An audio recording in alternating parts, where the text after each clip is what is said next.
Hello everyone, welcome to Infinity Harry. If you're enjoying our interaction on Harry Potter and want to see more exciting content, don't forget to hit that subscribe button. This video includes a self-guided human introduction in the first 30 seconds, followed by AI generation for creative storytelling purposes. So today we're gonna see what if Harry Potter discovered Hermione was Voldemort's last daughter. But before we start, if you want more stuff like this, then be sure to subscribe this channel and share with your friends. Now let's start the video. Here is short summary. When Harry Potter uncovers the shocking truth that Hermione Granger is the lost daughter of Lord Voldemort, everything changes. As betrayal and hidden lies surface, Hermione embraces her dark legacy, forcing Harry to face an impossible choice: save his best friend, or stop her before she becomes something far more dangerous. But before we start, if you want more stuffs like this, then please support to subscribe this channel and share with your friends. Let's start the video.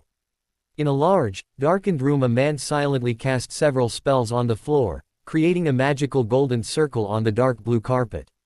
Stepping back to admire his handiwork, the man known as Lord Voldemort turned to address the second man in the room.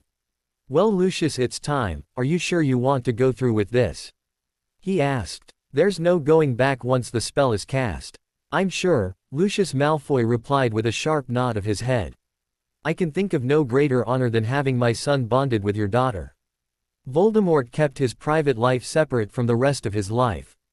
While most people knew he was married, very few people had met his wife. Even fewer people knew of his year-old daughter, and apart from Lucius and his wife, Narcissa, no one had even met her. It had only been in the last month or so that Voldemort had informed his inner circle of most trusted Death Eaters of her existence. "Let's just hope the children agree when they're older," Voldemort said. "I'm sure they will, Tom," Lucius said just as the double doors to the room swung open. The Malfoys and Voldemort's wife were the only people who dared to call the Dark Lord by his given name, and it was mark of how much he cared for all three of them that he allowed them to do so. Voldemort and Lucius turned to greet the two women who had entered the room. Lucius's wife, Narcissa Malfoy, was a tall, elegant owned woman, while Voldemort's wife, Adelaide Riddle, was a petite brunette with long curly hair. Both women were carrying their children as they entered the room. Narcissa had hold of a sleeping 4-month-old boy with a shock of white blonde hair, while Adelaide had hold of a squirming 1-year-old girl with large brown eyes. At the sight of her father, the little girl in Adelaide's arms started to wriggle even more and call out for her daddy. Voldemort scooped his daughter out of his wife's hands and hugged her tightly as the four adults began discussing the upcoming ceremony. The ceremony was being held to bind the two children together for life. It meant that they would both do anything to protect the other one, and that one day they would eventually marry. Both families had agreed that the bond would be beneficial to both parties, as it ensured their children would always have someone who would protect and love them. Not to mention, the two families would be linked permanently and would become a force to be reckoned with in the wizarding world. Voldemort was already known to be one of the darkest wizards of his time and was feared by a lot of the wizarding population. Lucius was his right-hand man in private, but in public he had a respectable business empire and substantial influence at the Ministry for Magic. While both men knew they already had a lot of power, they felt that by combining their families they would be practically unstoppable in their pursuit of dominance over the wizarding world. "Are we ready?" Voldemort asked, handing his daughter back to his wife. Everyone nodded as Narcissa and Adelaide moved to place their children in the center of the circle. Adelaide sat her daughter down and cast protective spells around her so she wouldn't fall. Narcissa did a similar thing with her son as she placed the sleeping baby beside the young girl. Once their children were safely ensconced in the circle, both women returned to their respective husbands' sides as the bonding ritual got underway. Albus Dumbledore stood at the head of a crowded table, holding his arms up in the air and calling for quiet. The Order of the Phoenix were having their weekly meeting and Dumbledore was ready to begin. He had formed the Order himself as a way to fight against Voldemort and his Death Eaters. "Thank you," Dumbledore said once the room was silent.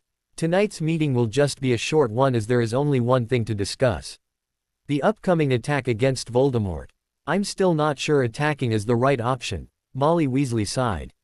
"Attacking is our only option," Dumbledore said forcefully. "With the prophecy and the new information we have at our disposal, we have to act now." Nearly a year ago Dumbledore had discovered a prophecy, but until recently it had made little sense to the Order. The prophecy spoke of a powerful girl. She was the spawn of the dark and brought with her wisdom and war. The prophecy then went on to say the girl would rule the world with her dragon at her side. The spawn of the dark immediately had the Order worrying about Voldemort procreating, but until recently it was thought the Dark Wizard was childless. The Order knew he had a wife, even though she was rarely seen and very little was known about her, but it was only in the last month that a captured Death Eater had mentioned that Voldemort was a father to a little girl named Athena. The name of Voldemort's daughter had the Order worried, as she was named after the Greek goddess of wisdom and war, both of which were mentioned in the prophecy. The discovery that Voldemort did indeed have a daughter was worrying enough for the Order, but combined with an event a few months previously, they were seriously worried. 4 months ago, one of Voldemort's most loyal supporters, Lucius Malfoy, had become a father for the first time, to a little boy named Draco. Draco was the Latin name for dragon, and the Order were worried that he was the dragon spoke of in the prophecy. "Are we sure the information is accurate?" Frank Longbottom asked. "After all, we now have our own spy in Voldemort's camp, and he hasn't mentioned anything about him having a daughter." The spy in question was Severus Snape, the new potions professor at Hogwarts. Snape had joined Voldemort's ranks just after he left school, but he had recently switched sides after his childhood friend, Lily Potter, had begged him to join the Order. Snape, who was in love with Lily and had never been able to refuse her anything, had agreed to spy on Voldemort and pass information to the Order. "Snape's useless," James Potter snorted. He wished Snape was actually present, as it was so much better to insult him to his face. "I'm sure he's not important enough to know such things." As Snape was distrusted by most of the Order, Dumbledore had agreed not to mention the current meeting to him. Dumbledore swore that Snape wouldn't try and save Voldemort and his family, but he had listened the majority and not informed Snape of the meeting. He had however asked Snape to drop by headquarters later that night, when the mission would hopefully be already completed. Or he could have chosen not to tell us, James's best friend, Sirius Black, added. "After all, he is a Death Eater and probably can't be trusted."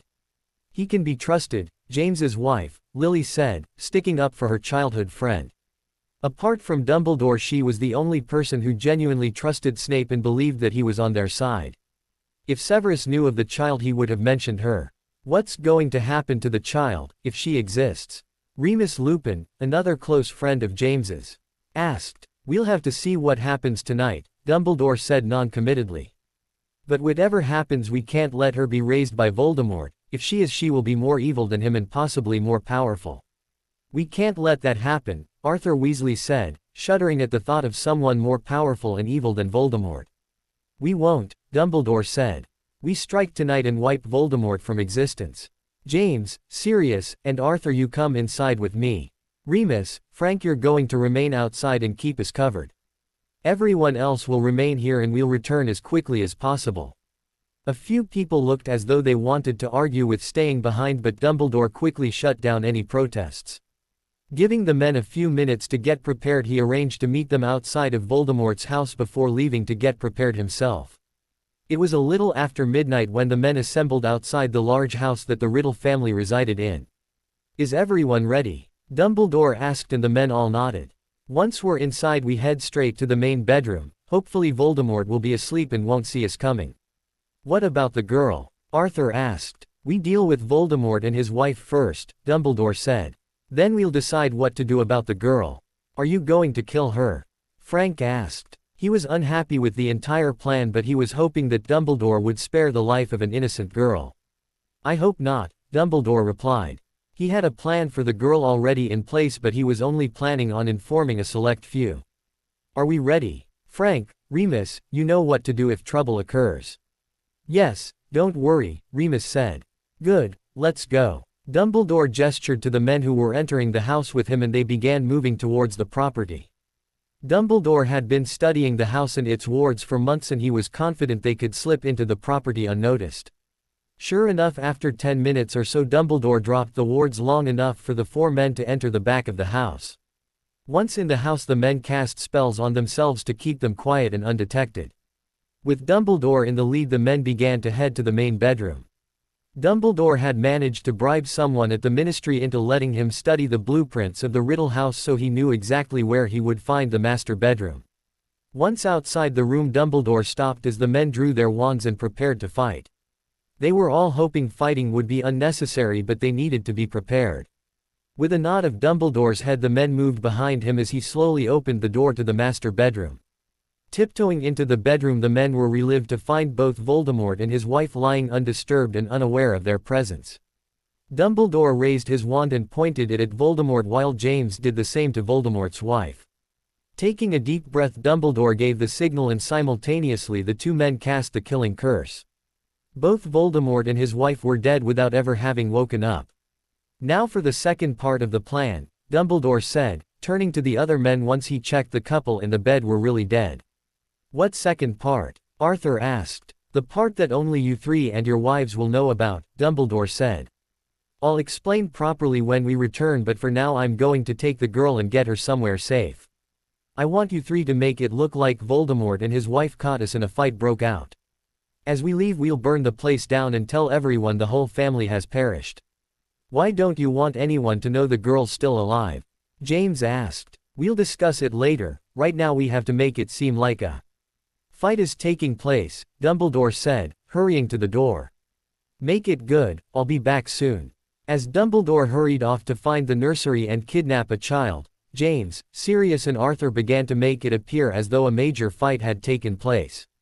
When Severus Snape arrived at the headquarters of the Order of the Phoenix, he was surprised to find most of the Order in residence, an anxious tinge present in the atmosphere. When Lily explained what was happening, Severus was outraged. He couldn't believe that Dumbledore and the Order would put an innocent woman and child in such danger. Severus was even more appalled that even Lily thought Dumbledore's actions were justified. He was amazed that someone with a small child themselves could be comfortable with the idea of staging an ambush when a baby was in residence. Severus was so disgusted he was just about to leave, but as he turned for the doorway, Dumbledore and his team arrived back. The moment the group returned, the men with wives were embraced by their worried partners while questions were rapidly thrown at the group. Wanting to know exactly what had happened, Severus decided to stay a while longer. Why don't we all sit down and I can explain what happened, Dumbledore said. Almost immediately the room quietened down as people took their seats, eager to hear what had happened. First of all, I'm pleased to announce the death of Voldemort. Dumbledore broke the news to a collection of cheers and celebrations. He fought hard, but in the end he was no match for us. What about the rest of his family? Molly asked. I regret to inform you that both his wife and daughter also perished, Dumbledore announced sadly. During the course of our fight with Voldemort, he conjured a fire that got out of control. Both his wife and daughter were caught in the flames and there wasn't anything we could do. Voldemort fell shortly after their deaths and we barely escaped the house alive as the fire took hold. There were several gasps and whispers as the group took in the fact that Voldemort was gone. While the group regretted the death of an innocent little girl, they couldn't regret the death of her father, and the celebrations began. As shouts and cheers rang around the Order's headquarters, no one noticed Severus slip away. The sight of the Order celebrating was sickening. He knew he had made a terrible mistake by joining the group. He joined thinking the group were fighting for justice and equality in the wizarding world. Instead, it seemed that Dumbledore just wanted Voldemort gone, at any cost apparently. The Order had attacked knowing full well that a young child was inside the house, and what was worse was that none of them were overly concerned by the fact she had been killed. She was just collateral damage as far as they were concerned. Hoping to make amends for his defection, Severus apparated to Malfoy Manor. He knew Lucius was close to Voldemort and he felt he deserved to know what had happened to his friend and his family. Severus was determined to help Lucius in whatever way necessary. If he was interested in seeking vengeance, then Severus would be more than happy to help. In the first rays of sunlight, Lucius stood amongst the rubble of Voldemort's house. He'd been shocked when he was awoken in the middle of the night to find Severus wanting to speak with him. Lucius had been even more shocked when Severus had informed him of what the Order had done that night. Immediately rushing to Voldemort's house, Lucius had been devastated to find the large house ablaze and almost destroyed. Several hours later, and Lucius was finally able to search the ruins. He knew finding the bodies of his friends were remote, but he had been hoping to find something so that he could arrange a proper burial for the family. So far his search had proved fruitless, and even numerous spells couldn't detect any human remains in the rubble of the building. As far as Lucius could see, the only thing that had survived the fire was a magical safe box. The box was indestructible, and Lucius knew that Voldemort and Adelaide used it to store all their documents, important paperwork, and anything else they wanted to keep protected. Lucius himself had a similar box for all his family's treasures, so he knew that it would be impossible to open the one belonging to his friend. The boxes had an extra special safety feature so that they could only be opened by the immediate family the box belonged to. As Lucius prepared to return home, he picked up the Riddle's magical safe box. Even though he knew it was useless as the entire family were dead, something compelled him to take the box home with him. Lucius stored the box in his office when he returned home before he went to find his wife and son. Finding Narcissa sitting in the front room feeding Draco, Lucius sat down next to his wife. "Did you find anything?" Narcissa asked, hopefully. She was still hoping it was all a mistake and her friends wouldn't be dead. "No, nothing." Lucius shook his head sadly. "I can't even find any remains, the fire must have been extremely strong." "I still can't believe it," Narcissa sighed. "It was only last night that we performed the bonding ceremony." At the mention of the bonding ceremony, Lucius looked down at his son. He was drinking his bottle and looked perfectly happy. "How's Draco been since last night?" Lucius asked. "Fine." "Why?" Narcissa was puzzled by her husband's sudden change of subject. "He's bonded with Athena, so now that she's dead he should be having some sort of reaction," Lucius explained, studying his son. "The ending of the bond is a painful process, so Draco really shouldn't be fine." "Well, he is," Narcissa said, also studying her son. "What does that mean? Did the bond not work properly?" "The bond worked fine," Lucius said as he removed his wand from his robes. "I just don't think it's broken." "How is that possible?" Narcissa asked. "Athena's dead." Lucius didn't respond as he waved his wand over Draco, who continued to drink his bottle happily. Lucius muttered a few spells over Draco and within minutes a golden glow surrounded the baby. "The glow means the bond is still active," Lucius said to Narcissa. "Athena's alive. What are we going to do?" Narcissa asked, pleased that at least one member of the Riddle family had survived. "Try and look for her. It looks like Dumbledore has taken her. He might place her with someone either in the Order or associated with them. I'll start investigating as soon as possible." "What happens if we don't find her?" Narcissa asked, wondering what would happen to Draco if they never found Athena. With the bond still in place, he wouldn't be able to get involved with another witch and would always feel incomplete as his other half wasn't by his side. "I'm not sure," Lucius admitted. "I think if we can't find her, the best we can hope for is that Draco comes into contact with her at some point and the bond activates." "I hope we find her," Narcissa sighed, taking the empty bottle off her son. "I hate to think that Draco will spend his entire life alone." Lucius nodded, agreeing with his wife. When he and Voldemort had discussed the bond, they had assumed Draco and Athena would grow up together. They had never discussed the possibility that they could be separated and potentially go their whole lives not knowing the person that completed them. "What I have to say is strictly confidential and must stay between us," Dumbledore addressed the 5 other people in the room. It was the day after Voldemort's demise and Dumbledore had arranged to speak to Sirius, James, Arthur, Molly and Lily.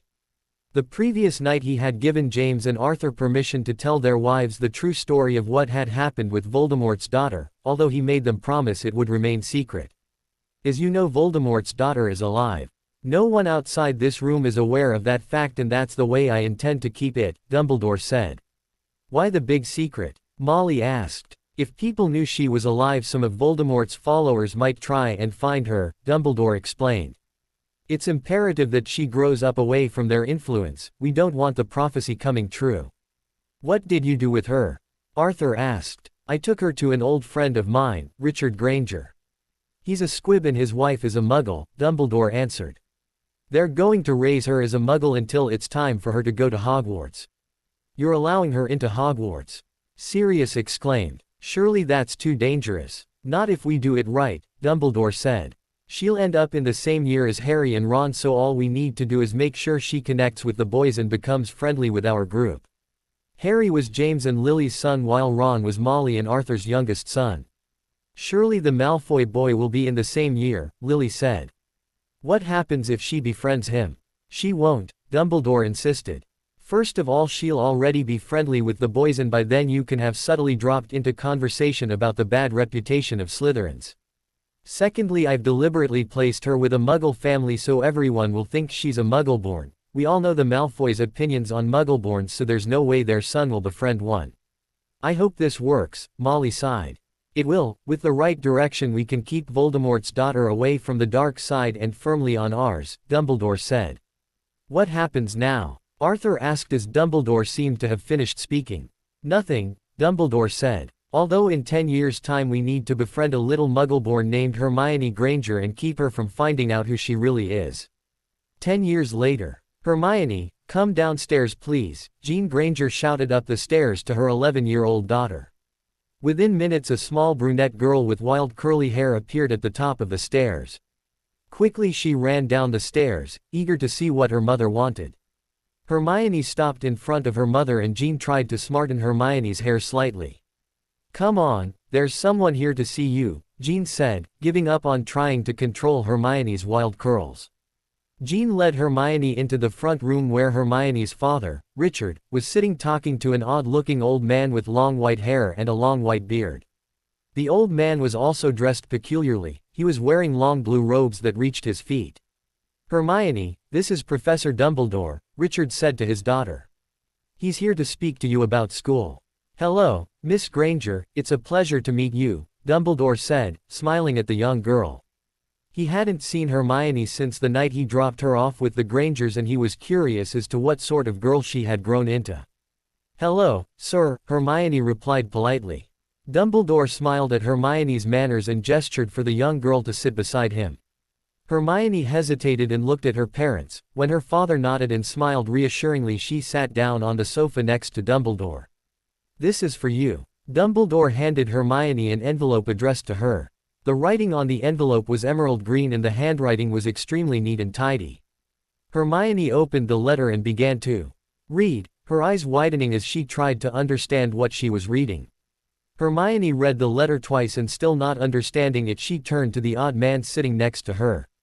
I'm sorry, sir, I don't understand, Hermione said quietly. She hated not understanding something but the letter she had read made no sense, it just rambled on about magic and a magical school she was apparently accepted at. You're a witch, Hermione, Dumbledore explained. I'm headmaster at Hogwarts, it's a special school where young witches and wizards come to learn magic and how to control it. Magic isn't real, Hermione said with a shake of her head. She was a pretty practical person and she knew magic was a thing of fantasy. Dumbledore chuckled softly and reached into the robes he was wearing. Pulling out a long wooden stick he pointed it at a candle that was sitting in the center of the coffee table. With a flick of his wrist the candle began to rise off the table, hovering in midair for a few minutes before it returned to where it had been sitting. Hermione gaped at the sight she had just witnessed. Picking the candle up she examined it for any sign it had been tampered with and the old man was merely playing tricks on her. Finding the candle looked normal Hermione put it down and turned to face the man beside her. Do you want another example? Dumbledore asked. Hermione nodded and Dumbledore once again raised his wand. This time he spoke a few words and a teacup from the kitchen came flying into the room, landing on his outstretched hand. So you're saying that I can do stuff like that, Hermione said, staring at the cup on Dumbledore's hand. Yes, with a bit of practice, Dumbledore replied with a nod, placing the cup he was holding on the coffee table. That's what coming to Hogwarts will help you with. By the time you finish school in 7 years you'll be a fully qualified witch. I'm willing to bet you'll be quite a good one as well. Where did my magic come from? And how do you even know I have magic? Hermione questioned. She was still skeptical about the whole having magic thing. Those are 2 very long questions to answer, so I'll give you the short version, Dumbledore said. Every child in the country who is born with magic is recorded by a magical quill and parchment at Hogwarts. Every year I receive a list of children eligible to start school, your name was on my list this year. That doesn't explain where my magic comes from, Hermione said. No one else in my family does magic. Not everyone who has magic comes from a magical family. You will find a lot of people who have magic do have magical parents but sometimes a muggle child is born with magic. No one knows what causes that particular child to be born with magic, they just are. What does muggle mean? Hermione asked, immediately focusing on the one word she didn't understand. A muggle is what us magical folk call people without magic. Dumbledore explained. Like mum and dad? Hermione questioned, looking at her parents for the first time since this odd discussion started to take place. Yes, exactly, Dumbledore answered. So now Hermione's a witch, what happens now? Richard asked, playing the part of a confused muggle perfectly. There's a place for her at Hogwarts, Dumbledore answered before turning back to Hermione. If she wants it, that is. Yes, please. Hermione nodded eagerly before turning to her parents. Please can I go, I want to learn magic. Of course you can go, dear, Jean smiled. Where is this school? She asked Dumbledore. It's a boarding school and its exact location is a secret I'm afraid, Dumbledore said. Our school train, the Hogwarts Express, leaves from King's Cross Station on September the 1st. The Hogwarts Express brings students to and from school at the start and end of every term. Hermione looked unsure about going to a boarding school. She often found it difficult to make friends and wasn't sure if she would like to be away from home for weeks on end. However, the prospect of learning magic was a tempting one. Maybe she would even fit in better at a school where everyone was the same. I have a list of supplies you'll need to acquire before the start of term, Dumbledore announced, producing a second letter and handing it to Hermione's parents. Where are we supposed to get stuff like this? Jean asked, reading the list of odd requirements. I don't know anywhere that sells this stuff. The best place is Diagon Alley, a wizarding street in London, Dumbledore said. I can meet you next week and introduce you to two other wizarding couples. They both have children starting Hogwarts in September. I'm sure they'd be delighted to help you find your way around the wizarding world. Thank you, we'd appreciate that, Richard said. Dumbledore arranged a meeting place and time with the Grangers before standing up and thanking them for listening to him. Turning to Hermione, he removed a thick book from his robes and handed it to her. This is for you, Miss Granger, Dumbledore said. You can read up on what will be your home for the next 7 years. Hermione looked at the heavy book in her arms. Hogwarts. A history was printed across the front in elegant script. Thank you, she beamed at Dumbledore. Dumbledore smiled back before heading to the front door with the Grangers. By the time Richard and Jean returned to the front room, Hermione had opened the book and was excitedly reading all about her new school. Sitting in the leaky cauldron, the Potters and the Weasleys anxiously awaited the arrival of Dumbledore and the Grangers. On Dumbledore's instructions, both couples had their sons with them. Arthur and Molly had left the rest of their children at home with a babysitter. Harry and Ron were present as Dumbledore was hoping the three children would strike up a friendship before school even started. Here they come, Lily announced, spotting Dumbledore entering the pub. The Potters and the Weasleys watched as Dumbledore approached with a couple and a young girl. All of their attention was focused on the girl, each adult trying to spot anything of Voldemort in her. Here we are, Dumbledore announced. Richard and Jean Granger, these are the two families I was telling you about.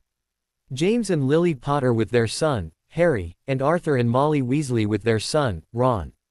As the adults introduced themselves and got acquainted, Hermione found herself standing in front of two boys that seemed to be around her age. One boy had bright red hair and a mess of freckles, while the other boy had messy jet black hair and wore glasses. Hi, I'm Harry. This is Ron, the boy with black hair said, introducing himself and his friend. Hi, I'm Hermione, Hermione smiled. The two boys seemed friendly enough, so hopefully she would soon have her first magical friends. Are you starting Hogwarts as well? Ron asked. It's our first year coming up. Yes, Hermione answered. Professor Dumbledore said your families could help us with our shopping as we've never been here before. Mum and Dad said we were helping a Muggleborn today, Harry said, grinning widely at Hermione. Don't worry, Hermione, Ron and I can answer all your questions. Ron nodded eagerly, and Hermione got the impression the redhead was looking forward to imparting his knowledge to someone who didn't have a clue about the world he had grown up in. Come on, you three, Lily called, interrupting the three children. We're starting at Gringotts. Hermione noticed that Professor Dumbledore had already left, leaving the Granger family in the care of the two wizarding families. What's Gringotts? Hermione asked as she, Harry and Ron followed their parents through the pub and into the backyard. The Wizarding Bank, Harry explained as they stopped beside a brick wall. It's run by goblins, Ron added. Hermione barely had time to react to the fact goblins were real when the wall in front of them opened up into an archway and she found herself herded through the gateway into a bustling street. As the families set off along the crowded pavements, Hermione gazed at all the unusual sights she was witnessing. Most of the people were wearing odd-looking robes while all the shops carried peculiar-looking stock. As they were walking, Harry and Ron pointed out the large golden building on the corner as Gringotts, their destination. Harry and Ron continued to tell Hermione all about the bank until they entered the large marble building. Hermione's mouth dropped open at the sight of the goblins running the bank. Trying not to stare, she followed closely behind her parents as they joined the queue to be served. Molly and Lily stayed with the Grangers as they exchanged some money, while both James and Arthur paid visits to their own vaults to withdraw their own money. Harry and Ron accompanied their fathers, so Hermione was left with her parents and her newfound friends' mothers. "Are you all right, dear?" Hermione realized she had dropped behind her parents and was staring at the goblins as Lily spoke to her. "Yes," Hermione said as she nodded her head. "It's just all so amazing." "I know what you mean," Lily chuckled softly. "I can remember my first trip to Diagon Alley just before my first year. It took hours to do our shopping as I was so interested in everything I saw." "Are you a Muggleborn as well?" Hermione asked, hoping she hadn't just offended Harry's mother. "Yes, so I understand how overwhelming it can be, seeing everything for the first time," Lily said. "Although wait until you get to Hogwarts, that place is truly amazing." Lily carried on telling Hermione about her own experiences while everyone finished at the bank. Once the group was reunited, it was decided that the men would go and buy the books and other school supplies while the women would take the 3 children for their wands and robes. Ollivanders, for their wands, was the first stop. Mr. Ollivander, the wand maker, greeted Molly and Lily personally when they entered the shop. Harry was first up and it only took 2 attempts for him to find the wand best suited for him. Ron was next and finding his wand took nearly half an hour and almost a dozen wands before he found his match. When it was her turn, Hermione stepped up to the counter nervously. Mr. Ollivander gave her a small smile as he placed a wand in her hand. Hermione waved the wand and a nearby glass vase shattered. "Sorry," Hermione apologized, hurriedly putting down the wand. "It's fine," Mr. Ollivander smiled, fixing the vase with his own wand. Hermione tried 3 more wands, all with similar results. The next 4 wands she tried did nothing at all, and she was starting to get worried that Dumbledore had made a mistake and she didn't have magic after all. After the 4th wand that did nothing, Mr. Ollivander paused for several minutes, trying to decide what wand to try next. "I wonder," he mused, shuffling off to the back of his shop. As he was thinking, Mr. Ollivander remembered an identical problem he had faced the previous day. The young Malfoy boy had been in to buy his wand the previous afternoon and his magic had reacted exactly the same way as the Granger girl. Several wands didn't respond at all, and the ones that did resulted in things getting blown up. Acting on a strong hunch, Mr. Ollivander had given the Malfoy boy one of his newer wands to try. The particular wand he had given him was one of a pair. The cores were golden eagle feathers from a pair of birds that had mated for life. Retrieving the other wand in his set, Mr. Ollivander hurried back to the nervous young girl in the front of his shop. As soon as Hermione had the piece of wood in her hand, the whole room knew she had found her wand, as nothing exploded when she tried it. Instead, a vase slid happily along the shelf and back again as Hermione waved the wand from side to side. "Congratulations, Miss Granger," Mr. Ollivander said. "You've found your wand." Hermione turned and grinned at her new friends, who both grinned back. As their mothers were settling the bills, Hermione tucked her wand safely into her mother's bag before heading over to where Harry and Ron were sitting. "I can't believe we've got our own wands," Ron grinned excitedly. With 5 older brothers, he had been wanting his own wand for years as he had jealously watched them doing magic. "I wonder if we can get new brooms as well," Harry mused. "That would be so cool," Ron sighed, imagining him and Harry flying around Hogwarts on new brooms. Hermione was confused by the mention of brooms, so as the group made their way towards Madame Malkin's for their robes, Harry and Ron explained about flying and Quidditch. Hermione listened as the 2 boys excitedly described Quidditch. It sounded downright dangerous to her, but she wasn't planning on telling her new friends that.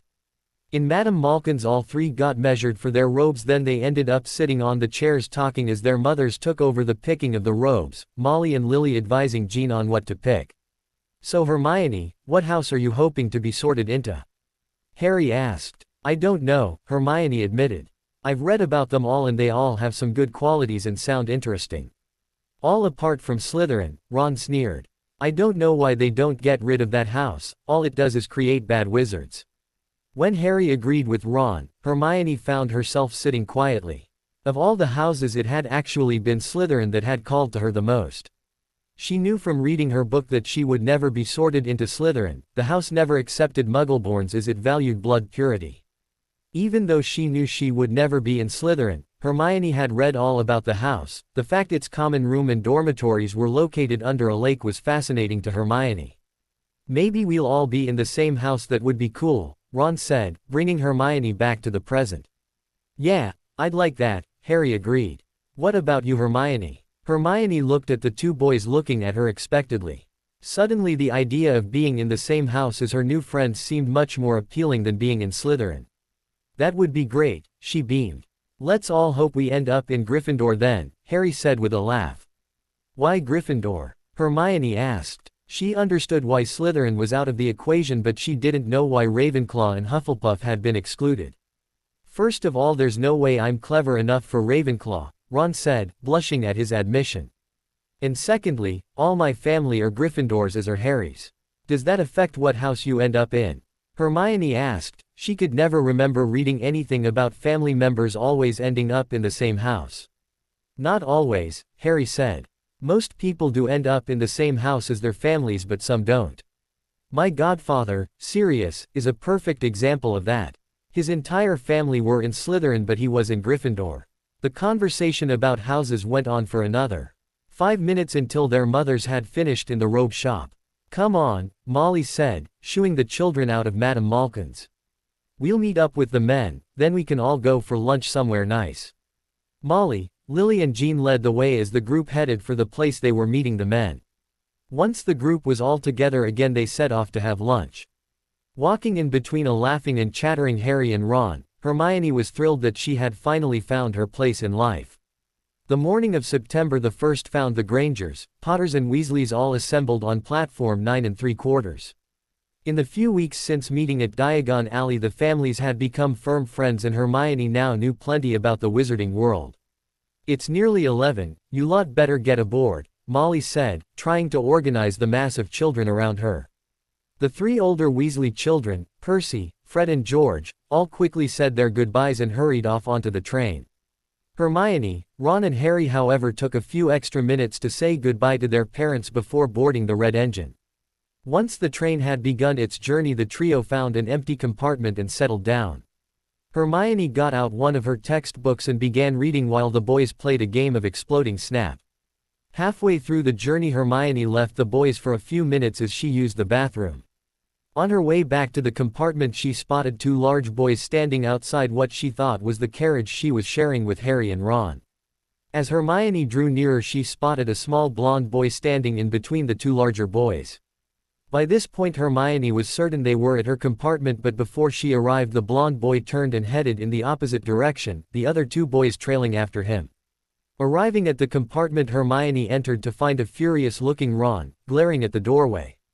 What's going on? Hermione asked, settling back down in her seat. Who were those boys I saw leaving? That was Malfoy, Ron spat. Hermione looked at Harry in confusion. The name meant nothing to her, but clearly it did to both him and Ron.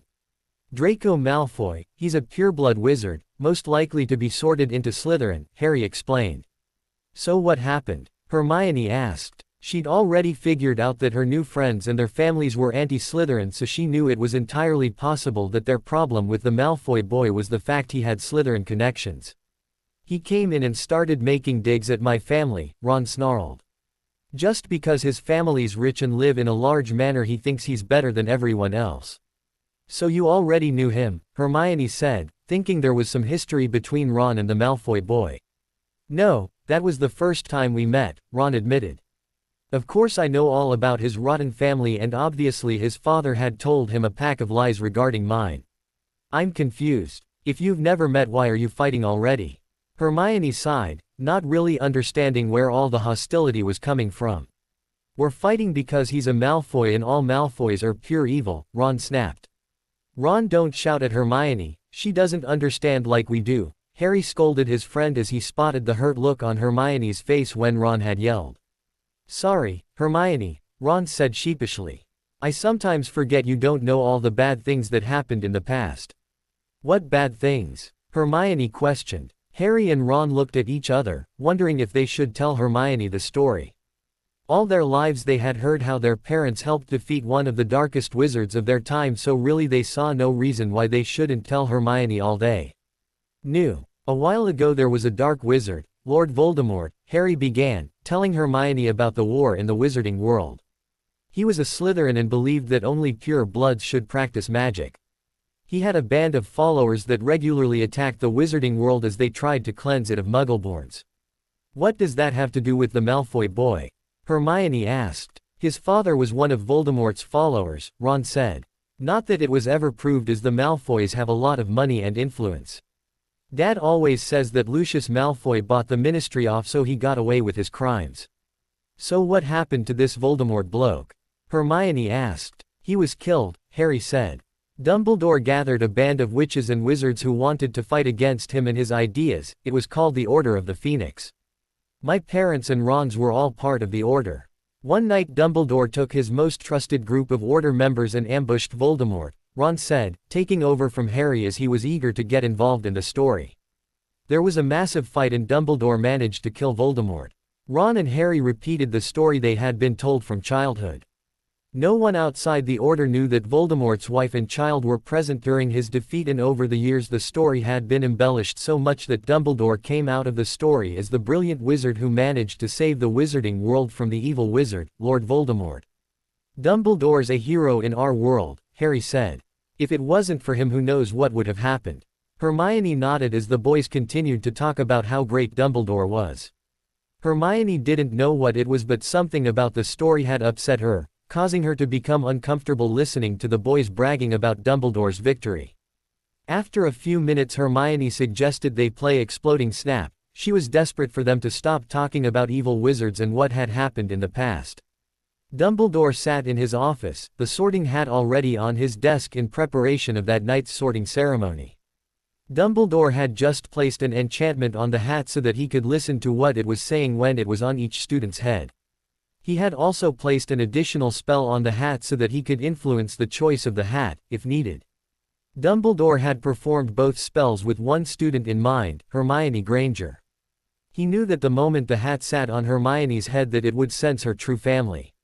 The last thing he wanted was for the hat to mention her Slytherin ancestors or to place her in that house. Dumbledore had already decided that Hermione would be placed in Gryffindor, alongside Harry and Ron. He wasn't worried about either boy being placed in a different house, as both had strong connections with Gryffindor and both wanted to be in that particular house. Dumbledore knew that Hermione didn't necessarily need to be in Gryffindor to keep her friendship with Harry and Ron going, but he figured it would be easier for the three to remain friends if they were all in the same house. So far Dumbledore was thrilled with how his plan was working. Hermione had hit it off with the boys and already she was being subtly influenced over who to trust. Dumbledore knew that most of the Order were very anti-Slytherin and extremely open about it, so Hermione had already been exposed to their opinions regarding the House of Snakes. The only thing worrying Dumbledore was the presence of Draco Malfoy in the school. Earlier in the summer he had been elated to hear that Lucius Malfoy was looking into sending his son to Durmstrang Institute for his schooling. Thinking that Draco was going to be educated miles away was a huge relief to Dumbledore, and he momentarily stopped worrying about having to keep him and Hermione apart. Dumbledore's relief was short-lived, as a few days earlier he had received the official list of students that would be attending Hogwarts. On the list was the name Draco Malfoy. Wanting to know why Draco wasn't attending Durmstrang, Dumbledore flowed the headmaster of the institute, Igor Karkaroff. Karkaroff was an old friend of Lucius's, and he explained to Dumbledore that he would have been thrilled to have Draco at his school, but in the end Narcissa Malfoy had objected to her son traveling so far away from home. Dumbledore was disappointed with the news but was hopeful that Hermione's newfound friendship with Harry and Ron would keep her away from Draco. It was no secret that Lucius didn't like any family that had anything to do with the Order, so hopefully he had passed that on to his son. Dumbledore was confident that Lucius's prejudices combined with the natural Slytherin-Gryffindor rivalry would ensure nothing ever developed between Hermione and Draco. The sounds of carriages outside the school brought Dumbledore back to the present. Standing up he looked out the window, confirming that the first batch of students were arriving. Picking up the sorting hat, Dumbledore exited his office and made his way down to the Great Hall for the start of term feast. Hermione stood nervously beside Ron and Harry as they waited to be sorted. All three were still in awe at their surroundings and Hermione was still glancing around the large hall. As Hermione looked round the hall she suddenly spotted Dumbledore watching her. Dumbledore gave Hermione a reassuring smile that settled her nerves just as her name was called. Hermione cautiously made her way up towards the stage. Sitting on the stool Professor McGonagall put the old raggedy hat on her head and almost at once Hermione heard a voice in her head. "Interesting, very interesting," the hat mumbled. "So much potential and a large thirst for knowledge. Ravenclaw could be perfect for you, you're certainly bright enough. Then of course there's always your natural home in." Hermione frowned when the hat suddenly went quiet mid-sentence. She was quite pleased that the hat thought she was clever enough for Ravenclaw, but she was curious as to where the hat considered her natural home to be. Hermione was just wondering if the hat was broken when suddenly it spoke again, only this time it spoke loudly for the whole hall to hear. "Gryffindor." The Gryffindor table broke into cheers as Hermione made her way to her new house table. Hermione was thrilled to be in Gryffindor. She was even more thrilled when both Harry and Ron joined her at the table once they were sorted. Despite her joy at being with her friends, Hermione couldn't shake the feeling that the hat wasn't intending on putting her in Gryffindor. Despite knowing it was stupid, Hermione found herself looking at the Slytherin table on numerous occasions. She knew her Muggle-born status would have prevented her from being sorted into Slytherin, but she couldn't help but feel a pull to the green and silver table across the hall. Hermione cursed silently as she rushed along a quiet corridor. She'd only been in school for 2 days and already she had gotten lost. Most of the time she was with Harry and Ron, and between them the three of them were managing to find their way round quite well, but today Hermione had spent her break in the library and she had told her friends that she would meet them in Transfiguration. Hermione was so busy trying to figure out the best way to go she failed to notice the boy heading in her direction, until they collided and ended up on the floor. "I'm so sorry, I didn't see you there," Hermione apologized, rubbing her head where she had banged it slightly. "It's my fault, I wasn't looking where I was going," the boy replied as he stood up and brushed his robes off. Hermione was still on the floor when a small, pale hand was offered to her. Grateful for the help, Hermione grabbed the hand and felt a sharp tug in her torso. Looking up in surprise she noticed the green and silver emblem on the black robes of the boy she had bumped into. Instinctively Hermione knew who the boy helping her up was, and when she finally looked up properly she wasn't the slightest bit surprised to find herself looking at Draco Malfoy. Over the past few days Hermione had seen Malfoy from a distance, but she had never been this close to him. She knew Ron and Harry had already had a couple of run-ins with the blonde Slytherin and his 2 bodyguards, Crabbe and Goyle. Hermione however could see no sign of the evil boy her friends reckoned Malfoy was. Instead he seemed just as shaken as her by whatever had happened when they touched. "Are you all right?" Draco asked, breaking the awkward silence that had fallen. "I'm fine," Hermione replied, standing up and brushing herself off. As Hermione was brushing herself off, Draco had gathered her belongings, and when she looked up she found the blonde Slytherin holding out her bag. "Thank you," Hermione said, taking the bag. "You're welcome," Draco replied. For a minute they both stared at each other, before a shout nearby broke whatever trance they were in. Quickly they both made their excuses and headed off in opposite directions. As Hermione finally arrived in Transfiguration, seconds before the bell went signaling the start of the lesson, she couldn't help but think about her encounter with Draco. Firstly, he seemed nothing like Harry and Ron said he was, then there was the odd sensation she had felt when they had touched. As strange as it sounded, Hermione had come away from the encounter feeling as though she had found something she didn't even know she was missing. 6 years later, Draco Malfoy looked around his large bedroom, checking that everything he considered important was packed neatly into his trunk.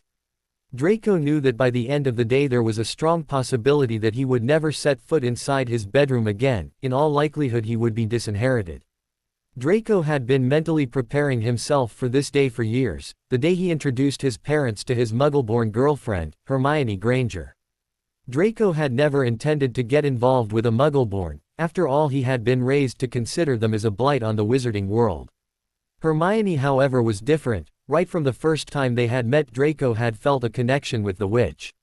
6 years later, and Draco could still remember the incident as clearly as it had happened yesterday. 2 days into his first year, and Draco had been heading to the library. Rounding a corner he had bumped into Hermione and the pair of them had ended up on the floor. As Draco stood up and brushed himself off, he opened his mouth to make some scathing remark to the girl that knocked him off his feet, but instead when he spoke he found himself taking the blame for the accident. Draco then amazed himself even further when he offered his hand to help Hermione up. The moment Hermione grabbed onto his hand, Draco had felt a sharp tug in his stomach. The way Hermione shot her head up, it was clear she also felt the unusual feeling that the pair of them touching had produced. By the time Draco and Hermione parted a few minutes later, Draco was left with the odd feeling that he had just found something important, though he had no idea what.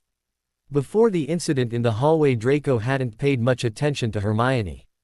He'd recognized her as a Gryffindor that was friends with Potter and Weasley, but other than that Draco knew nothing about her. After the incident, Draco paid a lot more attention and found that Hermione was extremely bright and could master most spells incredibly quickly. Unfortunately, Draco also discovered that she was a Muggleborn, and until the summer before starting school she knew nothing of the wizarding world. Draco was pretty upset to discover Hermione's heritage. In the weeks following their first meeting he had found himself drawn to the brunette witch and had been hoping they could strike up a friendship, despite being in opposing houses. The fact that Hermione was a Muggleborn, however, had scuppered that hope. Draco knew his father would never tolerate him being friends with a Muggleborn. Knowing that friendship was out of the question, Draco tried to forget about Hermione and ignore the odd pull he felt towards her. For the rest of first year, Draco managed to do a pretty good job of pretending Hermione didn't exist, although he did occasionally find himself staring at the brunette witch, and twice he had to stop himself from approaching her when she was alone in the library. What was harder to ignore, however, was the unusual pull he felt towards Hermione. By the end of the year, Draco had become so accustomed to the feeling that he could use it to determine whether Hermione was in close proximity. During the summer between his first and second year, Draco debated asking his father about what he was feeling. Once he was back at the manor for summer, there were days when Draco felt lost and incomplete. However, the fact that it was a Muggleborn producing these odd sensations in him meant Draco eventually decided not to speak to Lucius. The possibility of his father finding out he had feelings for a Muggleborn was far more worrying than any curiosity Draco felt regarding the pull he felt to Hermione. By the end of summer, Draco was hoping that when school resumed he would have forgotten about the Gryffindor. However, a trip to Diagon Alley the week before school proved that the connection with Hermione was still very much present. Draco was in Flourish and Blots when he suddenly became aware of Hermione's presence in the shop. It took Draco a few minutes to find the brunette, and when he did locate her, he covertly watched her browsing the shelves for over half an hour. After the incident in Diagon Alley, Draco decided he needed distraction when he returned to school. He knew that without something to occupy his time he would snap and talk to Hermione, despite knowing how badly his father would react. It was while searching for a suitable distraction that Draco decided to try out for the Slytherin Quidditch team. When Draco was awarded the position of Seeker, he was thrilled. He would have preferred to be a Chaser, but the Slytherin captain, Marcus Flint, had promised Draco that they would talk about him switching roles the following year if he proved himself. When Draco informed his father of the news, Lucius was so pleased he bought the entire Slytherin team new brooms as a celebration. Ironically, it was Draco's quest for a distraction that finally brought him and Hermione together. At the first Quidditch practice of the season, Flint had deliberately gone to Snape to get hold of the pitch at a time when he knew Gryffindor would be about to practice. Rivalry between the two houses was fierce, and Flint couldn't resist showing off their new brooms and new-look team to Oliver Wood, the Gryffindor captain. What started off as the two rival teams arguing soon escalated when Weasley and Hermione joined the action. Once Hermione was present, Draco tried his hardest to ignore her, but that proved impossible when she insinuated that he had bought his way onto the team. Draco was taken aback by her insult. While he expected things like that coming from Potter and Weasley, he hadn't expected it from Hermione. Unlike her friends, she didn't seem to hate him, and Draco had caught her watching him more than once since their first encounter. What Draco said next still haunted him years later and still produced guilty feelings in him. Draco had known that there was no way he could sit back and let Hermione insult him without losing face amongst the other Slytherins, so without thinking he called her a mudblood. Draco wasn't even sure she would know what the insult meant, but when her eyes immediately filled with tears and she rushed off, he knew she had understood exactly what he had called her. The following few minutes were actually a bit of a blur to Draco. Potter, Weasley and the rest of the Gryffindor team all reacted furiously, and within seconds there was a full-on fight happening between the two groups of boys.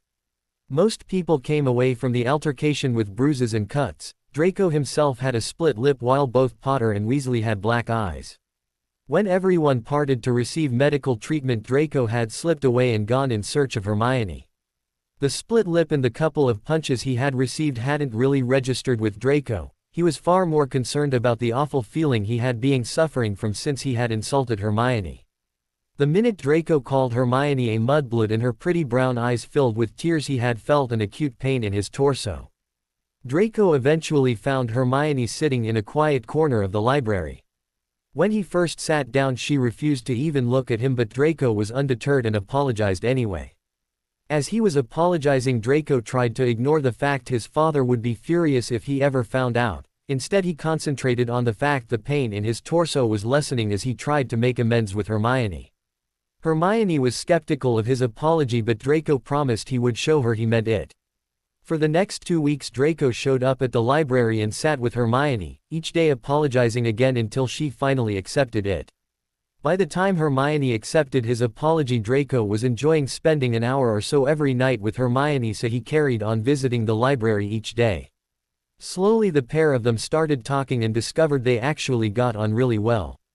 Without even discussing it, neither Draco nor Hermione mentioned their newfound friendship to anyone. Hermione's friends hated Slytherins and would never accept she could be friends with one, while Draco's father would be livid if he ever discovered the friendship. For the rest of the year, Draco and Hermione continued to meet up in secret, and by the end of the year both were upset that they wouldn't see each other for months. The summer between second and third year, Draco felt Hermione's absence more acutely. The pull he felt towards her had only strengthened as they started to spend time together, and when they were separated, Draco felt as though half of him was missing. Once third year started, Draco and Hermione fell into their regular pattern of meeting in the library. Their friendship grew steadily, and before long Draco considered Hermione to be his best friend. As the year wore on, they even began meeting up outside of the library, although they were always careful to avoid being seen together. By the start of fourth year, Draco was beginning to think that he was starting to develop romantic feelings for Hermione. He'd always hated seeing her with Potter and Weasley, although most of that was because he didn't like either boy and often worried that they were taking advantage of Hermione's good nature by getting her to practically do their homework for them. But lately his feelings felt more like jealousy when he watched Hermione with other boys. A few weeks before fourth year started, Draco had attended the final of the Quidditch World Cup with his parents, and Hermione had also been there with the Potters and Weasleys. Being so close to Hermione with his parents so near was torture for Draco. He spent the entire time worrying in case either of them picked up they were friendly. What was worse, however, was watching Hermione laughing and smiling with the Potters and the Weasleys, as well as trying to control his jealousy whenever any of the boys touched her. For weeks after they returned to school, Draco tried to decide what to do about the new feelings he was developing for Hermione. Being friends with her was risky enough, but starting a relationship with the Muggleborn was another thing entirely. Draco knew he risked being ostracized from his family if he did pursue anything with Hermione. Draco was still undecided what to do about Hermione when Christmas arrived, and he feared he had lost any chance he may have had with the brunette Gryffindor. That year Hogwarts was hosting the Triwizard Tournament, a magical competition that pitted a champion from each of the 3 competing schools against each other. The moment Dumbledore mentioned the accompanying Yule Ball, Draco had thought about asking Hermione. Draco, however, knew that it wouldn't be advisable, as there was no way he could attend the event with Hermione on his arm without his father finding out. Instead, he had asked Pansy Parkinson to accompany him, while Hermione had agreed to go with the Durmstrang champion and international Quidditch star, Victor Crumb. Draco knew he couldn't compete with an older, world-famous Quidditch star, but that didn't stop him being jealous the entire evening. Every time Pansy touched him he felt physically ill, so he spent the night pushing her off him. Draco also felt ill every time he saw Crumb touching Hermione. He had to fight the urge to physically separate them numerous times throughout the night. By the end of the night, Draco was feeling awful. The pull he felt towards Hermione seemed to have gone into overdrive, and it was screaming at him that Hermione was his. Draco was surprised by his possessive feelings and the urge to claim Hermione as his partner. By this time Draco had also admitted to himself that he had seriously fallen for Hermione, although he had no idea what to do about it. While most of the night of the Yule Ball had been awful for Draco, it was the final 5 minutes that he still remembered as being so special. After getting rid of Pansy, Draco had gone outside for a breath of fresh air before bed. While he was outside, he had ran into Hermione and the pair had spoken for the first time that night. After exchanging a few pleasantries, Draco had asked Hermione for a dance. The music from the hall was just say audible where they were. The moment Hermione was in his arms, all the jealousy and anxiety slipped away from Draco. Instead, he couldn't help but marvel at how perfect it felt holding Hermione. After their dance, they had said goodbye and parted for the night. The Yule Ball seemed to change the dynamic between Draco and Hermione. They still spent a lot of time together, but there was now a clear attraction between the pair. Neither Draco nor Hermione commented or acted on the change, until mid-February and the day of the second task in the Triwizard Tournament. Draco had woken up on the day in question with a feeling of dread in his stomach. All morning he had tried to ignore the feeling, but by the start of the task at midday he was convinced his bad feeling had something to do with Hermione. As the three champions started the task in the Black Lake, Draco scanned the crowds. Looking for Hermione, he was seriously worried when he saw Potter and Weasley watching the action without any sign of Hermione being with them. Throughout the task, Draco was on edge, and when Krum arrived back on the shore of the Black Lake, it took an immense amount of control for Draco not to go rushing over when he spotted Hermione had been involved in the task.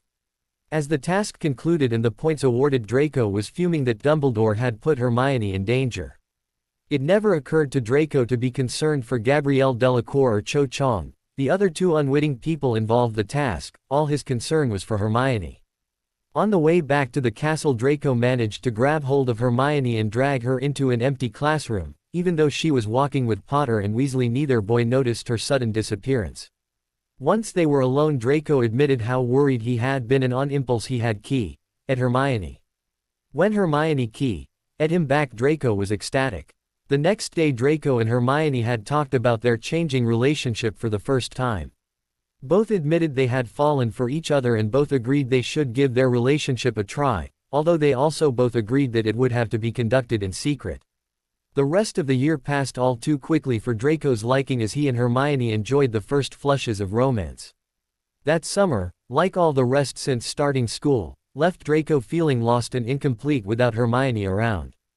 Draco had noticed that the lost feeling was getting stronger each summer. It seemed that the closer he got to Hermione, the more her absence affected him.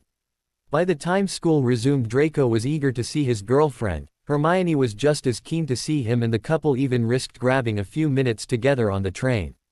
During the first few months of their 5th year, Draco and Hermione's relationship progressed nicely. They often wished they could spend more time together, but they both knew that they still had to spend time with their friends so people didn't get suspicious of their frequent absences. Just after Christmas, Draco and Hermione had their first fight. Surprisingly, it was their first fight since they became friends in 2nd year. When school restarted after Christmas break, Draco noticed that Weasley was paying far more attention to Hermione. Draco had never considered Potter or Weasley as a romantic rival. He'd never before witnessed anything that indicated that either boy realized just how attractive their female friend was. Something had obviously changed though, as it was clear to Draco that Weasley was totally infatuated with his girlfriend. When Draco had broached the subject with Hermione, she had laughed him off, claiming he was mistaken. Draco, however, was convinced he was right and kept a close eye on Weasley. After one particular potions lesson, when Weasley had been getting too close to Hermione for Draco's liking, he arranged for Crabbe and Goyle to, accidentally, run into him after class. Weasley had come out of the incident with a bloody nose, much to Draco's pleasure and Hermione's annoyance. Hermione had been furious at Draco and had yelled at him for some time, accusing him of being a jealous Neanderthal. Draco openly admitted being jealous, but he also admitted that he was only jealous because he was in love with Hermione and afraid of losing her. Draco's declaration calmed Hermione down and she told Draco she was in love with him. Once the couple had made up, Hermione made Draco promise to leave her friends alone. Draco reluctantly agreed, but he still kept a close eye on Weasley for the rest of the year. At the beginning of 6th year, Hermione had admitted that Draco was right and her red-headed friend did indeed have a crush on her. After a lot of coaxing, Hermione finally admitted that over the summer Weasley had made a move on her, although she reassured Draco that she immediately rebuffed his advances. Draco had always known that Hermione spent time with Potter and Weasley outside of school, and he couldn't help but be slightly jealous. After all, he had spent his summer longing to see Hermione. By Christmas break, Hermione had repeatedly told Weasley she wasn't interested in him in a romantic way. The redhead was taking so long to get the message that Hermione decided to stop at school for the holidays. Normally she went home and her family would usually go to the Weasley house on Boxing Day. With Hermione stopping at school without her two friends, Draco had informed his parents that he would be stopping at Hogwarts. He used the excuse he had lots of work to get through. Draco and Hermione spent most of the holidays together, although they made sure they were never seen together in public. Draco even took Hermione down into the Slytherin dorms on several occasions, as all his roommates had returned home for Christmas. Hermione had loved the Slytherin common room and had confessed to Draco that she felt much more comfortable down in the dungeons than she ever did up in Gryffindor Tower. Over the holidays, the couple had made love for the first time. Since the start of 6th year, their relationship had been getting more physical. The only reason they hadn't had say earlier was the fact they wanted their first time to be special and not just a quickie in an empty classroom. But with an empty Slytherin dormitory at their disposal, the couple were finally able to take the next step in their relationship. As well as getting physically acquainted with each other, they also spoke about the future for the first time. Despite the many obstacles they knew their relationship would face, Draco and Hermione agreed that their future was together and they wouldn't allow anyone or anything to separate them. As the year wore on, Draco and Hermione were finding it harder and harder to keep their relationship a secret.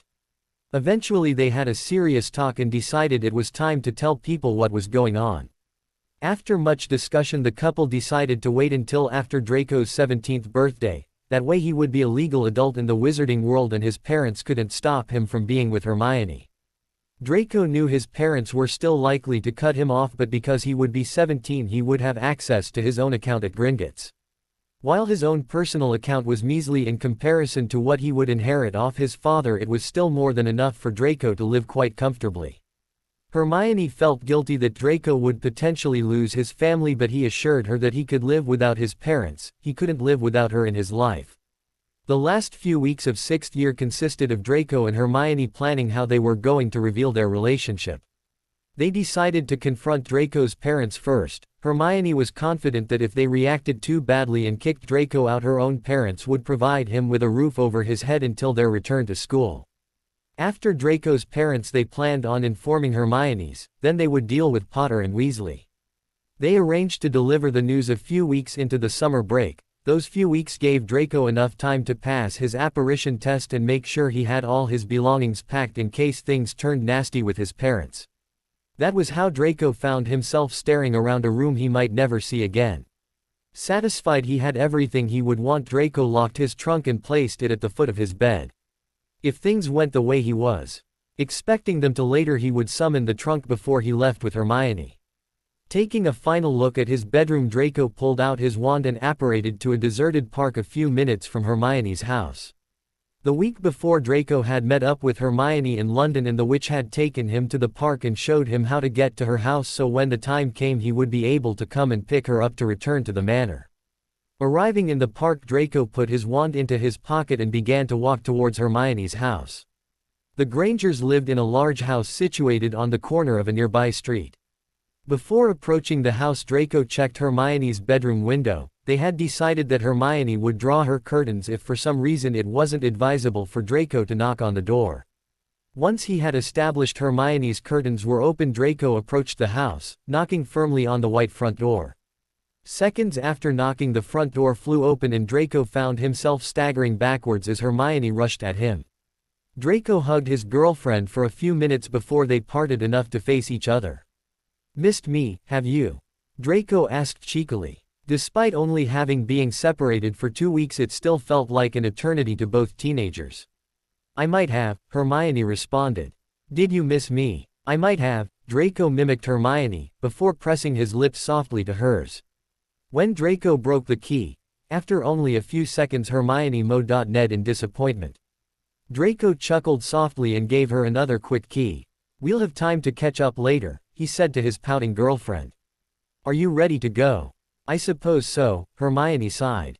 As much as she wanted her relationship to be out in the open, she wasn't relishing meeting Draco's parents. She hadn't actually met Lucius or Narcissa, but she had heard enough about them to be nervous.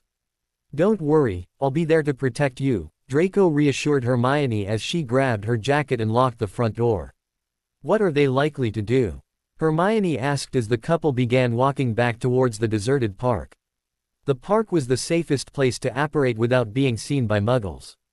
"I think mostly they'll just hurl insults at you. I'll try and stop them, but they might manage to get some thrown into the conversation," Draco said.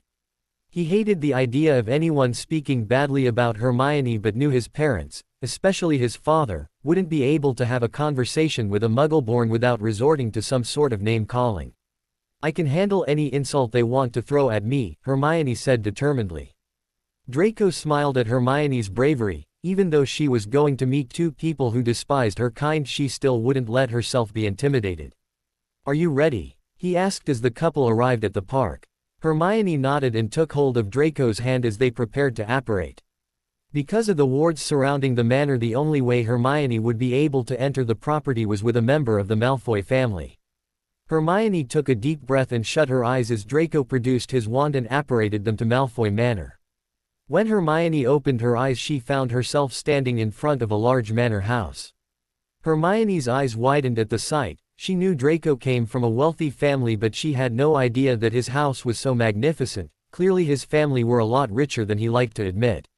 Staring at the house, Hermione was amazed that Draco would give up everything for her. If he lived his life in a way his parents approved of, one day he would be the owner of the manor and would most likely have obscene amounts of money, yet he was willing to walk away from all of that just to be with her. "Come on, let's get this over with," Draco said, pulling on Hermione's hand and leading her towards the manor. He had given Hermione a few minutes to take in his large house, but now he just wanted to face his parents and get his relationship with Hermione out in the open. "Have you seen Draco?" Narcissa Malfoy asked as she walked into her husband's study. "No, try his room," Lucius Malfoy answered, not looking up from his paperwork. "I have, he's not there," Narcissa sighed, sitting down in the chair opposite Lucius's desk. Lucius finally looked up at his wife. It was evident from her tone of voice that she was concerned about their son. "He's probably gone out with friends," he told his wife. "He never mentioned going anywhere," Narcissa argued. "He's 17, Sissa. Take it from someone who knows. 17-year-old boys don't tell their parents where they are every minute of the day." Lucius tried to reassure his wife that Draco was fine, wherever he was. "I know that," Narcissa conceded. "I'm just worried about him. He's been so withdrawn since returning home for summer. He's always been quiet and introverted, even when he was a child," Lucius pointed out. The fact that he had barely seen his son for the last 2 weeks wasn't unusual, so Lucius saw no reason to worry. "I know, but it's getting worse," Narcissa said fiercely, desperate to get her husband to take her seriously. "It might be the bond with Athena," Lucius mused. "I'm guessing by now he's feeling pretty lost and incomplete. The bond isn't designed to tolerate long periods of separation. I wish there was some way we could help him," Narcissa sighed, wondering if the bond was the reason her son was so quiet and withdrawn. "So do I," Lucius admitted. For years he had lived with the guilt of bonding Draco to a witch who he might never meet. "Sometimes I wish we'd never gone through with the bonding ceremony. It's not our fault, Lucius," Narcissa said reassuringly, noticing how guilt-ridden her husband looked. "We did the right thing for Draco and Athena. We didn't know Dumbledore and the Order were going to kill Tom and Adelaide and kidnap Athena." "True, I don't suppose anyone could have predicted what they were going to do," Lucius conceded. "Of course they couldn't," Narcissa said, standing up and straightening her robes. "No one could predict the so-called light side would be callous enough to kidnap a child and kill her parents." Lucius opened his mouth to respond, but before he managed to speak there was a loud popping sound and one of the house elves appeared in the room. Immediately the elf bowed its head down low and apologized for interrupting. "What is it, Dobby?" Lucius questioned, not in the mood for the elf's theatrics. Any of the other elves would have apologized and gotten straight to the point, but Dobby always liked to make lengthy apologies. "Master Draco is in the front room. He wishes to speak with you and Mistress," Dobby squeaked before disappearing with a pop. "Why on earth would he send an elf to get us?" Narcissa asked. "Why doesn't he just come in here if he wishes to speak to us?" I suppose we'll find out if we go and see him, Lucius said as he stood up. He was also curious about Draco sending Dobby to find them, but unlike Narcissa, who would ponder on the mystery for a while before acting, he was intending to go straight to Draco and find out what was happening. Leaving Lucius's study, the couple headed towards the front room. When they entered the front room, they found Draco sitting on one of the large sofas, a brunette girl sitting beside him. As Lucius and Narcissa moved further into the room, they both noticed that Draco was holding tightly onto the girl's hand. "Mother, father." Draco nodded to his parents, who stood looking at him in curiosity. "Draco," Lucius responded, "I take it your friend here is the reason you wished to speak with us." "Yes," Draco said, standing up and pulling Hermione with him. "I want to introduce you both to my girlfriend, Hermione." Lucius and Narcissa turned to stare at each other in shock. While Draco's bond with Athena wouldn't stop him from getting casually involved with other witches, it would definitely have prevented him from getting serious with anyone. Clearly he was serious about the witch with him, though, if he had brought her home to the manor. "Well, aren't you going to say something?" Draco asked, slightly bemused by his parents' odd reaction. Narcissa opened her mouth to speak, but when she found she didn't know what to say, she shut it again and sat down on the sofa. Lucius knew that the time had come to tell Draco about the bond with Athena. Knowing it was going to be an awkward conversation, he sat down next to his wife and gestured for Draco and his girlfriend to also sit down. Taking a deep breath, Lucius began to speak. "I'm sorry, Draco, I'm sure Miss Granger," Hermione provided, realizing Draco hadn't mentioned her surname. "I'm sure Miss Granger is a lovely young lady, but I'm afraid nothing can ever happen between you two," Lucius said. "What do you mean nothing can ever happen?" Draco demanded. "It already has. We've been together for 2.5 years. "That's impossible," Lucius muttered, wondering why Draco's bond with Athena hadn't prevented him from getting involved with someone else. "It's not impossible," Draco snapped. He was annoyed that his father was already being unreasonable and they hadn't even gotten to Hermione's blood status.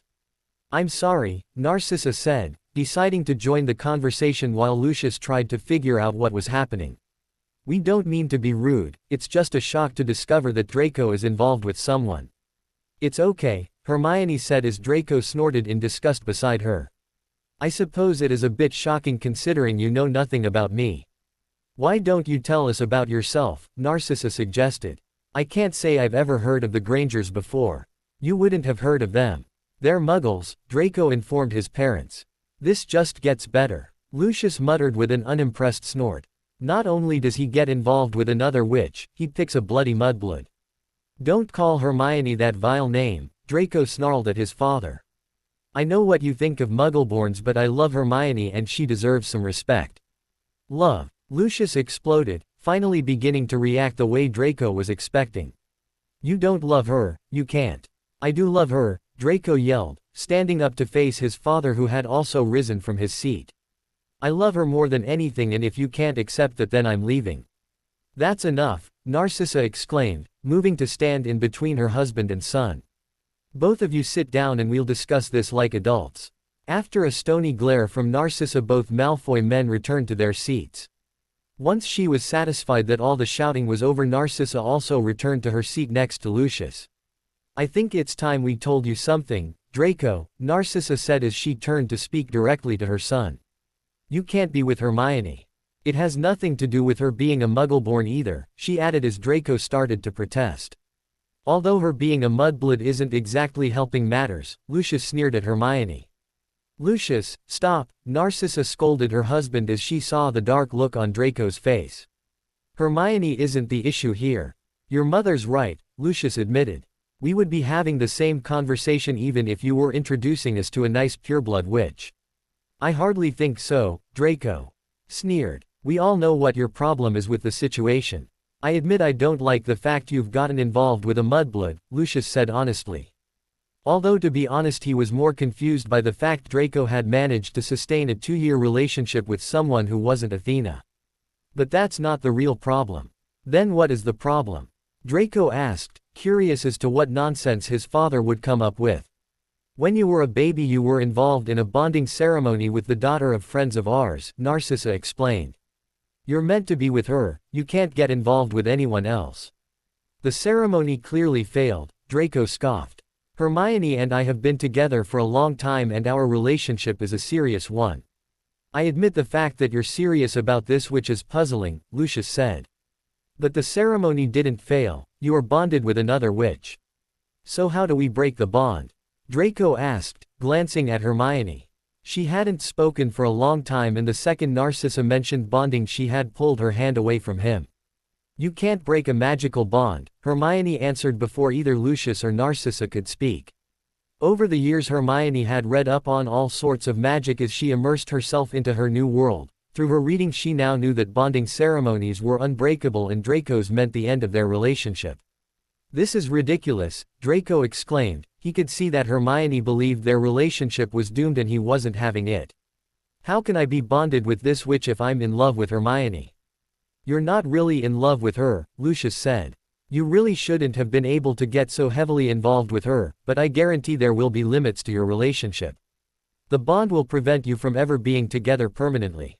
What sort of limits? Draco asked. That really makes no sense. I already know that I'm going to spend the rest of my life with Hermione. You won't. Lucius shook his head. The bond will only allow you to be with the witch you're destined for. Be with, do you mean say? Draco asked, much to the surprise of the other three people in the room. Well, do you? He prompted when Lucius remained silent. Yes, Lucius replied quietly. He wasn't comfortable with discussing such matters, especially as there was a stranger in the room. Well then the bond didn't work, Draco smirked. It certainly didn't stop us from being together. Lucius spluttered at what Draco was saying while Hermione blushed bright red. It was bad enough that Draco's parents hated her, but now he had told them they had slept together. Totally embarrassed, Hermione hung her head and hid behind a long curtain of hair. Lucius, what does this mean? Narcissa asked. Were we wrong? Is she really dead? What are you talking about? Draco asked. Is who dead? Be quiet, Lucius ordered as he abruptly stood up. Let me think for a minute, he muttered as he began pacing the floor. As Lucius paced the floor muttering to himself, Draco turned to Hermione. Moving her hair out of her face, he turned her head towards him. This bond thing is ridiculous, he whispered. I love you and I intend to spend the rest of my life with you. If you're really bonded to someone else you can't, Hermione replied quietly. I'm beginning to doubt the bond even exists, Draco said, talking slightly louder so that his father could hear him. If it is real, how am I able to break it so easily? The bond is very real, Narcissa said. Watching her son and his girlfriend, she was beginning to think that Lucius had made a mistake all those years ago and Athena really was dead. If he was still bonded with Athena, then she didn't understand how he could be so in love with the witch sitting next to him. Yes, it is. Lucius suddenly stopped pacing and turned to the young couple on the sofa.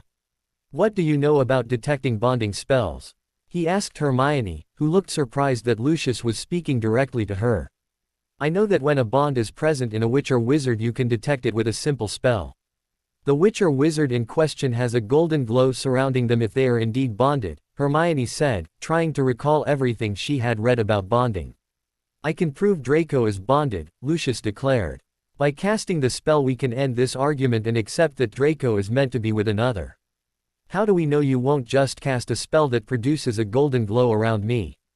Draco questioned, unwilling to trust his father.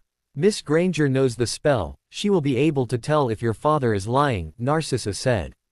After getting confirmation from Hermione that she would ensure Lucius used the correct spell, Draco gave his father permission to try and prove he was bonded to another witch. When Lucius cast the spell, Draco immediately checked with Hermione, who confirmed that his father had used the correct spell. Within seconds of the spell being cast, a soft golden glow began to form around Draco. While Lucius and Narcissa looked thrilled at the sight, Draco and Hermione were devastated by the proof that Draco belonged with another witch. See, Lucius gloated. I told you, his voice trailed off as he looked at Draco. The soft golden glow surrounding Draco had intensified in color and was now extremely bright. The glow was also spreading over to Hermione, and within seconds the couple were both immersed in the golden glow. What's happening? Narcissa asked. It's the bond, Lucius said, still trying to digest what he was seeing. The glow of the bond only intensified the way it had when the bonded couple were together in close proximity. I know it's the bond, Narcissa snapped.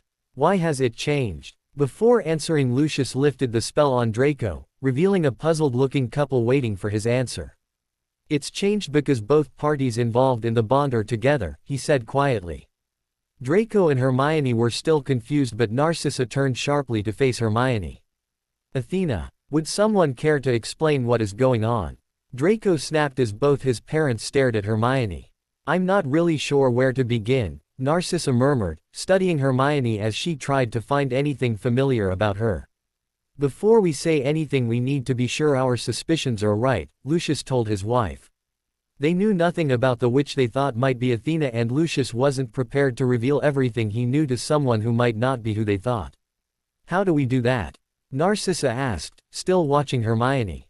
"I'll be back in a minute," Lucius said before he walked briskly out of the room. "Mother, what is going on?" Draco asked once his father was out of the room. "Your father and I will explain everything when he returns," Narcissa said. "I know you are both confused at the minute, but hopefully we will have answers for you shortly." Draco was just about to protest over the secrecy when Lucius returned, carrying with him a wooden box. Draco recognized the box as a magical safe box, but he knew it wasn't the Malfoy family box. Lucius placed the box onto the table before turning to Hermione. "Can you open the box?" he asked. "No." Hermione shook her head stubbornly. "I want to know what is going on, I don't want to play games." "It's not a game," Narcissa said softly. "It's our way of checking you are who we think you are." "And who do you think I am?" Hermione questioned. "The witch we bonded Draco with as a child," Lucius replied. "That's impossible," Hermione exclaimed. "I'm a Muggleborn. Until I was 11 I didn't even know I could do magic." "If you are who we think you are, then we will explain everything to you," Lucius said. "Please, just try and open the box." "What happens if I'm not who you think I am? Do I still get an explanation?" Hermione asked. "Yes," Narcissa said before her husband could speak, as she was certain that Lucius would have said no. "There will be certain things we can't tell you, but I promise whatever happens we will explain as much as we can." Satisfied she would at least get an explanation, Hermione sat forward to look at the box on the table. The box was made of a dark wood and there were intricate carvings all around the sides. On top of the box was a large emblem of a snake embedded in the wood. "What is it?" Hermione asked, slightly wary of opening something she didn't know the contents of. "It's a magical box. Each box is made for one specific family and only members of that family can open it," Lucius explained. "We have one that can only be opened by Malfoys." Hermione turned to look at Draco, wanting confirmation that his father was telling the truth. When Draco confirmed his family did indeed have a similar box, Hermione turned back to the box she was expected to open. Slightly hesitantly she reached towards the box. The minute her hand hit the smooth wood she felt a warm sensation in her fingertips. Moving her fingers to the catch she flicked it open and the lid of the box popped open slightly. "Do we get an explanation now?" Hermione insisted, resisting the urge to fully open the box and see what was inside. Right now she wanted to know what was happening and why the Malfoys seemed to think she was the witch they had bonded Draco with. "Yes, you do," Lucius said, moving to sit back down next to his wife. "First of all, what do you know about a wizard named Tom Riddle?" Hermione thought for a long while, trying to remember if she had ever heard that name. "Nothing, I don't think I've heard of him." "What about a wizard named Voldemort?" Lucius asked. "Him I've heard of," Hermione said warily. "But even then I don't know much, just what Harry and Ron told me in first year." "Who are Harry and Ron?"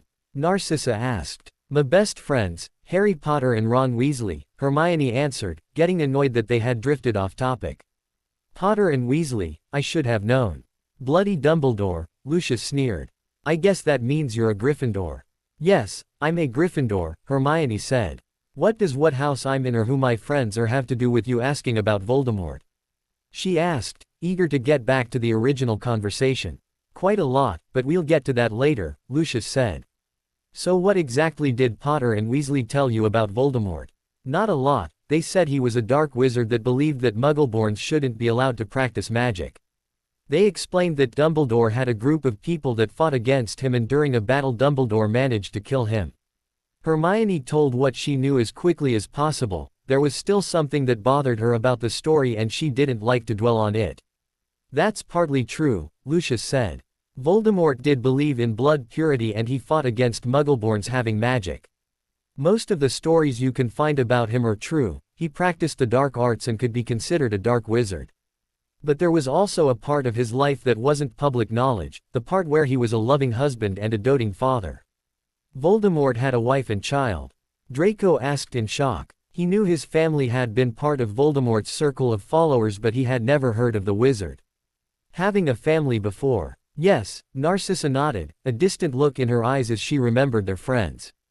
What does this have to do with Draco and I? Hermione asked. Or this Tom Riddle you asked about earlier? I'm getting there, Lucius said. He smiled at Hermione's impatience. It was a trait her father had had. And as for Tom Riddle, that was Voldemort's real name. Only a few select people ever called him Tom. Most knew his as Voldemort or the Dark Lord. What happened to his wife and child? Draco asked. All the stories I've heard about Voldemort never mention any family. They were both believed to have been killed in the same ambush that killed Tom, Lucius said. A friend of ours was a part of the Order at the time and he came to me as soon as he heard what had happened. What had happened? Hermione asked, getting immersed in the story even though she didn't see what it had to do with her and Draco. Dumbledore and his favorite Order members broke into Tom's house in the middle of the night. Nobody apart from that group know exactly what happened, but both Tom and his wife, Adelaide, were killed. For some reason Dumbledore also told everyone their young daughter had perished too, but she hadn't. How do you know she didn't die? Draco asked his father. Because she's sitting right next to you, Narcissa said with a small smile. Draco turned to look at Hermione, while his girlfriend just sat looking shell-shocked. The moment Lucius had mentioned Hermione being the witch they bonded Draco with years ago, both teenagers had been waiting for them to reveal Hermione's true identity, but it was still a shock when it had happened. No, Hermione whispered, shaking her head. That's not true, you've made a mistake. We haven't, Narcissa said gently. The night of your parents' deaths we had just performed a bonding ceremony for you and Draco. You've witnessed yourself that the spell revealed that you and Draco are bonded. Plus you opened Tom and Adelaide's safe box, only a riddle could open the box. As Hermione sat shaking her head, refusing to believe what she was hearing, Draco began thinking about his connection with Hermione. Suddenly everything made sense, the way he had been so drawn to her, the way he was lost when she wasn't around, and all the other little things he hadn't been able to explain. Hermione also being the daughter of a Slytherin also made sense. She'd held no prejudice against Slytherins despite being surrounded by people who did, and she had felt completely at ease in the dungeons over Christmas. Are you all right, dear? Narcissa asked Hermione as the younger witch still looked pretty shaken. Not really, Hermione muttered. I've just discovered my whole life's a lie and I have no idea who to trust anymore. You can trust me, Draco said, putting his arm around his girlfriend and pulling her into his body. I know, Hermione said, leaning into Draco's warmth. You can trust all of us, Lucius said. You're a part of this family and we'll do all we can to help you adjust. Anything you want to know feel free to ask. We promise to tell you the truth. I do have a few questions, Hermione said, sitting up straighter but not leaving Draco's side. How long have you known I wasn't dead? From the way you were talking earlier it was clear you though the witch Draco was bonded with was alive. We've known since the beginning, Lucius admitted. If you had been dead Draco would have been in pain as the bond ended and he wasn't. A simple spell revealed the bond was still intact. Why didn't you look for me? Hermione asked. It was clear the Malfoys were close to her real parents, so she was unsure why they didn't find her when they knew she was alive. We did, Narcissa said. We investigated everyone involved with the Order, hoping one of them would suddenly turn up with a baby girl, but none did. I even investigated people with connections to Dumbledore personally, but the man is so old and has his nose in so many different areas of the wizarding world it was practically impossible to look into everyone he knew, Lucius explained. We did all we could to find you, unfortunately Dumbledore had hidden you too well. Why are you so convinced it was Dumbledore who took me? Hermione asked. It had to be one of the men present during the attack as they told the others you were dead. Dumbledore was the brains behind the Order, he called the shots and no one would have dared go against him, Lucius explained. So you think Dumbledore knows exactly who I am? Hermione questioned. Her mind was currently going over every interaction she had had with the headmaster of Hogwarts as she tried to remember him ever treating her strangely. Yes, there's no way he would kidnap you and not keep an eye on you, Lucius said. Knowing him, I'd like to bet he's actually manipulated your life several times. That's ridiculous. Professor Dumbledore has been nothing but kind to me since the day he told me I was a witch, Hermione protested. She was still unconvinced that Dumbledore had anything to do with her kidnapping as a child. He was the one who informed you about being a witch? Lucius asked. Yes. Hermione nodded. He came to my house and explained everything to me and my parents. The headmaster never goes to visit the Muggleborns, usually that's the job of the deputy head, Lucius said. The fact he visited you is significant. You think he was manipulating me? Hermione asked. The longer she was speaking to Lucius and Narcissa, the more she was beginning to trust them. Definitely. Lucius nodded. Did he do anything else other than explain about your magic? He arranged for us to go to Diagon Alley with the Weasleys and the Potters, Hermione replied, suddenly seeing the manipulation in Dumbledore's actions. Of course, two families of his most faithful supporters, Lucius sneered. Let's guess they were nice and friendly and you've been friends with them ever since. Yes, Hermione answered. Do you think they know who I am? I don't know, Lucius replied. It's a possibility, or Dumbledore could have just told them to befriend you and your family without giving them details. I do know, however, that they were all quite happy to let Dumbledore and his cronies attack a house where they knew a young child was. They were so determined to get rid of Tom that it didn't bother them that an innocent woman and her child were involved. Do you have any more questions, dear? Narcissa asked as Hermione once again slipped into silence. Just one. What's my real name? Athena, Narcissa smiled. Athena Riddle. What happens now? Draco asked as Hermione whispered her real name under her breath a few times. That's up to Athena, Narcissa said. What do you want to do, dear? I want to go home, Hermione replied, suddenly standing up. I appreciate you both being so honest with me, but I need some time alone. I need to process what's just happened. Of course. Here, take the box, Lucius said, shutting the lid of the box and shrinking it to toy size. It might help you get to know your parents better. Thank you, Hermione said, taking the box and slipping it into her pocket. When you're ready you can come here anytime, Narcissa said, standing up and moving closer to Hermione. She really wanted to hug the young witch, but she had a feeling that she wasn't ready for that just yet. Your family, so you are always welcome here. Thank you. Hermione smiled kindly at Narcissa. She appreciated the gesture and might take her up on it one day, but right now she wanted to leave the manor. Come on, I'll take you home, Draco said, rising and moving to stand beside Hermione. You don't have to, I can get home just fine by myself, Hermione protested. She wanted to be alone and was worried that if Draco was with her he might end up staying for a while to make sure she was all right. I insist, Draco said. I know you want to be alone, but I just need to make sure you get home safely. I promise the second you're safely home I'll leave. Thanks. Hermione smiled at Draco as he put his arm around her. After saying goodbye to Lucius and Narcissa, Draco apparated him and Hermione to the park by her house. Together they walked in silence to Hermione's house. When they reached the front door, Draco made Hermione promise to get in touch the second she wanted to talk before he left her alone.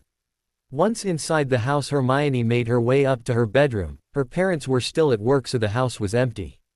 Taking the safe box from her pocket, she turned it back to full size before hiding it in the bottom of her wardrobe. She fully intended to search the box, but for now she was still trying to digest everything that had happened. Crawling onto her bed, Hermione curled up as she thought about everything she had discovered. Not only was she not a Muggleborn, but her entire life once she started Hogwarts had been manipulated by one of the people she trusted the most. Then there were the Potters and Weasleys. How much did they know about her past? Were Harry and Ron told to befriend her, and had they only been pretending to be her friend these last 6 years? With hundreds of questions swimming around her head, Hermione lay contemplating her life until she heard her parents return home.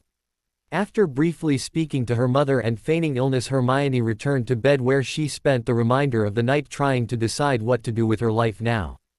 Did she continue living as Hermione Granger, Muggleborn bookworm, or did she embrace her new identity as Athena Riddle, daughter of the Dark Lord? During the first few weeks of the school holidays, Dumbledore and his 4 heads of houses spent most of their time planning for the upcoming year. After gaining the list of students who were of age to attend Hogwarts, letters were sent out and plans were made to visit the Muggleborns and explain things in person. They also discussed prefects, Quidditch captains and head students as well as sorting the timetables. All this was done early in the holidays, so for most of the summer the professors didn't have to worry about school. Now on to the head boy and girl, Dumbledore said, addressing the other 4 people in the room. I think head girl is an easy choice, he began. Hermione Granger is the perfect candidate, she is the top student in her year and impeccably behaved. I agree, Miss Granger would be ideal, said Minerva McGonagall, head of Gryffindor House. Yes, most suitable, tiny Professor Flitwick squeaked.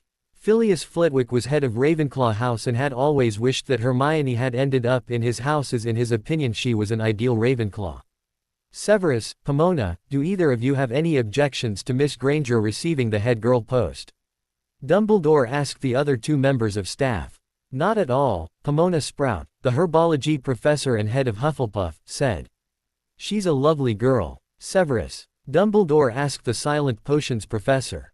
I have no objections to Miss Granger being head girl, Severus drawled. Although I do have a suggestion for head boy. Who? Dumbledore asked. He knew Severus was about to suggest a Slytherin, but he had a ton of excuses ready to stop that from happening. For 6 years he had managed to keep Hermione away from Slytherins, in particular Draco Malfoy, and he had no intention of making one head boy so she would have to interact with him on a regular basis. Draco Malfoy, Severus said.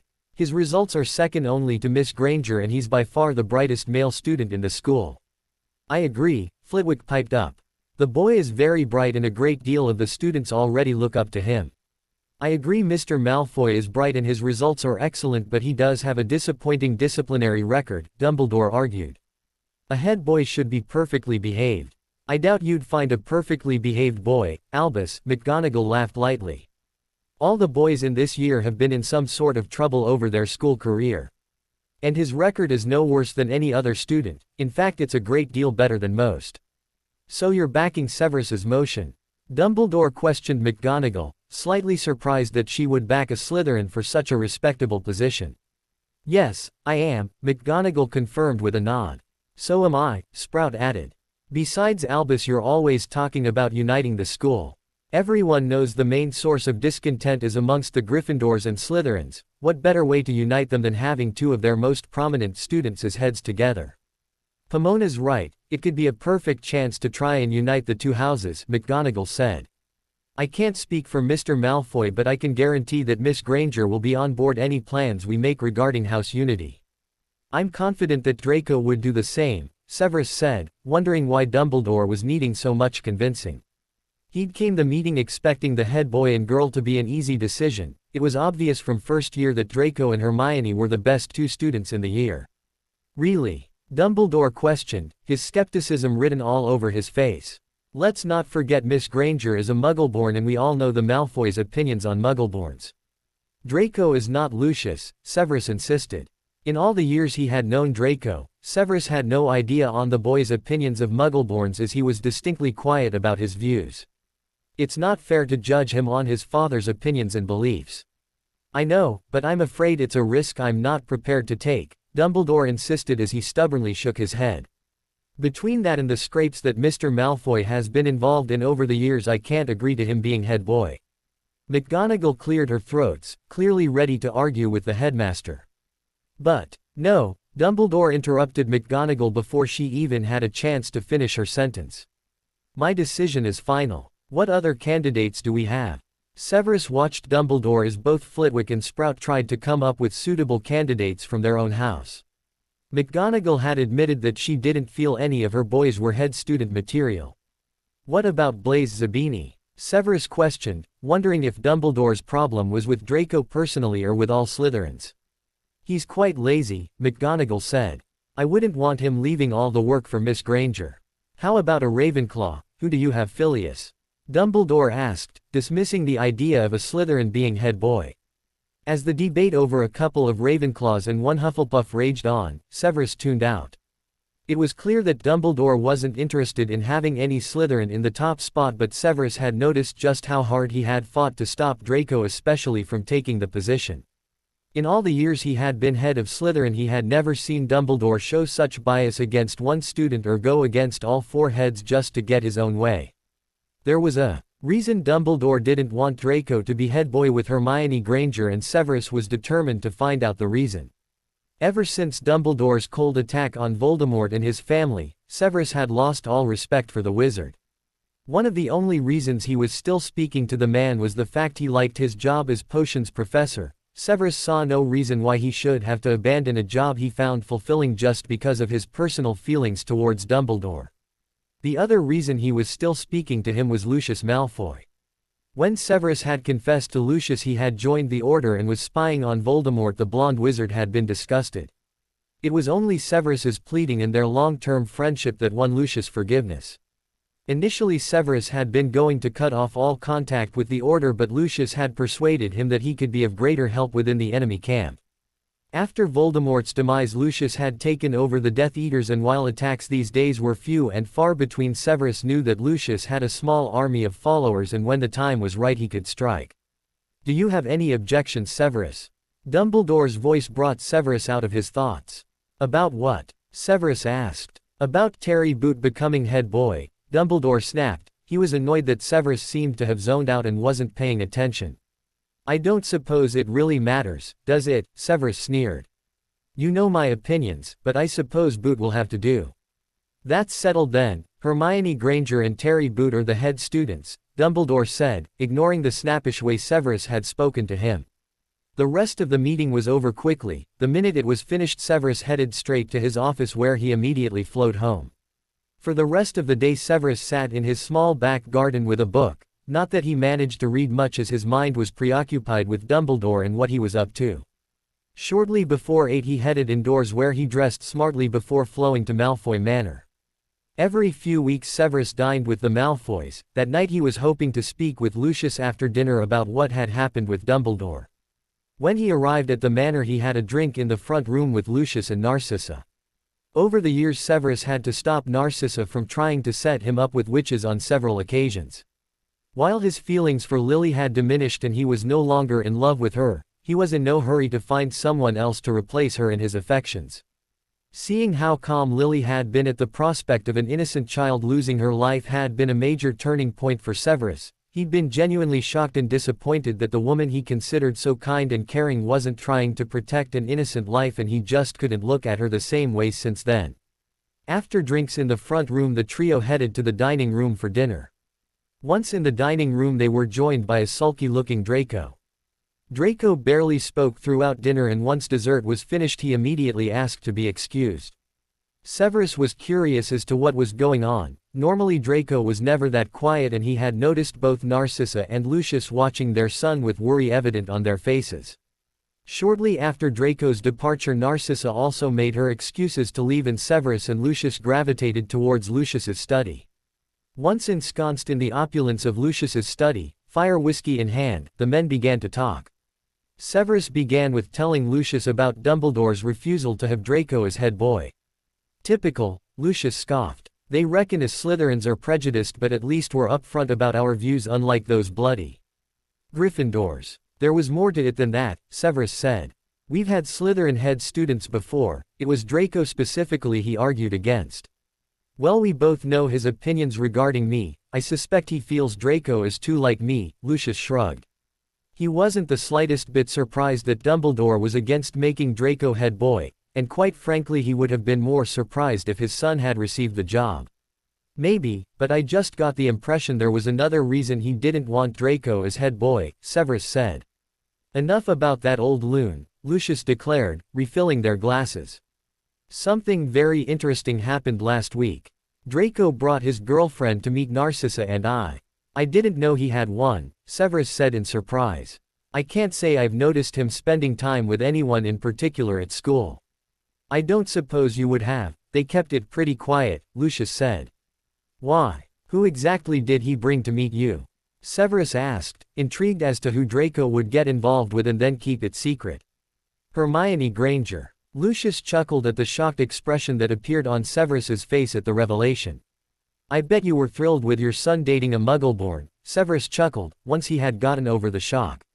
He'd never witnessed any sort of interaction between Draco and Hermione that would indicate they were romantically involved. We weren't exactly over the moon by events, but then things got interesting, Lucius said.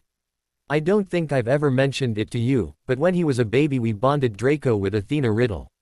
No, you didn't mention it. Severus's eyes widened at the revelation. It must have been difficult when she died. The end of a bond is said to be excruciating. Actually, she didn't die, Lucius admitted, explaining about how they knew Athena had survived. Why did you never tell me? Severus asked. For years I've tortured myself over the fact I might have been able to save her if I arrived at Order headquarters earlier that night. I'm sorry, Severus. I had no idea, Lucius said, feeling guilty for not confiding in his friend earlier. But the reason I didn't tell you was because I had no idea where she was. I figured Dumbledore had her hidden somewhere, but I've never been able to find her. Wait a minute, if Draco is bonded to Athena and she's still alive, how did he become involved with Granger? Severus asked. I thought the bond would have prevented him from entering a relationship with another witch. That's exactly what I wanted to know. I couldn't figure out how Draco had gotten so involved with someone who wasn't Athena, Lucius said. When I cast a spell to prove Draco was bonded with another witch, it revealed that he was actually bonded with Hermione. How is that possible? Severus was puzzled for a minute before the answer dawned on him. Merlin's beard, Hermione Granger is really Athena Riddle. Yes, Lucius confirmed. I've spent the last week researching the family she grew up with. It turns out the man who raised her is a squib and an old acquaintance of Dumbledore's. When I was searching for her originally, it was impossible to look into all the old fool's friendships and acquaintances, and I missed Granger. That makes so much sense, Severus said after a few minutes of silence. He's always been pretty attentive towards her, and I think it explains why he was so determined that Draco wasn't to be head boy. Hermione is going to be head girl. Why keep her away from Draco though? Lucius asked, before proceeding to answer the question himself. Although I suppose can understand why Dumbledore would want to keep her away from Slytherins, he wouldn't want her finding out the truth about who she really is. It's more than that, Severus explained.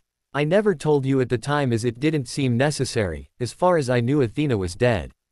About a year before the attack that killed Voldemort and his wife, Dumbledore was present when a prophecy was foretold. The prophecy spoke of a girl who was the spawn of the dark and would bring with her wisdom and war. Athena, Lucius declared, immediately recognizing the meaning of her name in the prophecy. That was the conclusion the Order came to. Of course, at the time they were merely worried that Voldemort would produce an heir, Severus said. I'm not sure, but by the timing I'm guessing the prophecy was made around the time Athena was born. That would be pretty likely, Lucius nodded. Athena had only just turned 1 when she was taken. Anyway, the Order were seriously worried, especially as there was a second part to the prophecy. The second part claimed that the girl would rule the world with her dragon at her side.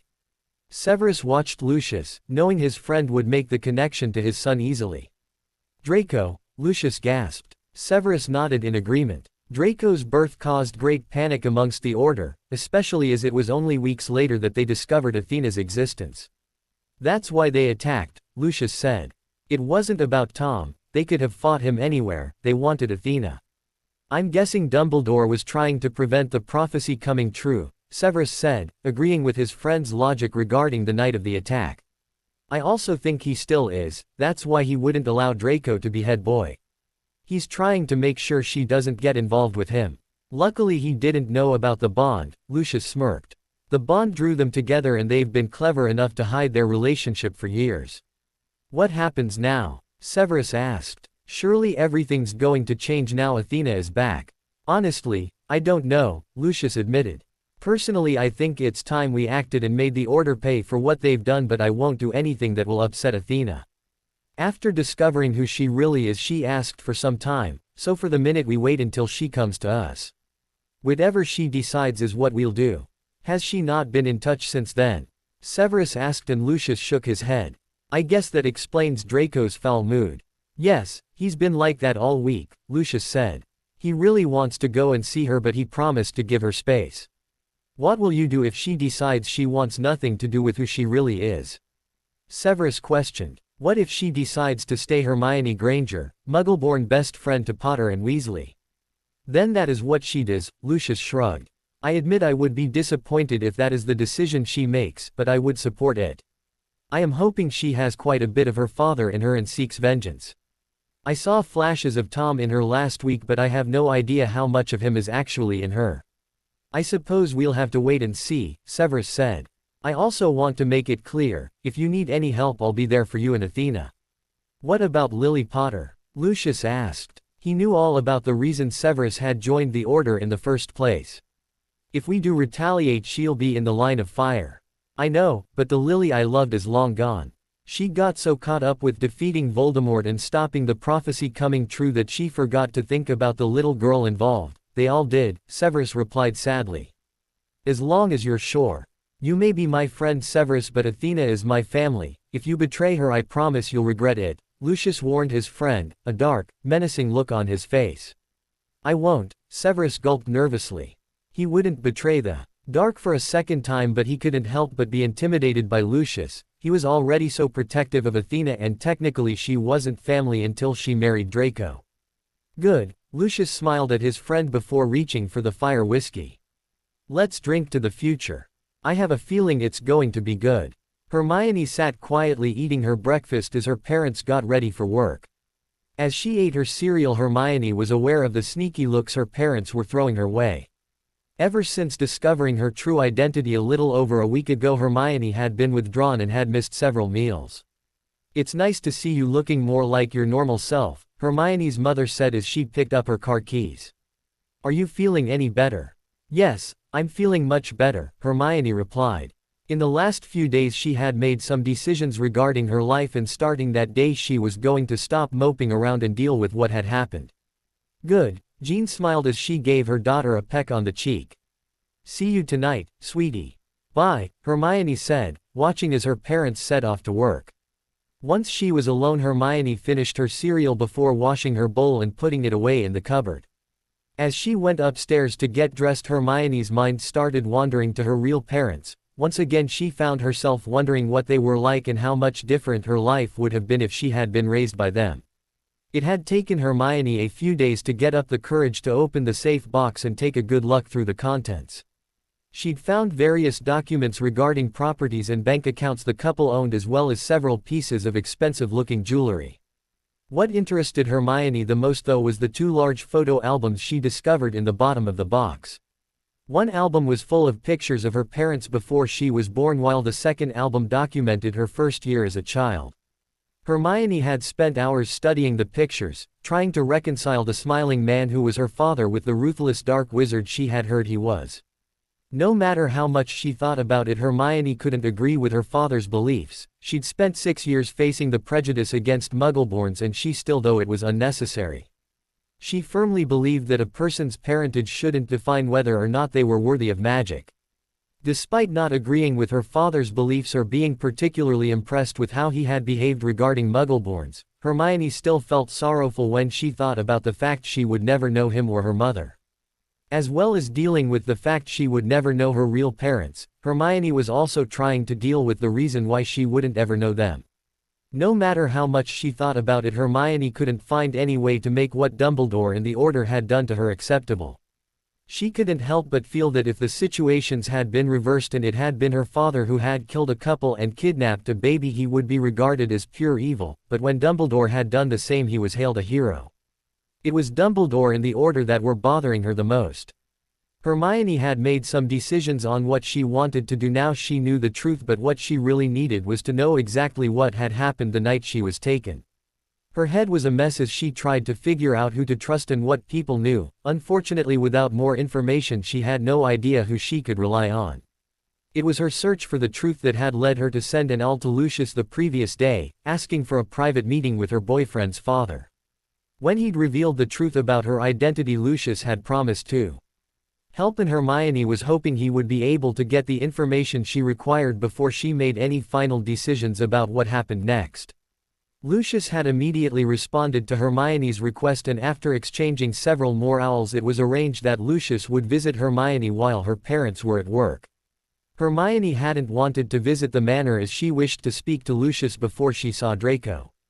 Currently sitting on her desk was a letter to her boyfriend that Hermione planned on sending after she had spoken with Lucius.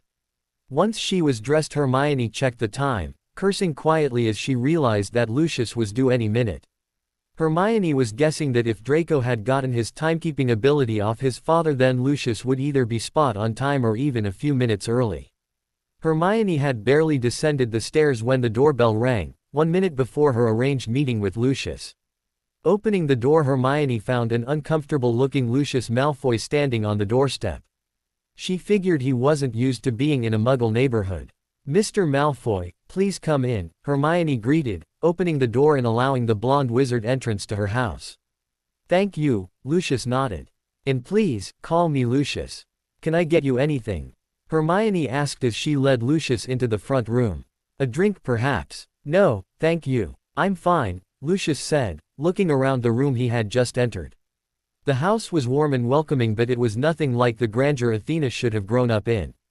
"Please, take a seat," Hermione said, perching herself on the edge of a leather recliner. "So, Athena, what can I help you with?" Lucius said, settling on the sofa. "First of all, my name is Hermione. I'm not ready to deal with using another name, maybe one day but not now," Hermione explained, hoping that Lucius would understand her reluctance to change her name. "I understand," Lucius replied. He was pleased to note that Hermione wasn't ruling out returning to her real name in the future, hopefully that meant she was willing to embrace her true self. "Forgive me if I slip up, for nearly 18 years I've thought of you as Athena." "It's okay, I know it'll take some getting used to," Hermione conceded. She knew that while she needed time to adjust, so did the Malfoys. "Don't worry, I'll get used to it," Lucius said, smiling at Hermione. "So Hermione, how can I help?" "I need to know what happened the night my parents were killed," Hermione announced, getting straight to the point of the meeting. "I know you've told me all you know, but I need to know the whole truth. Is Dumbledore the only person aware I'm still alive? What do the Potters and Weasleys know about me? I've got a million questions and I need the answers." "Getting to the truth will be tricky," Lucius admitted. "Dumbledore took his most trusted followers with him, only they know the truth." "Who did he have with him?" Hermione asked, suddenly realizing they hadn't discussed who else was present at her parents' murder and her kidnap. "His usual bunch of favorites," Lucius sneered. "Potter, Weasley, Lupin, Black and Longbottom. Apart from Longbottom, presumably the father of fellow Gryffindor, Neville Longbottom," Hermione realized she knew all the men involved. Potter and Weasley were clearly James and Arthur, fathers to her best friends and men who had always treated her so kindly. Black was Sirius Black, Harry's godfather and best friend to James. Like James and Arthur, Sirius was always nice to Hermione and often entertained her and her friends with stories of his schooldays. Lupin was Remus Lupin, another good friend of James and Sirius and also the Defense Against the Dark Arts professor at Hogwarts. Like the other men, Remus had always been nice to her and he was one of Hermione's favorite professors. "Are you all right?" Lucius asked, noticing that the names of the men involved in her kidnapping seemed to have affected Hermione. "Yes, it's just I know most of them personally," Hermione admitted. "They've always been so nice to me, yet they destroyed my life when I was only a baby." "Maybe that's why they're so nice," Lucius suggested. "Maybe," Hermione shrugged, shaking her head as she tried to remember the real reason for her talk with Lucius. "Anyway, do you think you can get me the truth about that night?" "I'll try my best," Lucius said. "I won't promise because I never break promises and I can't guarantee a result. But I assure you I'll do everything in my power to discover what really happened that night." "Thank you, I appreciate it," Hermione said. Until she knew what really happened that night she wouldn't be able to move on with her life, so she was hoping that Lucius was successful in gaining the information she desired. "Is there anything else I can help you with?" Lucius asked. "I know we didn't really discuss your parents much last week, but if you want to know about them, Narcissa and I will be more than happy to fill you in." "I'd like that," Hermione smiled. "But for today there's something else I wish to ask you about, the bond with Draco." "What exactly do you want to know?" Lucius questioned. "I got the impression you understood magical bonds quite well." "I understand the basics," Hermione explained. "What I'm really interested in is the love part of the bond." "You want to know if your feelings for Draco are real or because of the bond," Lucius remarked, realizing Hermione's worry. Hermione nodded. It felt rather uncomfortable to be discussing such matters with Lucius, but she needed to know how much the bond had affected her feelings for Draco. She'd only started wondering about the bond a few days earlier, and while she knew her relationship with Draco would continue, she would be slightly upset if their feelings for each other had been entirely produced because of the bond. The bond does produce a connection based on love, Lucius said, noticing Hermione's face fall at his words. But it's only a basic connection. The bond ensures a couple have enough love for each other to live happy and satisfying lives together. So you're saying that Draco and I only love each other because of the bond, Hermione said sadly. No. Lucius shook his head. From the little I've seen of you and Draco, I would say your feelings are far stronger than any the bond produces. The bond ensures you love the person you're bonded with, it doesn't ensure you're in love with them. How are you so sure Draco and I are really in love? Hermione asked. Lucius's second response had helped soothe her worries slightly, but she was still concerned their feelings might not be real. Only you and Draco know if you're in love, Lucius replied. I'm just basing my opinions on what I've seen of the two of you and my knowledge of bonded couples. Do you have much experience in that area? Hermione questioned. A little. My parents were bonded when they were children, Lucius replied. They loved each other and were very happy together, but they never fell in love. The bond ensured they lived a happy and fulfilling life, but they both admitted that there was no real spark and passion in their relationship. That's one thing the bond can't produce. If you and Draco have real passion, that's something the bond hasn't created. By the time Lucius had finished speaking, Hermione was smiling, immensely relieved by what he was telling her. She and Draco had a very passionate relationship, and she was relieved to hear that it wasn't all a product of their bond. I take it you're happier now, Lucius said, noticing the relief that had overtaken Hermione as he explained the intricacies of the bond. Yes, thank you for explaining things to me, Hermione said. Anytime, Lucius replied as he stood up and straightened his robes. I should be off now. I'll try my best to get the information you wanted, and hopefully we'll be seeing you soon at the manor. Hopefully, Hermione responded noncommittally as she walked Lucius to the front door. Hermione was actually hoping to spend more time at the manor, as she had a lot more she wanted to know about her parents. However, she knew she had to be careful disappearing too often. Luckily, both her parents worked full-time, so for the majority of the holidays she was left alone. The only times she really wasn't alone was when she and her family were on holiday, or the times she was invited to either the Burrow or Godric's Hollow to spend time with her friends, although at the minute both the Potters and the Weasleys were on holiday. After seeing Lucius off, Hermione rushed up to her bedroom. Grabbing the letter for Draco, she hurriedly gave it to her owl to deliver.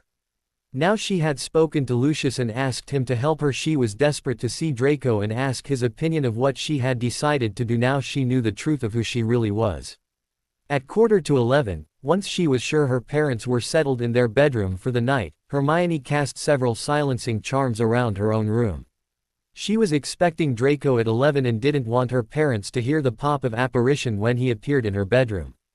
Hermione knew the charms would be useful later, as she was also planning on getting Draco to stay the night. Once the charms were in place, Hermione settled down to wait for Draco. At exactly 11 there was a loud popping noise and Draco appeared in the middle of her bedroom. Before Draco even had a chance to speak, Hermione had jumped up off her bed and wrapped her arms tightly around Draco. Are you okay, Hermione? Draco asked, stroking his girlfriend's soft hair. I'm better now you're here, Hermione replied before crashing her lips against Draco's. Draco immediately responded to the key, and wrapped his arms tightly around Hermione's waist. As they were dotting, Hermione began walking them backwards, until they toppled over onto her freshly made bed. Do you want to talk about last week? Draco asked as the couple settled on the bed properly. Not yet, Hermione replied, pushing her boyfriend further down onto the bed and climbing on top of him. We can talk later, right now all I want is you. As she finished speaking, Hermione once again connected her lips to Draco's as two pairs of hands began tearing off clothes. For the next couple of hours all thoughts of Hermione's real identity was forgotten, as the two lovers made up for the fact they hadn't seen each other in over a week and hadn't been together for nearly a month. Nearly 2 hours after Draco arrived, Hermione was finally ready to talk about the previous week. Despite the fact it was the early hours of the morning, Hermione was lying contentedly in Draco's arms as the couple discussed the outcome of their visit to the manor. While events had been shocking for Hermione, they had also been surprising for Draco. He had spent weeks preparing himself to be disowned for loving a Muggleborn, but instead he had ended up having a girlfriend that his parents loved and actively encouraged a relationship with. "Do you know what you're going to do now?" Draco asked, his fingers trailing along Hermione's bare arm. "I think so," Hermione sighed, still slightly undecided with her decision. "My first reaction was to leave school and refuse to have anything to do with Dumbledore and his precious order." "That doesn't really sound like you," Draco said. "You never run from anything."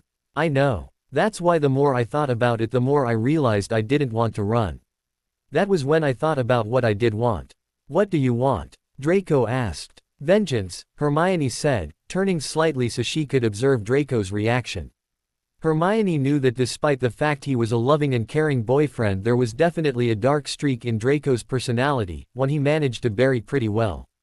She was hoping that his dark, Slytherin side would appear and he would stand by her side as she did what she had to do. Draco's lips formed into his famous smirk and Hermione noticed the dark glint appear in his eye. "What exactly did you have in mind?" he asked. "I'm planning on destroying the lives of everyone involved in my kidnapping," Hermione announced. She had given her plans a lot of thought over the last few days, and although it may seem extreme, she just couldn't sit back and do nothing now she knew what Dumbledore and the Order had done. "How will you know exactly who to target?" Draco asked. "From what Father said, all the Order were told you were dead. That's why I asked your father for help earlier today. He's going to try and find out exactly what happened the night I was kidnapped," Hermione explained. "If he can't find any additional information, I'll have to focus most of my attention on Dumbledore, although I want everyone in the Order to suffer. Even if they didn't know what happened to me, they were all happy to let me perish." "Do you know how you're going to make them pay?" Draco asked, thoroughly impressed with the darker side of Hermione's nature. He'd always suspected his girlfriend had a darker side, but her naturally sunny disposition hid it extremely well. "Not yet, that's the part that needs work. Will you help me?" she asked nervously. Hermione was worried that Draco would disapprove of her plan and try to talk her out of it. "I'll help you on one condition," Draco said, suddenly looking very serious. "You need to be certain this is what you want before we begin. Whatever we do, you have to be sure you can live with it once this is over. I don't want you taking your revenge only to have you suffering with guilt later on." "I won't," Hermione vowed as she stubbornly shook her head. "This is what I need to do. I need to avenge my parents' deaths." "In that case, I'm right behind you," Draco smirked, the dark glint once again present in his gray eyes. "We'll make them pay for what they did to you and your parents.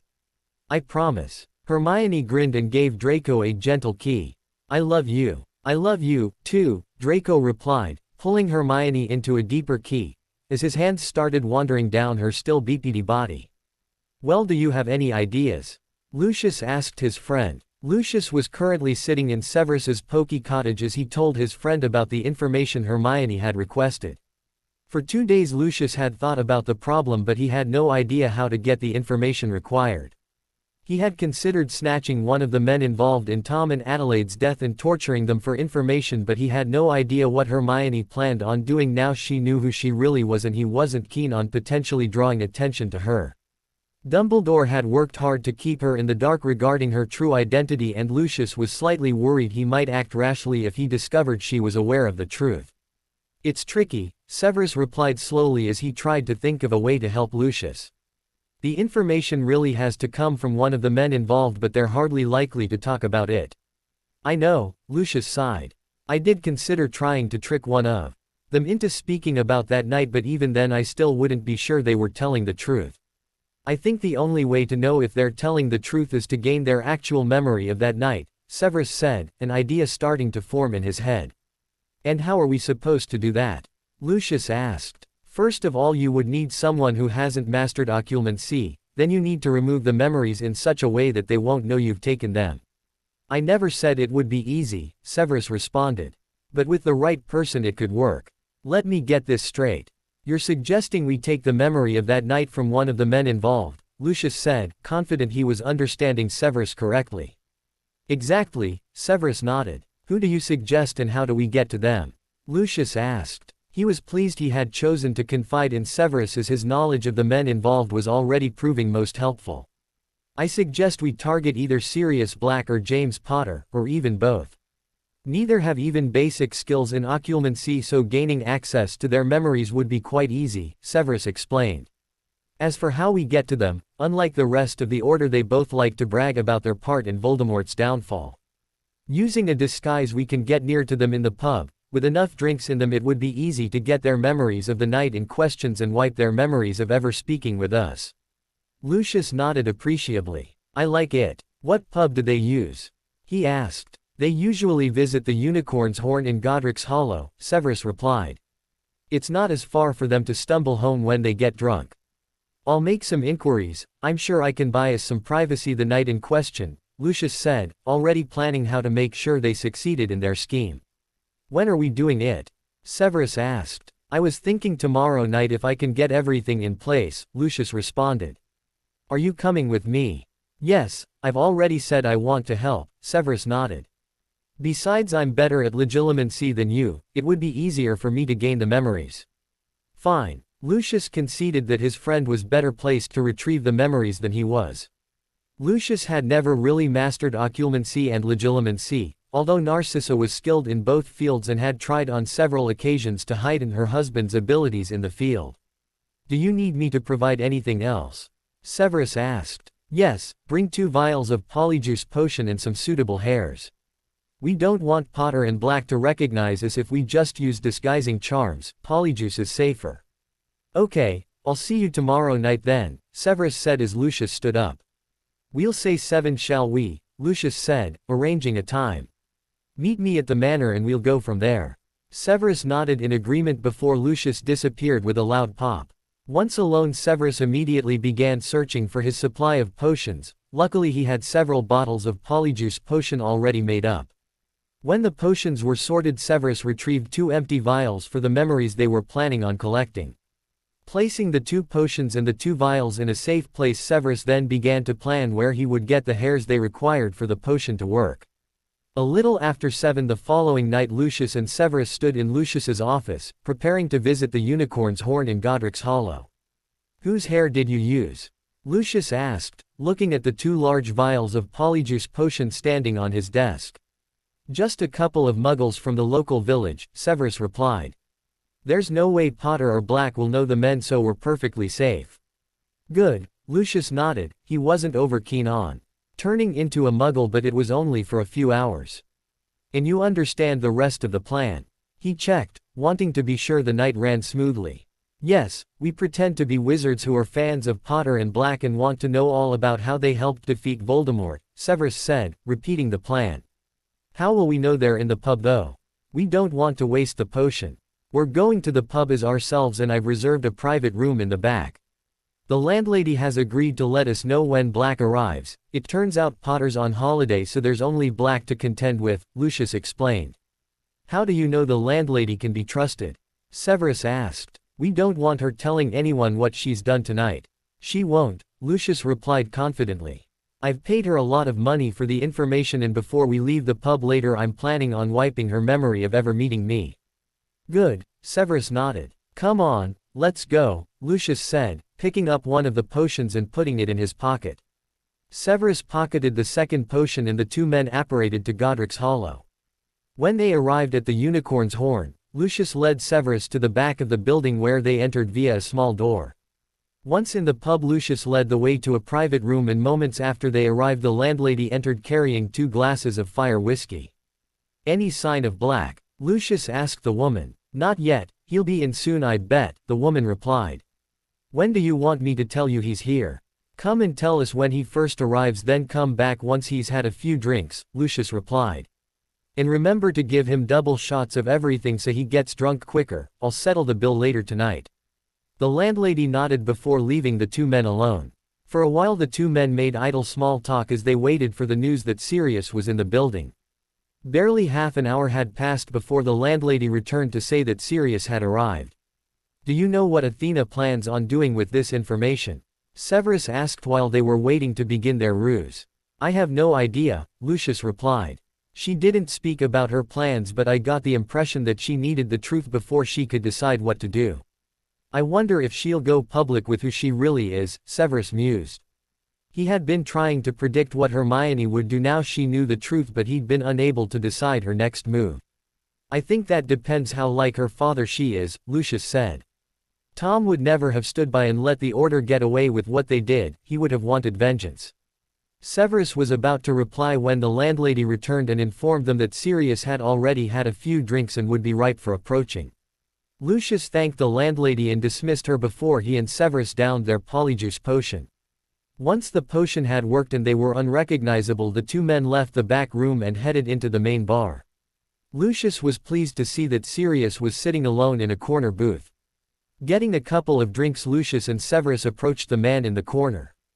"Are you Sirius Black?" Lucius questioned. "Yeah, I'm Sirius," Sirius replied, looking up at the two strangers. "Who wants to know?" "A couple of fans," Lucius replied. "We are hugely impressed with your part in bringing down you-know-who." Sirius visibly preened at the compliment. "Pull up a chair, mates. I'll tell you all about how we defeated him." Lucius and Severus exchanged a triumphant look as they slid into the booth opposite Sirius. As Sirius ordered 3 fire whiskeys from the landlady, he began telling stories from his time fighting against Voldemort. Occasionally Lucius or Severus would feign admiration for the man sitting opposite them, but for the most part they sat and watched as Sirius proceeded to get steadily drunker. After nearly an hour the polyjuice potion was reaching its limits, so Severus and Lucius decided to act. Severus slipped over to the other side of the booth and began rooting through Sirius's mind while Lucius kept watch. As Lucius made sure no one approached the table, he saw Severus removing several memories and placing them in glass vials. "I'm done," Severus said, placing the vials safely in his cloak pocket. "I just need to alter his memories of tonight." After Severus had ensured that Sirius wouldn't remember the conversation, the two men left the table. By this point Sirius was so drunk he didn't notice he was once again sitting alone. As they passed the bar, Lucius threw the landlady a bag of galleons and asked to see her in the back room. Once in the back room, Lucius wiped the landlady's memories of ever meeting him and Severus or the events that had conspired over the night.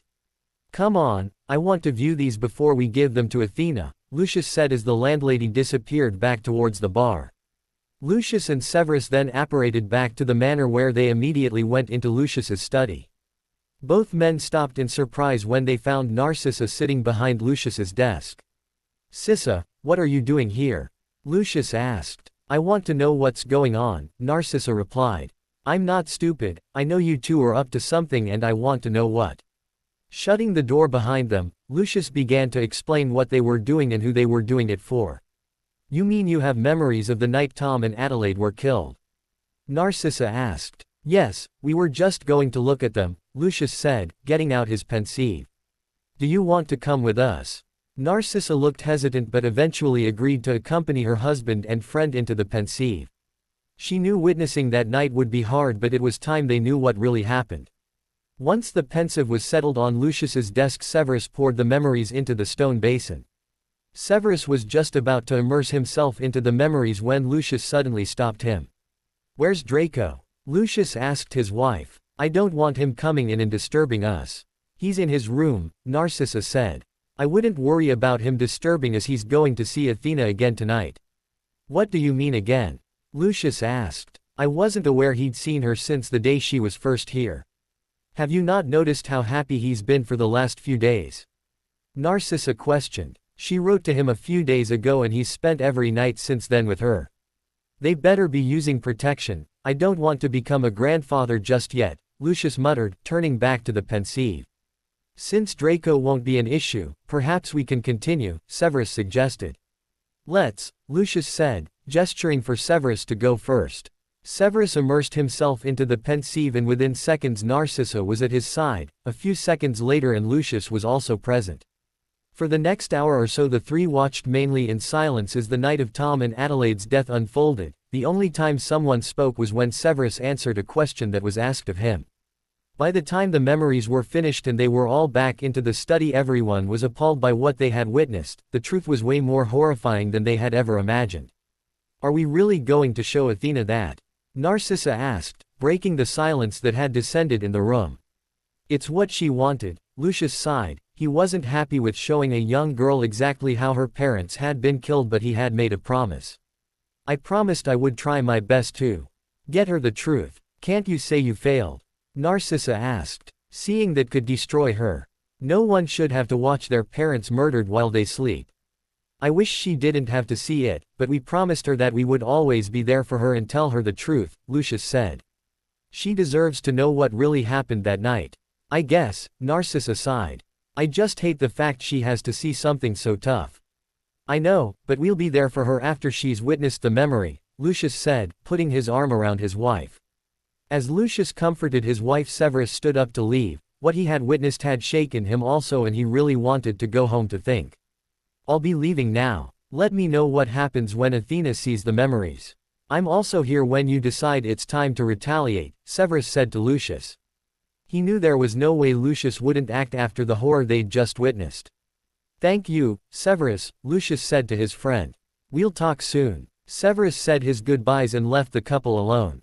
For a long while Lucius and Narcissa remained in the study discussing what would happen next. While Lucius agreed not to act until they had shown the memories to Hermione, he also swore that whatever the young witch decided he would gain vengeance for Tom and Adelaide. His friends had been murdered while they slept and their young daughter deliberately snatched. There was no way he was letting that go unpunished. Hermione neatly placed her packed bag and jacket on her bed before leaving her bedroom, shutting the door firmly behind herself. Hermione then headed downstairs to where her parents were checking they had everything for their weekend. Hermione's parents were going to a dental convention in Brighton for the weekend while Hermione was heading to Malfoy Manor to spend the weekend with her boyfriend and his parents. Hermione's parents had no idea she was also going away for the weekend. They thought their daughter was going to spend the weekend at home. When she was younger, Hermione had always attended the conferences with her parents. Once she had started school, she usually spent the weekend with either Harry or Ron's family.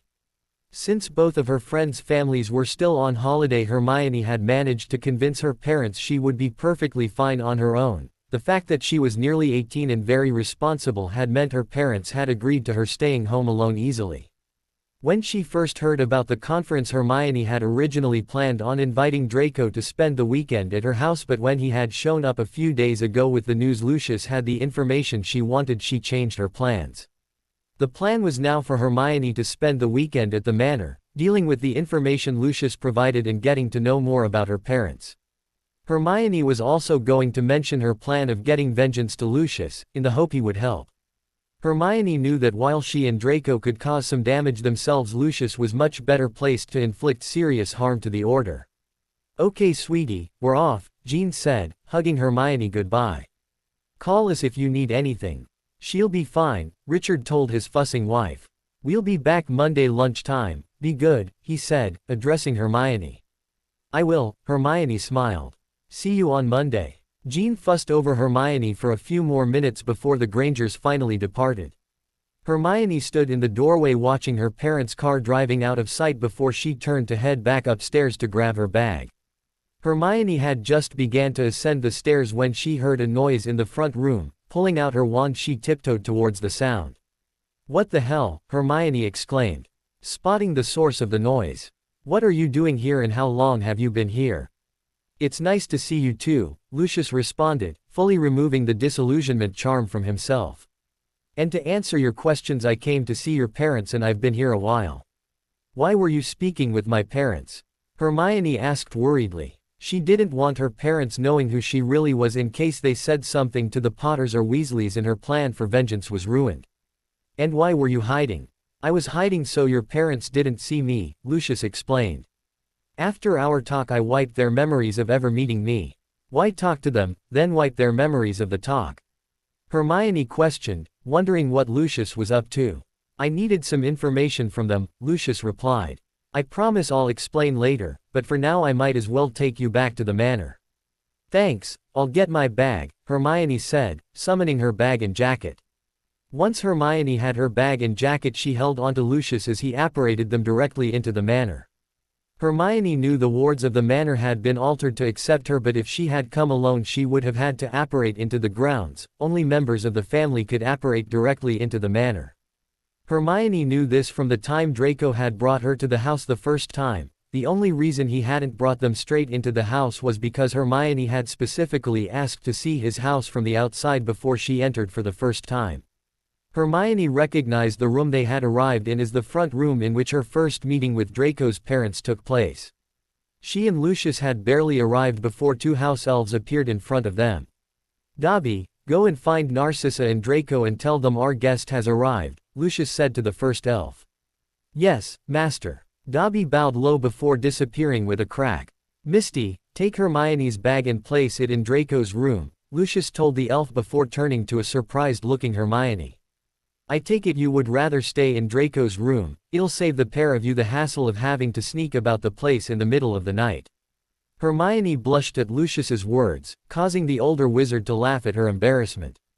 Hermione was quite surprised by Lucius's relaxed attitude towards her and Draco sharing a bed. She knew that technically they were adults and could do as they wished, but she had still expected some sort of parental resistance.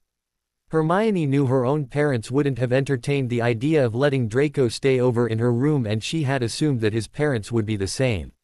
Luckily for Hermione, Draco and Narcissa chose that moment to enter the front room, saving her from more embarrassment. "It's lovely to see you again, Athena," Narcissa said, embracing Hermione.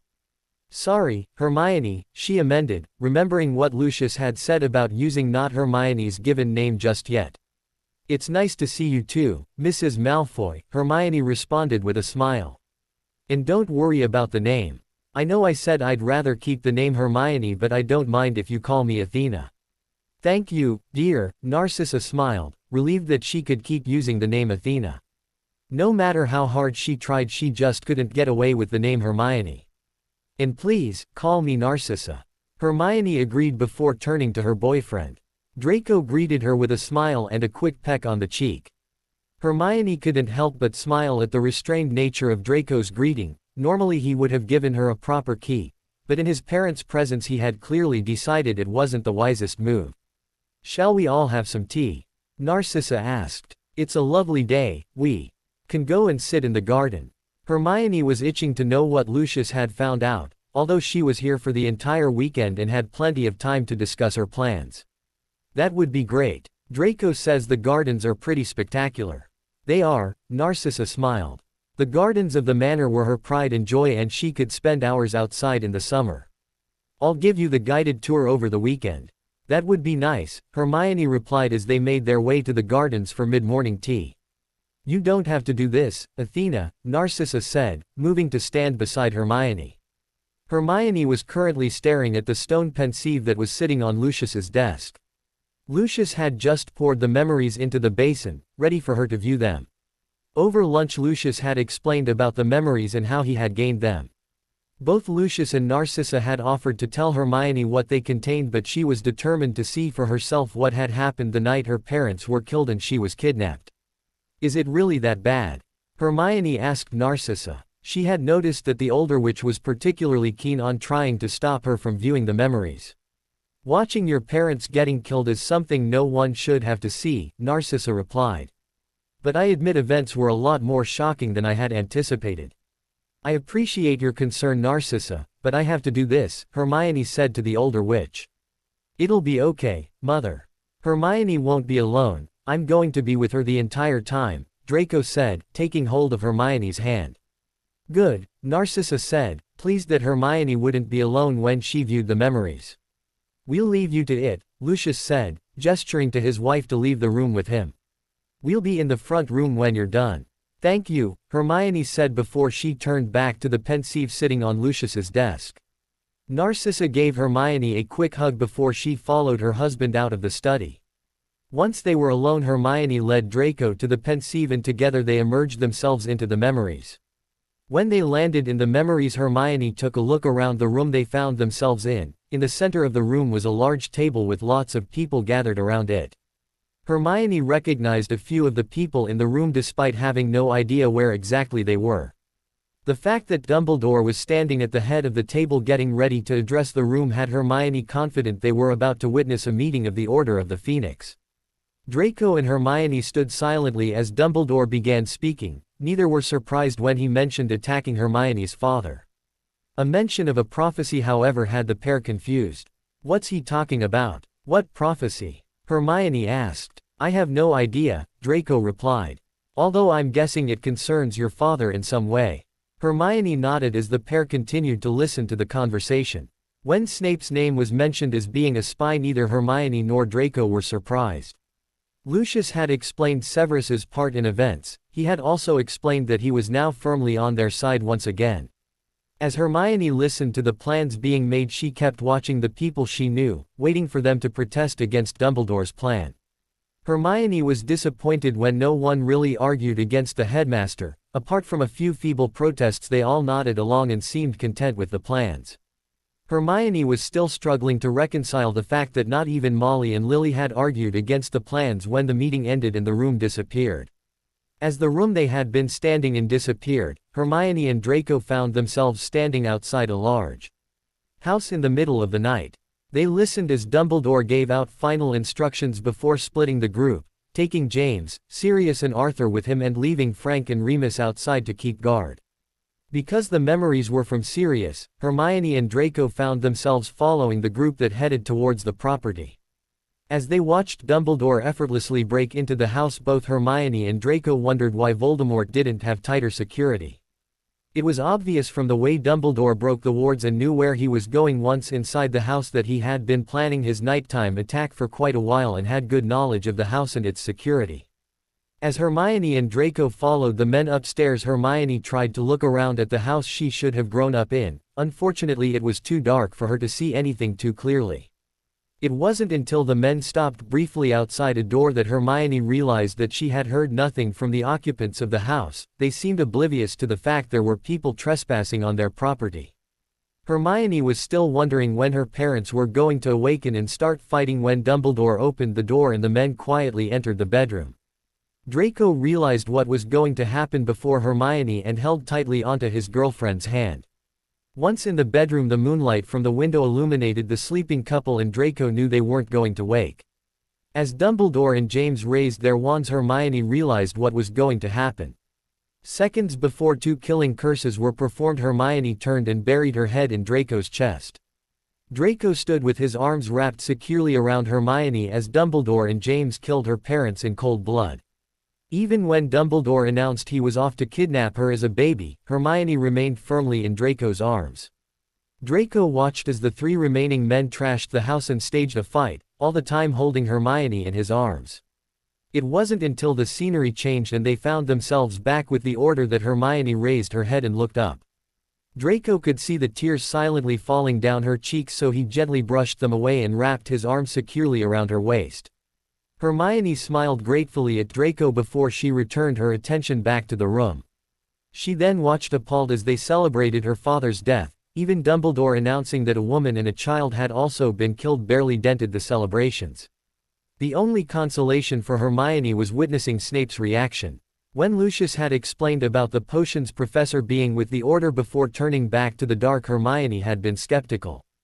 She was worried that Snape would return to Dumbledore and inform him of what she knew, but watching his horrified reaction, Hermione was pretty sure that Snape wouldn't betray her. When the scene flickered again, Hermione and Draco expected to find themselves expelled from the Pensieve and back in Lucius's study, but instead they found themselves back in the first room they had visited. Instead of the full Order being present, it was just Dumbledore, the Potters, the Weasleys and Sirius. Hermione was just about to voice her puzzlement as to why they were witnessing a memory that clearly wasn't from the night of her abduction when Dumbledore began to speak.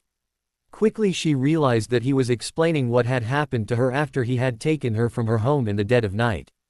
Hermione knew her questions about how much the Potters and Weasleys knew about her were about to be answered. When the prophecy was mentioned yet again, Hermione got the impression it was more about her than Voldemort. Before she had the chance to mention it to Draco, however, she heard Dumbledore mention her Muggle father's name. Hermione felt more tears fall as Dumbledore explained how he had given her to a squib and his wife to raise as a Muggle. Now she had more questions about what her parents knew of her true identity. Hermione was still trying to get her head round the fact her parents had been in on Dumbledore's plan all this time when the headmaster started explaining how he planned on manipulating her future. She listened in horror as Dumbledore planned her friendship with Harry and Ron while he plotted to keep her away from Draco. Hermione immediately sensed there was a special reason he wanted her away from Draco, but unfortunately they didn't elaborate any further. By the time Dumbledore finished speaking and the memories dissolved, Hermione was only just beginning to realize how much he had manipulated her over the years. What was worse than that though was finding out the Potters and Weasleys had done the same thing. Everything they had done, befriending her and helping her adjust to the wizarding world, had all been on Dumbledore's orders. "Are you all right?" Draco asked his girlfriend. He had been quite shaken himself by what he had witnessed and could only imagine how terrible it would have been for Hermione. "Not really," Hermione admitted, looking up at Draco with tear-filled eyes. "Do you want to go and rest before dinner?" Draco asked. "I'm sure my parents will understand." "I'd like that, but first I want to ask your father a few questions," Hermione replied, a dark look flashing in her pain-filled eyes. Even though she'd already thought about revenge on the people involved in her kidnapping and her parents' murders, she now knew it was what she needed to do in order to be able to move on with her life, as she would never be able to just sit back and let what happened to her parents go unavenged. Draco nodded and took Hermione to the front room where they found Lucius and Narcissa waiting anxiously for them. Narcissa immediately rushed forward and wrapped Hermione in her arms, causing the younger witch to break down in tears. Narcissa spent a good 5 minutes comforting Hermione before they all sat down and began to discuss what Hermione and Draco had witnessed. "I'm sorry you had to see that," Lucius said. "We had no idea that Tom and Adelaide had been killed so callously. If I had known, I would have retaliated a long time ago." "We can retaliate now," Hermione said darkly. "What do you mean?" Lucius asked, wondering if the young witch meant to gain revenge for her parents' deaths. He certainly hoped so, as he was eager to see just what the daughter of the Dark Lord was capable of. "I'll explain over dinner. For now I have a couple of questions to ask," Hermione said, refusing to discuss her plans for revenge when she was still digesting what she had seen and heard over the course of the afternoon, and now had some more decisions to make in regards to people she'd always thought she could trust. "They kept mentioning a prophecy. Do you know anything about that?" "Not until recently," Lucius replied. "According to Severus, Dumbledore learnt of the prophecy around the time of your birth. He only told me of it when I revealed your true identity to him a few weeks ago." "Why didn't he mention it after my parents' deaths?" Hermione asked. "He thought you were dead," Lucius explained. "He wasn't trying to keep it from me, he just didn't think about mentioning it as you weren't around." "What does the prophecy say?" Draco asked. "I'm assuming it has something to do with Hermione." "Actually, it has something to do with you both," Narcissa said. Lucius had told her about the prophecy when Severus had told him about it. "The prophecy speaks of a powerful girl who is the spawn of the dark. With her she brings war and wisdom."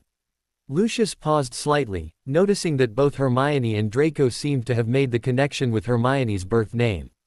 "The prophecy then states the girl will rule the world with her dragon at her side." Hermione turned to face Draco, immediately realizing why Dumbledore and the Order were so keen on keeping her away from Draco. She was also wondering if that was why her friends and their families were so against Slytherins and used any opportunity to put them down. Now she knew the truth. Hermione could clearly see that right from when she met the Potters and Weasleys. They had been trying to turn her against Slytherins. "That's why they attacked, wasn't it?" Hermione asked, turning her attention back to Lucius. "They were scared the prophecy would come true." "It certainly looks that way," Lucius said. "I'm sure eventually they would have launched an attack against Tom, but I actually think the main objective of that night was to get to you." "Yes, get to me and place me with a squib who was told to raise me as a muggle," Hermione responded bitterly. Her parents' potential betrayal was proving to be the hardest and most painful to deal with, and her heart was breaking at the thought of the loving couple who had raised her being liars. "Do you know how much my parents know? Is that what you were doing there this morning?" she asked Lucius, hoping he could tell her something that would help make her feel better. "Yes, that's what I was doing there," Lucius replied with a nod, impressed Hermione had immediately came to the correct conclusion. "As for what they know, you shouldn't be too hard on them. They didn't know who your real parents were." "What did they know?" Hermione asked. "Surely Dumbledore told them something. They at least knew I was a witch. The night you were taken, Dumbledore showed up at their house with you. He said that your parents had been killed and that you were in danger in the wizarding world. He asked them to raise you as a muggle and keep you safe. They thought they were doing the right thing, especially as they knew about the war. They had no idea you had been kidnapped, and your parents toughly murdered by the man who gave you to them," Lucius explained. "I looked through a lot of their memories and they genuinely love you." The only thing they've ever lied to you about is the fact they've always known you were a witch." Hermione breathed a huge sigh of relief. The thought of her parents also been in on Dumbledore's plan had been painful, but at least now she knew they were only doing what they thought was right. She was also glad to know that they genuinely loved her. No matter what happened, she wanted to maintain a relationship with the loving couple that had raised her and that she loved deeply. "I'm going to show Hermione the manor," Draco announced, pulling his exhausted girlfriend off the sofa. "Then she's going to rest before dinner." "Dinner's at the usual time," Narcissa said with a small smile, understanding Hermione's need to rest after what she'd witnessed in the Pensieve. "And I've invited Severus," Lucius added. "I hope you don't mind." He aimed his last sentence to Hermione. He'd noticed earlier that she was disbelieving that Severus was really on their side, but he was hoping the memories would have helped her place a bit of trust in his friend. "Not at all," Hermione said before Draco escorted her out of the room. Draco offered to show Hermione around the manor, but she refused. All she wanted to do was lie down and think about what she had discovered. When Draco mentioned not knowing which guest room she was occupying, Hermione took great pleasure in informing her boyfriend that she was staying with him. Draco looked thrilled with the idea and quickly hurried them to his bedroom. Hermione barely paid attention to Draco's large bedroom as she flopped onto the enormous four-poster bed. Curling up on the black, silk sheets, Hermione asked Draco to stay with her, although she made it clear she wasn't ready to talk about what had happened yet. Draco lay on his bed and wrapped Hermione in his arms as the witch thought about everything she had discovered. Hermione couldn't help but focus her attention on the small group of people who knew the truth about her. Not only had two of them killed her parents, but then they had all manipulated her and deliberately set out to make sure she stayed on the light side. Ironically, though, their actions had awoken something dark in Hermione. Now all she wanted was to see the people who ruined her life suffer. Hermione finished pinning up her long hair before returning to Draco's bedroom to dress for dinner. After spending most of the afternoon in Draco's room, the blonde had eventually convinced Hermione to let him give her a tour of the manor. After a tour of the manor, Draco and Hermione then returned to Draco's room to get ready for dinner. When Hermione emerged from the ensuite bathroom, she found that Draco was already dressed and was standing out on his balcony. Hermione pulled on the black dress she had laid out on Draco's bed before slipping on her heels and joining her boyfriend on the balcony. "Are you all right?" Draco asked as Hermione appeared at his side. "If you don't feel like it, we don't have to go down to dinner." "I want to go," Hermione replied. "Your parents have been kind enough to allow me to stay the weekend, so I don't want to be rude. Besides, I want them to like me." "They already like you," Draco pointed out. "I also want to discuss my plans for revenge," she added. Draco turned slightly so he could see Hermione properly. "Are you still certain about that? Once Father is involved, he won't back off. There will be no changing your mind after tonight." "I know," Hermione replied, her face set in steely determination. "But after what I witnessed this afternoon, I want vengeance more than anything." "As long as you're sure, I'm with you all the way," Draco said, lightly pecking Hermione on the cheek. "Should we go downstairs?" Hermione nodded and took hold of Draco's hand. Together the couple headed downstairs to the formal dining room. When they arrived, they found Severus Snape had only just arrived himself and the adults were just settling into their seats. After greetings were exchanged, everyone sat down and dinner was served. For the first part of dinner, conversation was stilted and slightly awkward. Severus wasn't sure what to call Hermione and was clearly worried in case she held his former allegiance to the Order against him. By the time dessert was served, Hermione had reassured Severus she trusted him, so the potions master was finally more relaxed and at ease. "Are we ever going to discuss your comment about retaliation?" Lucius finally asked Hermione when there was a slight lull in the conversation. He'd been dying to ask all evening, but it wasn't until near the end of the meal that Lucius had found an appropriate opportunity to twist the subject towards Hermione's mysterious comment. "Yes, I definitely want to discuss it," Hermione smirked. Lucius, Narcissa and Severus all exchanged a look at Hermione's smirk. She looked eerily like her father when she did that. There was also a glint of evil in her eyes that was pure Tom. "Shall we retire to the front room? We can have a drink while we discuss things," Narcissa suggested. She had a feeling that Hermione was planning on revealing a plan for revenge, and she wanted to ensure the plans wouldn't backfire and hurt the people she loved. At Narcissa's suggestion, everyone moved into the front room and settled down with a drink. Hermione and Draco sat on one of the sofas while Narcissa and Lucius occupied the second one, and Severus had settled himself on the chair nearest the fireplace. Hermione waited until everyone was settled before she spoke. "I want vengeance on Dumbledore and the Order. They need to pay for what they've done. I'm hoping you'll all help me." "Of course we'll help," Lucius replied, checking that Narcissa was supportive. A small nod from his wife showed she was on side and would help in any way she could. "I'm in," Severus said when Hermione turned her attention to him. "I assume you've already got the beginnings of a plan." "Yes, I do," Hermione smiled, surprised that Severus could read her so well. "I want the whole Order to suffer, but I mainly want to concentrate on Dumbledore and all those that know what he did with me."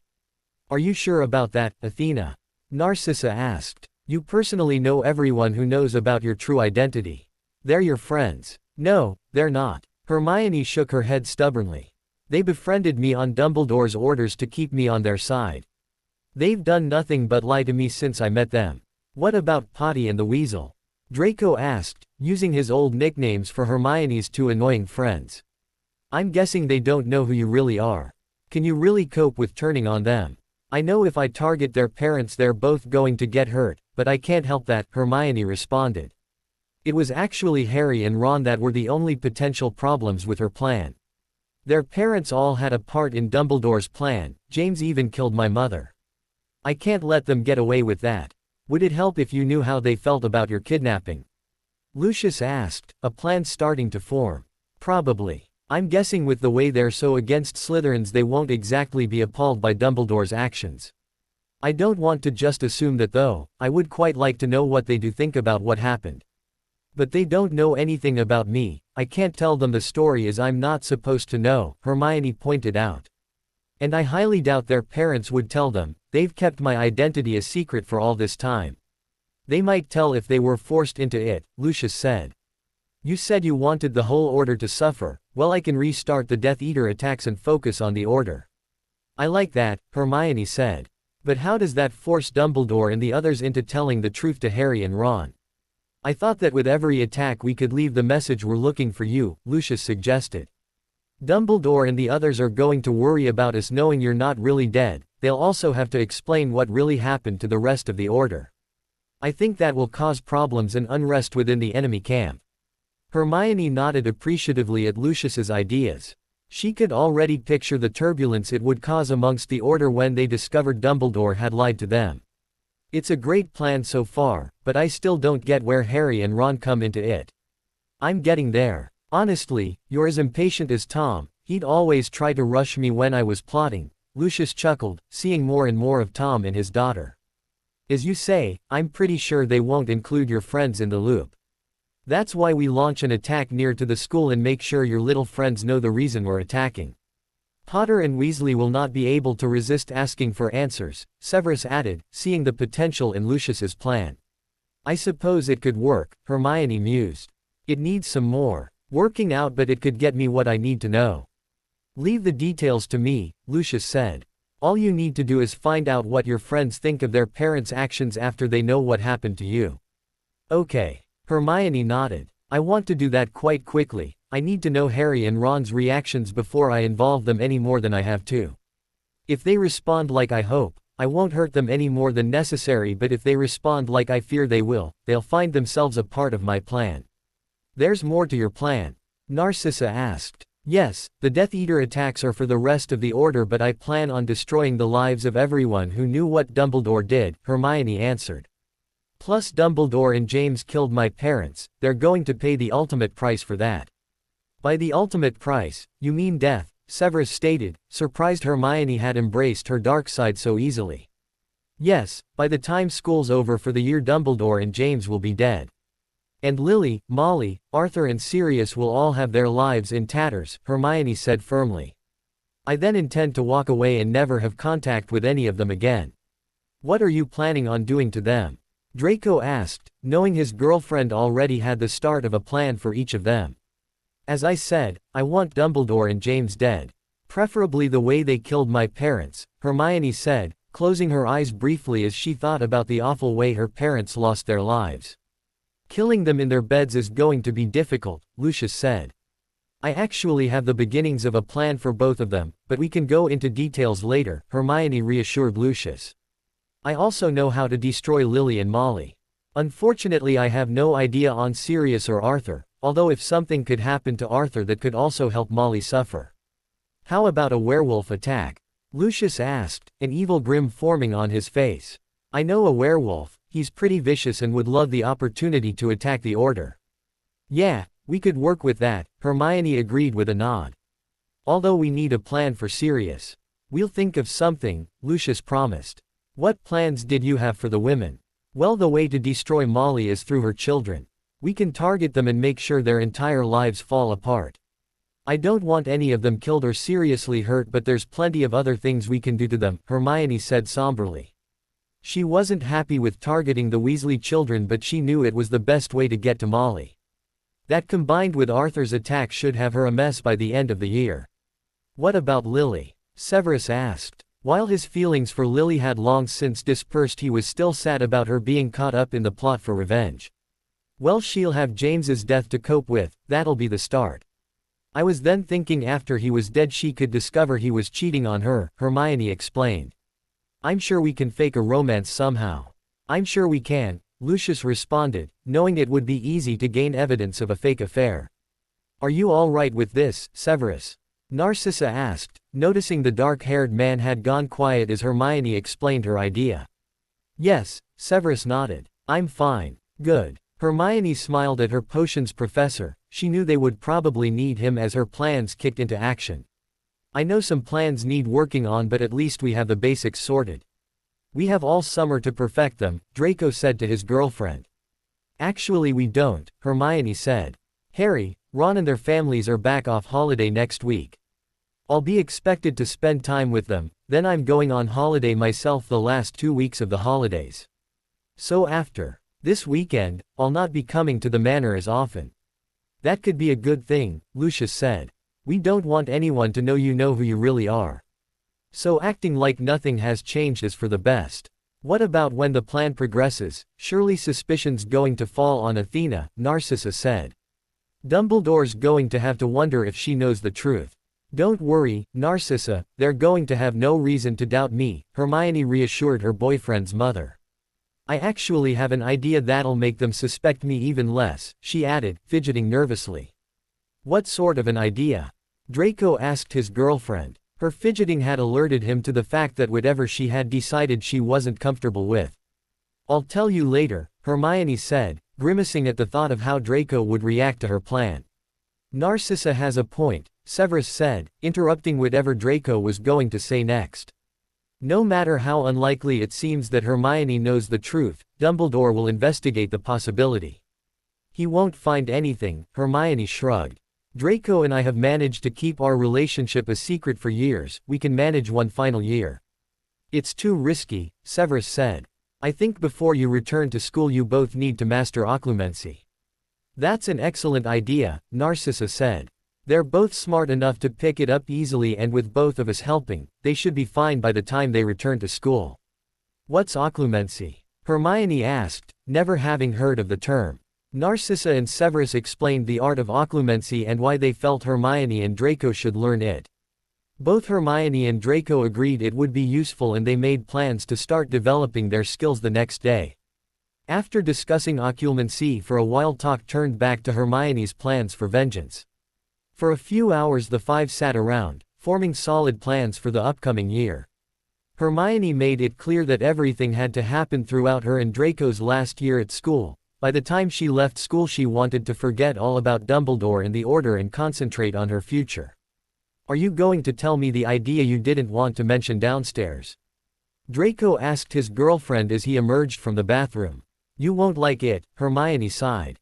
Ever since she had had the idea of how to appear even more innocent, she knew it wasn't going to go down well with Draco. I gathered that, Draco muttered. Although you hardly look keen yourself. I'm not, Hermione admitted. But what I'm about to suggest will make the Order less likely to suspect I know the truth. What's your plan, then? Draco asked, climbing into bed next to Hermione. I'm going to go out with Ron, Hermione said quietly. No. Draco shook his head stubbornly. That's not happening. It'll only be pretend. If I'm dating Ron, no one will suspect I'm behind everything that's going on, Hermione said, defending her idea. I get the reasoning behind it and it makes sense, Draco admitted. What I don't like is the thought of the weasel having his hands all over my girlfriend. His hands won't be all over me, Hermione insisted.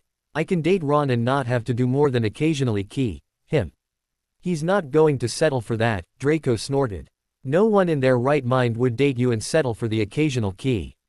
Ron will, Hermione insisted.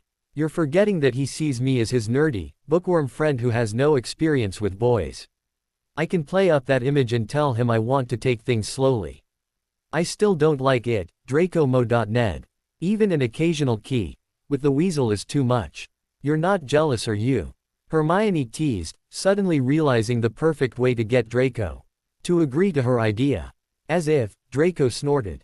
You have no reason to be jealous, Hermione said as she moved to straddle Draco. I have no interest in Ron whatsoever. He's just providing me with a cover. That better be all he's doing, Draco muttered. Hermione smiled at Draco's attitude. She always loved to see his jealous possessive side. How about I show you who I really want, she whispered in his ear. Draco's murmur of agreement turned into a moan, and as Hermione rocked her hips against his as her lips descended onto his neck. As Hermione began dotting her way down his body, Draco knew that he would go along with whatever plan she decided. He absolutely loathed the idea of her pretending to date the weasel, but he knew that it was him she loved and no fake relationship with a ginger tosspot was going to destroy what they had. Hermione picked up the packed bag that was sitting on her bed, thinking about how a week ago she had packed the bag for a weekend at Malfoy Manor and now it was packed for a weekend at the Burrow. Hermione had mostly enjoyed her weekend at the Manor, but she was dreading her weekend at the Burrow, despite having spent numerous weekends there in the past. Hermione's stay at the Manor had consisted of developing her plans for revenge further, learning about her parents and learning occlumency. Severus and Narcissa were determined her and Draco needed to master occlumency, so they practiced most days. When they weren't practicing, Hermione spent her time learning everything she could about her parents. Evenings were when the plans for vengeance were more solidly formed, and the only time Hermione got to spend alone with Draco was on a night once they had gone to bed. In the week since her visit to the Manor, Hermione had seen Draco a couple of times, but she hadn't been able to return to his house. Earlier that week both Harry and Ron had returned from holiday and she had already received several owls from them. From the sounds of the letters, the boys had already seen each other and were making plenty of plans for the next few weeks. Hermione would have loved to say she was too busy to see them, but ever since she met the two families she had always spent plenty of time with them over the holidays. Since Hermione wanted to keep her head down and not arouse any suspicions, she knew she would have to act like normal, and visiting Harry and Ron regularly was normal. She also had her plan to get together with Ron to put into action. She was hoping they would be together before they returned to school. When Hermione arrived downstairs, she found her mother waiting impatiently by the fire. Despite finding out Jean and Richard Granger weren't her biological parents, Hermione still loved the couple that had brought her up and still thought of them as her mum and dad. "There you are," Jean said as her daughter appeared. "Come on, we'll be late." Hermione rolled her eyes at her mother's behavior. Jean was anxious to get to the Burrow as she was planning on staying a few hours and having a coffee with Molly and Lily as the three women caught up. Hermione was still unsure if the Weasleys and Potter's friendship with her parents was genuine or if it was another way of making sure she spent plenty of time with them, keeping her away from the dark. "You go first," Hermione said as she grabbed a handful of flow powder from the small box on top of the fireplace. Jean did as her daughter suggested, grabbing some flow powder and disappearing in a flash of green flames. On days when Hermione and her family would be traveling to either the Burrow or Godric's Hollow, Arthur ensured that their fireplace was connected to the flow network and ensured that her parents were able to use it. Hermione took a deep breath, steeling herself for the weekend ahead before stepping into the fire herself. Dropping the flow powder into the flames, she called out her destination and was soon swirling away in a mass of flames. Hermione stepped out of the flames at the other end and brushed the soot off her clothes. "Hermione, dear, how nice to see you." Hermione barely had time to react before Molly Weasley had enveloped her in a smothering hug. "You're sharing with Ginny, as normal." Go and take your bag upstairs, then you can go and find the others. I think they're down by the lake. Thanks, Hermione managed to spit out before bolting from the room. Hermione was overwhelmed by the feelings of hate that had accompanied Molly's hug. All week she had been mentally preparing to see the people who had hurt her so much, but the reaction she felt towards them was much more potent than she had imagined. Hermione realized that she was going to have to work really hard to act normally around the Weasleys and Potters. It wasn't going to be as easy as she had thought to behave normally now she knew the truth. Hermione spent a few minutes in Ginny's room, calming herself down, before she went back downstairs. Heading through the kitchen, she briefly greeted Lily as she went in search of her friends. The lake was a small body of water just beyond the boundary lines of the burrow, and Hermione had spent many a hot summer's day splashing in the cool water with her best friends. As she approached the lake, Hermione spotted Ron and Harry in the middle of the lake while Ron's sister, Ginny, watched on from the grass. Harry and Ron were busy splashing each other while Ginny sat laughing at their childish antics. Hermione felt a large pang of guilt for the hurt her friends would suffer, but she suppressed it as she remembered what their parents had done and the reasons she was seeking revenge. Hermione. Ginny's squeal drew Hermione's attention back to the lake. Hermione looked up as the younger girl flew at her and hugged her tightly. Hermione hugged Ginny back, and as the two girls parted, Hermione turned her attention to her best friends who were heading her way. Harry reached them first and embraced Hermione in a wet hug. When Hermione hugged Ron, she lingered more than necessary, hoping the redhead would once again act on his feelings and pursue her.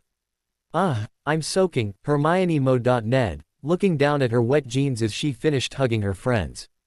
Thanks, guys. A bit of water never hurt anyone, Harry laughed. Clearly you've never seen The Wizard of Oz, Hermione retorted as she got her wand out and dried her jeans.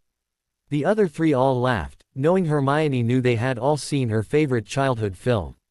Hermione had introduced her friends to films early on in their friendship, and over the years they had seen almost every DVD Hermione owned. I still think that film is an insult to witches, Ginny said as the four of them settled down on the grass. She's so ugly and green. What sort of a witch is green? A bad one, Hermione replied.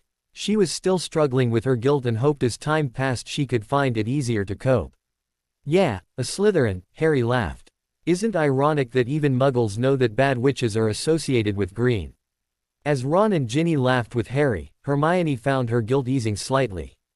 Hermione had heard jokes like that for years, and while she had never liked them, they now just made her feel angry.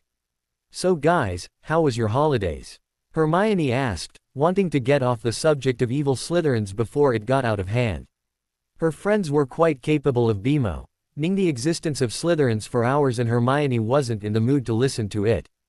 Great, Ron beamed, launching into a speech about what he had gotten up to on holiday.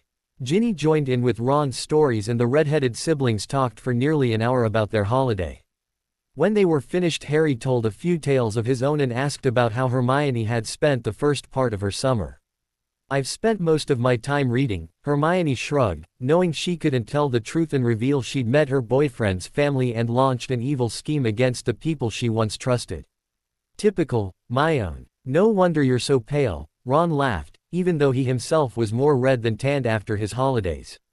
I'll get a tan in Greece, Hermione responded, biting her tongue so she didn't make a flippant remark about Ron's lack of ability to tan. If she wanted him to ask her out, she didn't want to insult him and get him offside. Yeah, I forgot your holiday wasn't until the end of summer. Ron's face fell as he remembered that Hermione's parents couldn't get time off work until the end of August. 2 whole weeks in Greece, I'm really looking forward to it, Hermione smiled, genuinely excited about her holiday. There's so much history to the place. Just think of all the old temples and things to explore. I'm sure it'll be great, Harry interrupted Hermione before she could really get talking. Ancient Greece was a passion of Hermione's and she could talk for hours about it. But we need to make the most of our time together. We've got about 3 weeks to have as much fun as possible. As Harry and Ron started making plans for the rest of summer, Hermione lay back in the grass. She'd only been lying down for a few minutes when she felt Ginny settle down beside her. Hermione briefly smiled at the redhead before she returned to staring at the white, fluffy clouds in the sky. I'm so pleased you're here, Hermione, Ginny whispered. I thought I was going to have to kill Ron, he's been driving me mad. What, more than normal? Hermione laughed. She knew the two youngest Weasley siblings often had a tempestuous relationship. Yes, normally Fred and George are around to take some of his attention, but at the minute we're kind of stuck just the two of us. Well, until Harry comes round, then I have two boys to annoy me, Ginny explained. Where are Fred and George? Hermione asked. Since leaving school just over a year ago, the twins had been trying to set up their own business, using their clever tricks and inventions. Lack of funds seemed to be hindering the pair, and every time Hermione had seen them they claimed to be on the verge of starting their business. They've finally got started with the business. They've decided to buy a shop in Diagon Alley and turn it into a joke shop, Ginny said. How did they get the money? Hermione asked. I thought they were struggling for finance. Mum and Dad got a loan from the bank and invested. They also talked Sirius into investing, Ginny explained. That was enough for them to get the shop, but I think they're still looking for a bigger investment. At the minute they can run a smallish shop, but you know Fred and George, always wanting to do more. You've got to admire their ambition, Hermione murmured.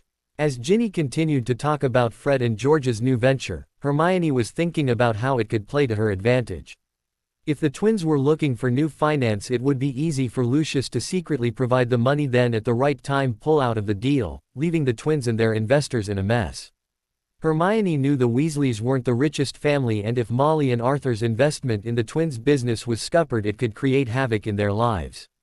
Hermione filed the information away to relay to Lucius at a later date before turning her attention back to her friends. After spending another hour by the lake, the four of them set off back to the burrow. Ron was getting hungry and he was starting to become annoying with his constant grumbling. Hermione sat under a large tree on the edge of the village green at Godric's Hollow. Harry and Ron were currently flying above her while she watched from the safety of the ground. Because Godric's Hollow was a wizarding village, the boys were able to fly freely without worrying about being seen by passers-by. As Hermione watched the two boys flying overhead, she wondered what to do about Ron. Her subtle flirting the previous weekend at the burrow had gone unnoticed, and despite the longing looks he shot her way, he was yet to make a move. Hermione was beginning to worry that her rejection the previous summer was preventing him from asking her out again. She was beginning to think she would have to make the first move, but she had no idea how to do that. With her relationship with Draco, it had been him who had initiated the change from friends to more than friends. Despite the fact that Hermione had developed feelings for the blonde Slytherin long before he keyed at her, she was aware she wouldn't have had the nerve to act on them. Hermione was still lost in thought when she heard a loud yell from Harry. Looking up, she spotted Ron hanging onto his broom by his fingertips. She wasn't sure what had happened, but somehow her friend had been dislodged from his broom and was struggling to hold on. As Ron's fingers slipped off the wood, Hermione knew that Harry couldn't reach the redhead before he hit the ground. Even speeding on his firebolt, Harry was too far away from Ron. Acting instinctively, Hermione whipped out her wand and cast a cushioning charm on the ground, seconds before Ron landed with a thump. Hermione took off, running the few feet to Ron's side, arriving at the same time Harry swooped down from the air. Ron, are you all right? Harry asked. What happened? My arm hurts, I think it's broken, Ron Ned, clutching at his left arm. Harry, go and get your mum, I'll stay with Ron, Hermione instructed, moving closer to her stricken friend. Harry quickly obeyed Hermione, running off to his house a few streets away. Hermione considered shouting after him and telling him he would be quicker flying, but she decided by the time he returned for the broom he would just be wasting more time. Does anywhere else hurt? Hermione asked, checking Ron for more damage. Only my pride, Ron muttered. I can't believe I fell off my broom, how embarrassing. How did you fell off? Hermione asked. Last time I looked up you were flying great. Do you really think I was flying great? Ron asked, sounding pleased. Hermione nodded and smiled. Of course I do, you're a talented flyer, Ron. Thanks, Ron beamed, then winced as he accidentally moved his arm. Come on, how did you fall off your broom then? Hermione questioned. I was trying to get your attention, Ron mumbled, turning red. I saw you watching earlier, then you stopped paying attention. I was doing fancy moves in the hope you would see and start watching again. You didn't need to do fancy moves to get my attention, you already have it, Hermione said, sensing an opportunity to kick her plan into action. Really? Ron asked hopefully. Last year you said you only saw me as a friend. I did, Hermione said. Noticing the way Ron's head dropped, she quickly hurried on with her spur-of-the-moment speech. But sometime over the course of last year, my feelings for you changed. I really missed you while you were away, and I didn't just miss you like a friend. Ron was brightening considerably as Hermione spoke. Does this mean you want to be more than friends? He asked once she was finished talking. Hermione nodded. Yes. I mean, if that's what you want. It's what I want, Ron said. I would key you, but I don't really want to move my arm, he added hopefully. Hermione smiled before leaning over and gently pressing her lips to Ron's. Hermione kept the key as brief as she could, without Ron noticing her discomfort. Despite the key being a quick peck, Hermione's whole body was screaming at her to stop, that she was betraying Draco. Hermione knew the bond was fighting against her key, gutting Ron, along with her own personal feelings of guilt as she keyed someone who wasn't the boy she was madly in love with. Wow, Ron murmured as Hermione moved back. Does this mean you're my girlfriend, now? Yes, Hermione said, forcing a smile. Pretending to date Ron was going to be a lot harder than she had anticipated if she was going to react so forcefully at only a tiny key. I mean, if that's what you want. It's definitely what I want, Ron grinned. Although I also want you to stop being so unsure of yourself, my own. I've wanted this since 5th year, I want you. I don't want you to ever doubt that. I won't, Hermione said, smiling in relief as she saw Harry and Lily approaching. Harry's coming with his mum, she told Ron. Good, my arm is killing me, Ron muttered.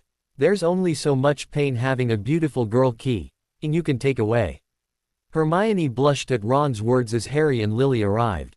As Lily started to fix Ron's arm, Hermione had to once again deal with her guilt as Ron started to excitedly tell Harry what had happened while he was away. I want to propose a toast, Richard Granger announced, gaining everyone's attention. He was currently hosting a barbecue in his back garden in honor of Hermione. To my daughter, Hermione, Hogwarts' new head girl. Hermione, Hogwarts' new head girl, the assembled guests all cried. Hermione smiled politely and tried to control her blush as everyone toasted her success. Hermione had known about the position even before her Hogwarts letter had arrived earlier that week. During her visit to the manor weeks ago, Severus had informed her and Draco of the disagreement regarding the choosing of the head students. Hermione had been angry that Draco had been disregarded as head boy, but Draco hadn't seemed bothered that he didn't get the title he rightly deserved. Even now Hermione was still bitter about Dumbledore's decision and she couldn't help but wish the barbecue was over. Another reason Hermione was looking forward to the end of the barbecue was that it was her last night at home. The following day she and her parents were heading to Greece for 2 weeks. Hermione was looking forward to visiting the country she had taken an interest in when she was younger and leaving her friends behind. What she wasn't looking forward to was not being able to see Draco for the fortnight. In the last 3 weeks Hermione had managed to visit the manor on a few occasions and Draco had paid her a nighttime visit as often as it was possible. Most of her time, however, was spent with her friends and their families. Since her and Ron had become a couple, Hermione noticed that Molly was making much more of a fuss of her. She clearly loved the idea of a love match between the pair and wasn't shy about letting Hermione know it. Hermione was fairly confident that her plan was already working. Molly was so pleased she was with Ron that she would never believe that it was Hermione behind what was about to unfold. Are you all right? Ron asked, putting his arm around Hermione's shoulders as he came up beside her. You're pretty quiet. I'm fine, I just hate being the center of attention, Hermione replied, fighting the urge to remove Ron's arm from her shoulder. She was still trying to get used to his acts of affection and would often have to stop herself from shying away from him. Come on over here, Ron said, leading Hermione to a table where Harry, Ron, Fred and George were sitting. Fred and George are telling us about their new investor. Hermione had to hide the smirk as she sat down and listened to Fred and George tell them about the new investor they had met the previous day. Hermione knew the wizard in question was being paid by Lucius to front an investment, and when the time was right he would renege on the deal. Hermione was surprised that Lucius had managed to move so fast, but she had to admit her boyfriend's father was pretty keen on helping her with her plans. Hermione spent the rest of the afternoon with her friends.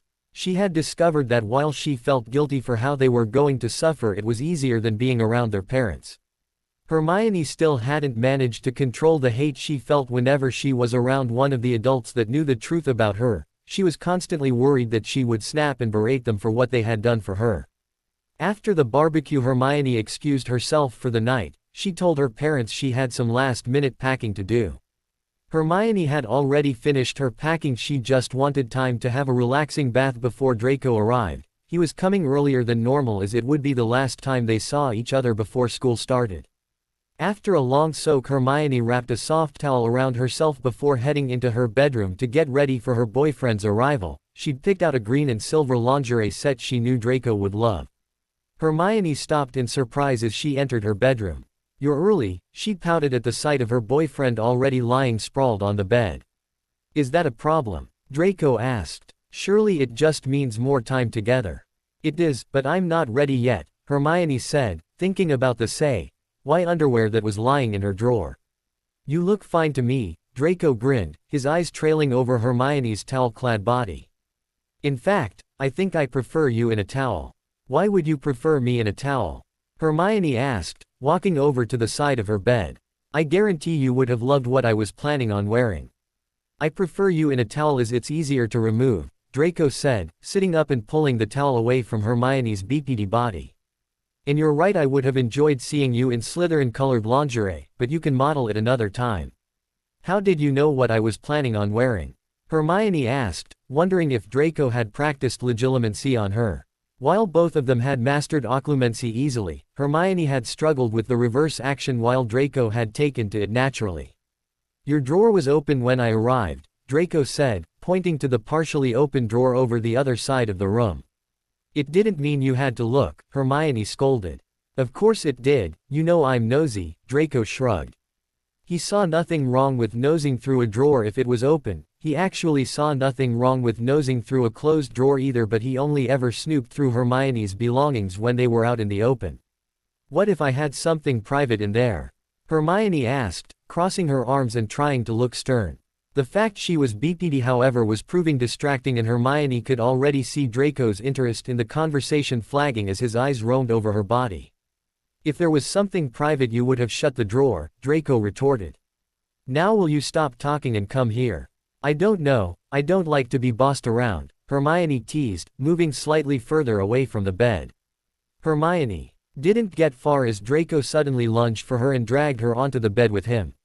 "If you stop talking, I'll show you how much I'm going to miss you," Draco whispered, pinning Hermione to the bed underneath him. "I'd like that," Hermione whispered back, pulling Draco down into a searing key. As the lovers made up for the fact they would be separated for 2 weeks, Hermione forgot all about her plans for revenge. As Draco expertly produced the most amazing feelings in Hermione, she forgot all about the troubling relationship she had begun with Ron as she worked on avenging her parents' deaths. Once school restarted, her plans would be in full swing, but for the minute she was content to revel in her lover's touch and forget all about the world outside her bedroom. Platform 9 3/4 was already bustling with activity as Hermione and her parents emerged from the barrier that linked the magical place with the Muggle world. Despite the crowds, Hermione's parents quickly spotted the Weasleys and the Potters and began to move in their direction. Hermione followed her parents, immediately noticing the tension amongst her friends' families. Normally everyone was bright and cheerful at the start of the new school term, but everyone looked much more somber. The 4 adults were looking worried, their eyes darting around the platform as though they were expecting trouble. Harry, Ron and Ginny were also looking quite serious as they stood a few meters away from their parents, talking quietly as a trio. Hermione had a pretty good idea what the tense atmosphere was relating to, but as she and her parents approached the group she acted totally oblivious. Hermione knew the first of the Death Eater attacks would have occurred while she was on holiday. After much discussions, Lucius had decided the best time to strike the first blow was when Hermione wasn't in the country, that way it would take longer for suspicion to fall on her involvement. While her parents greeted the other adults, Hermione greeted her friends. Ginny and Harry gave her a quick hug as they said hello, but Ron added a quick key to his hug. "I've really missed you, my own," Ron said, taking hold of Hermione's hand once he had hugged her. "Thanks for all the postcards, it was nice to know you still thought of me even though you were off having fun." "Of course I was thinking of you," Hermione replied. "I missed you a lot." Ron beamed widely and was just about to lean in and key Hermione a second time when James and Arthur approached the teenagers. "Come on, let's get you four aboard," James said, grabbing Harry and Hermione's trunks.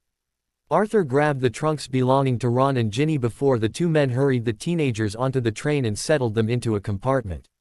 Hermione opened her mouth to question the odd behavior, but Harry leaned over and whispered that they would explain what was happening once the train set off. Once the luggage was stowed in a compartment, Arthur and James let the teenagers back into the aisle so they could wave to their parents. The moment Arthur and James disembarked and returned to the platform, Hermione turned to her friends. "What on earth is going on?"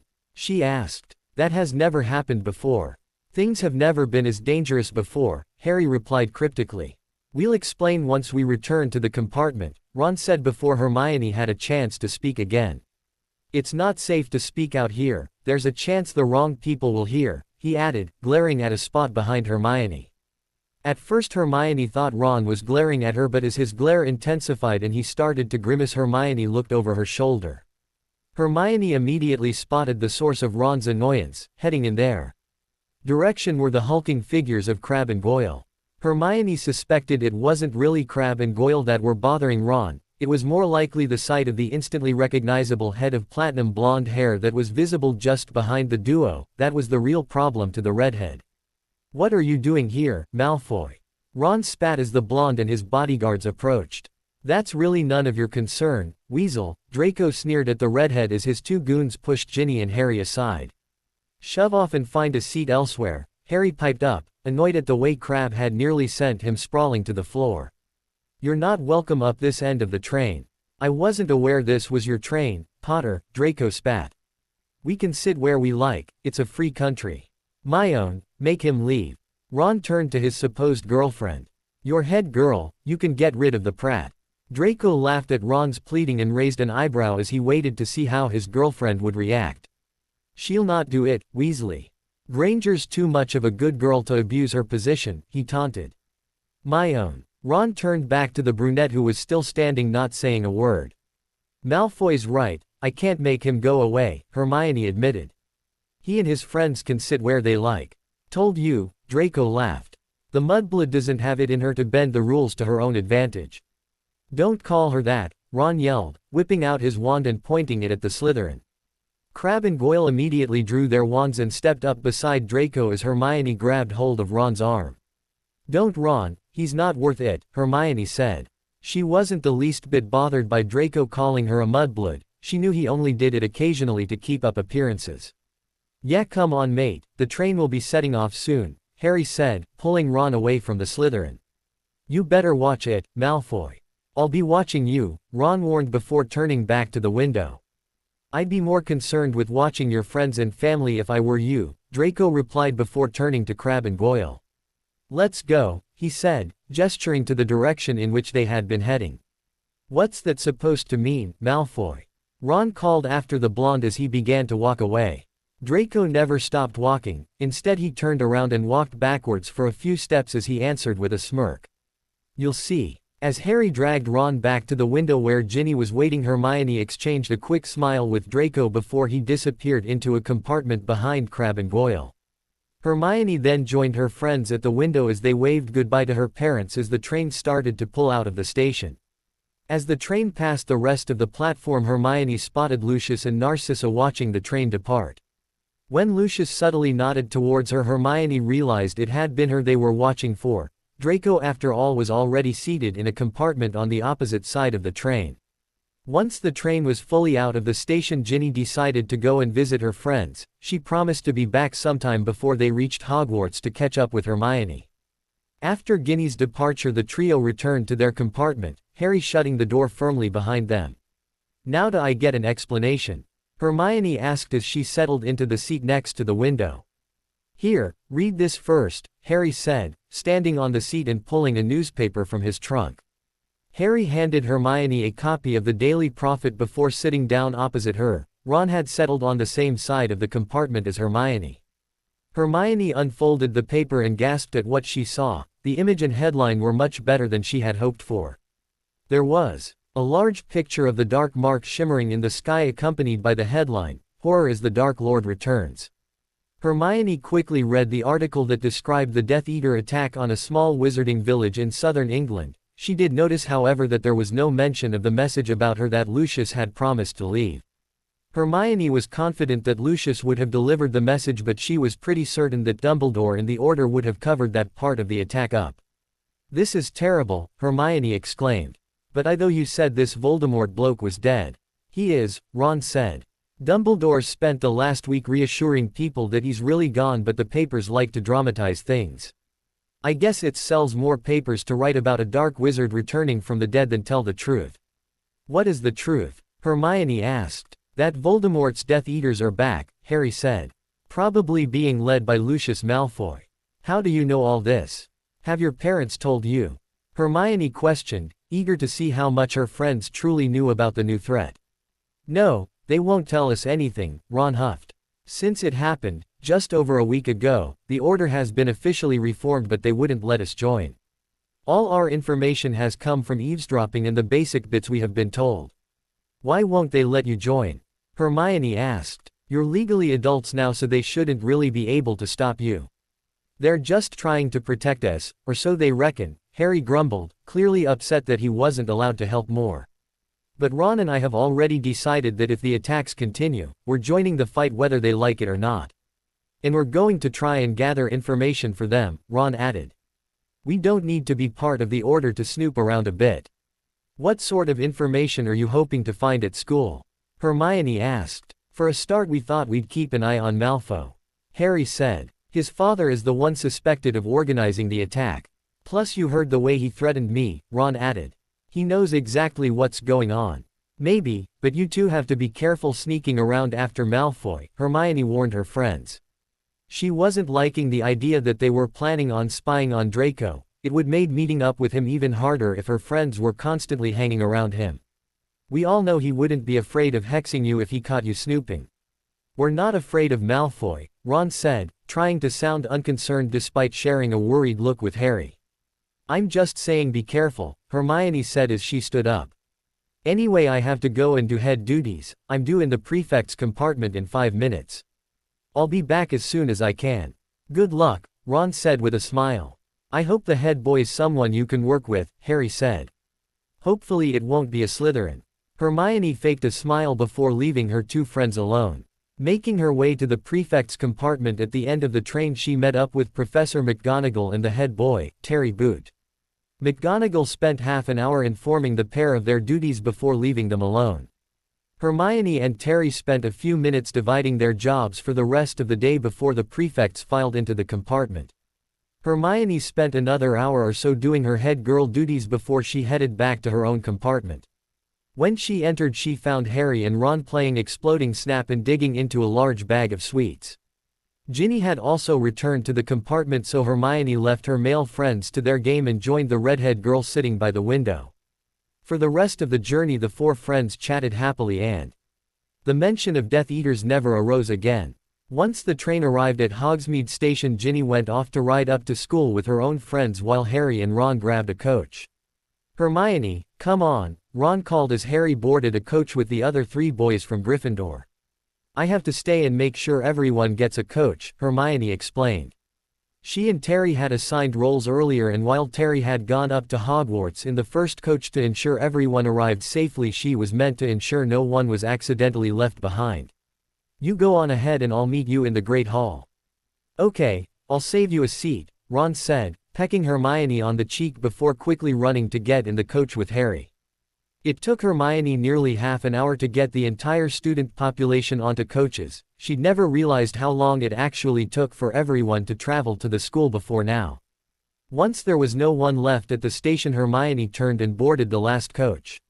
Hermione had just settled into the seat when she felt a presence beside her. Turning around, she found her boyfriend lounging in the seat next to hers, his long legs propped up on the seat opposite. "What are you doing in here?" Hermione asked. "I'm sure I saw you get into a coach earlier on." "I did, but it turns out I forgot something, so I got back out of the coach before it took off," Draco replied.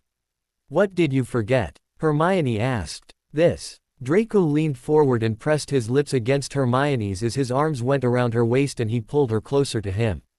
I couldn't do that earlier and I won't get an opportunity tonight. I've really missed you, Hermione sighed, breathing in Draco's familiar scent. I can't wait till this is over and we don't have to hide. It'll be the end of the year before you know it, Draco said. Then we'll be able to be together freely. While Draco understood and supported Hermione's need for vengeance, he could also relate to her disappointment at having to keep their relationship a secret. The whole point of telling his parents of their relationship was so they could be together in public. Instead, it had turned their world upside down as they discovered the truth. Do you know how the attack went? Hermione asked, deciding not to dwell on the fact she still couldn't be seen with the man she loved. Did your father give you any details? He didn't give me any details, but I can assure you that it went great, Draco said, grinning as he spoke. Everything went according to plan, we delivered the message perfectly. The Order has to realize we knew of your existence. You were there? Hermione asked, suspecting from the way Draco was talking that he had accompanied Lucius and the Death Eaters on their mission. Yeah, Draco answered excitedly. I was there, it was amazing. Well, if you go on any more, be careful, Hermione warned. I don't want anything happening to you. This whole thing will have been for nothing if I lose you. You won't lose me, Draco promised, wrapping his arm tighter around Hermione's waist. Besides, now we're back at school, I'll not really have much chance to join in the fun. I'm sure we can create a bit of fun of our own, Hermione said, reaching up and dotting Draco deeply. Draco and Hermione continued to and occasionally talk until the coach pulled up outside Hogwarts. With a final Draco hopped out the back of the coach while Hermione stepped out the door and was greeted by Terry. As the head students were talking and rounding up the stragglers, Hermione noticed Draco's blonde head disappear into the crowds entering the school. By the time Hermione entered the Great Hall and took her place in between Harry and Ron, Draco was already seated at the Slytherin table, looking as though he had been there ages. For the rest of the feast, Hermione didn't even glance in Draco's direction. More than once she felt eyes on her, and out of the corner of her eye she spotted Dumbledore watching her. Hermione knew she would be under much more scrutiny in the upcoming year, and she didn't intend to blow her cover by looking longingly at her boyfriend. Throughout the night, Hermione played the role of Gryffindor's Golden Girl perfectly, and when the students dispersed for the night she was confident that Dumbledore still trusted her implicitly. In the eyes of the headmaster she was the perfect head girl, best friend to Harry Potter and loving girlfriend to Ron Weasley. There was no way Dumbledore could know she had discovered the truth and was secretly plotting the downfall of everyone who had betrayed her. The noise in the Great Hall was getting steadily louder as more students arrived for breakfast. In the middle of the Gryffindor table, Harry and Ron were discussing the absence of several professors while Hermione was only half paying attention to the two boys. Most of her attention was focused across the hall on the Slytherin table. School had barely been back a month and already Hermione was missing spending time with Draco. Normally the couple would regularly meet up in the deserted portions of the library or in empty classrooms, but this year they decided it was safer to be more selective when they met up. After Hermione had twice ran into Dumbledore in the library, she was convinced they were doing the right thing in being more careful. The headmaster was clearly keeping a closer eye on her than normal. The only reason Hermione was currently watching the Slytherin table was the fact that Dumbledore wasn't at breakfast. With Dumbledore's absence, Hermione felt it was safe for her to watch Draco for a while. Hermione was so absorbed in watching Draco laughing with his friends that she didn't realize when Harry and Ron started talking to her. My own. Ron waved his hand in front of Hermione's face, grabbing the brunette's attention. Sorry, I was miles away, Hermione said, hoping Harry and Ron hadn't noticed where her attention had been focused. What were you saying? We were asking what you thought of all the absences, Harry said, gesturing to the empty places amongst the staff table. Do you think it's happened again? Just over a week after returning to school there had been a second Death Eater attack. The first clue anything had been wrong was Dumbledore and several other professors' lack of presence at breakfast. Currently Professors McGonagall, Snape and Lupin were also absent, and the trio knew all three were more heavily involved with the Order than the other staff. It's looking that way, Hermione replied. She actually had no idea if an attack had taken place, as she hadn't even managed to speak to Draco briefly in the past 3 days. Maybe the paper will tell us, Ron said as the first owls began sweeping into the hall. Hermione had a regular order with the Daily Prophet, so all three of them patiently waited for the prophet's owl to deliver the paper. When the owl did arrive in front of Hermione, she placed her money in the bag and carried on its ankle and gave the bird a few bits of her toast before untying her paper. "What's it say?" Harry asked, leaning over Hermione's shoulder as she unfolded the paper. "I don't know, I haven't had a chance to read it," Hermione retorted. "Sorry," Harry said sheepishly as Hermione finished unfolding the paper.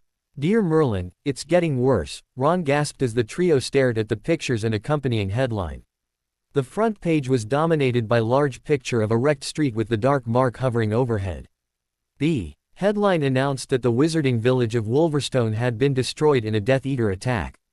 Hermione read the article out loud to Harry and Ron. It described how the attack took place late the previous evening and that multiple witches and wizards were still helping with the cleanup and rescue of trapped residents.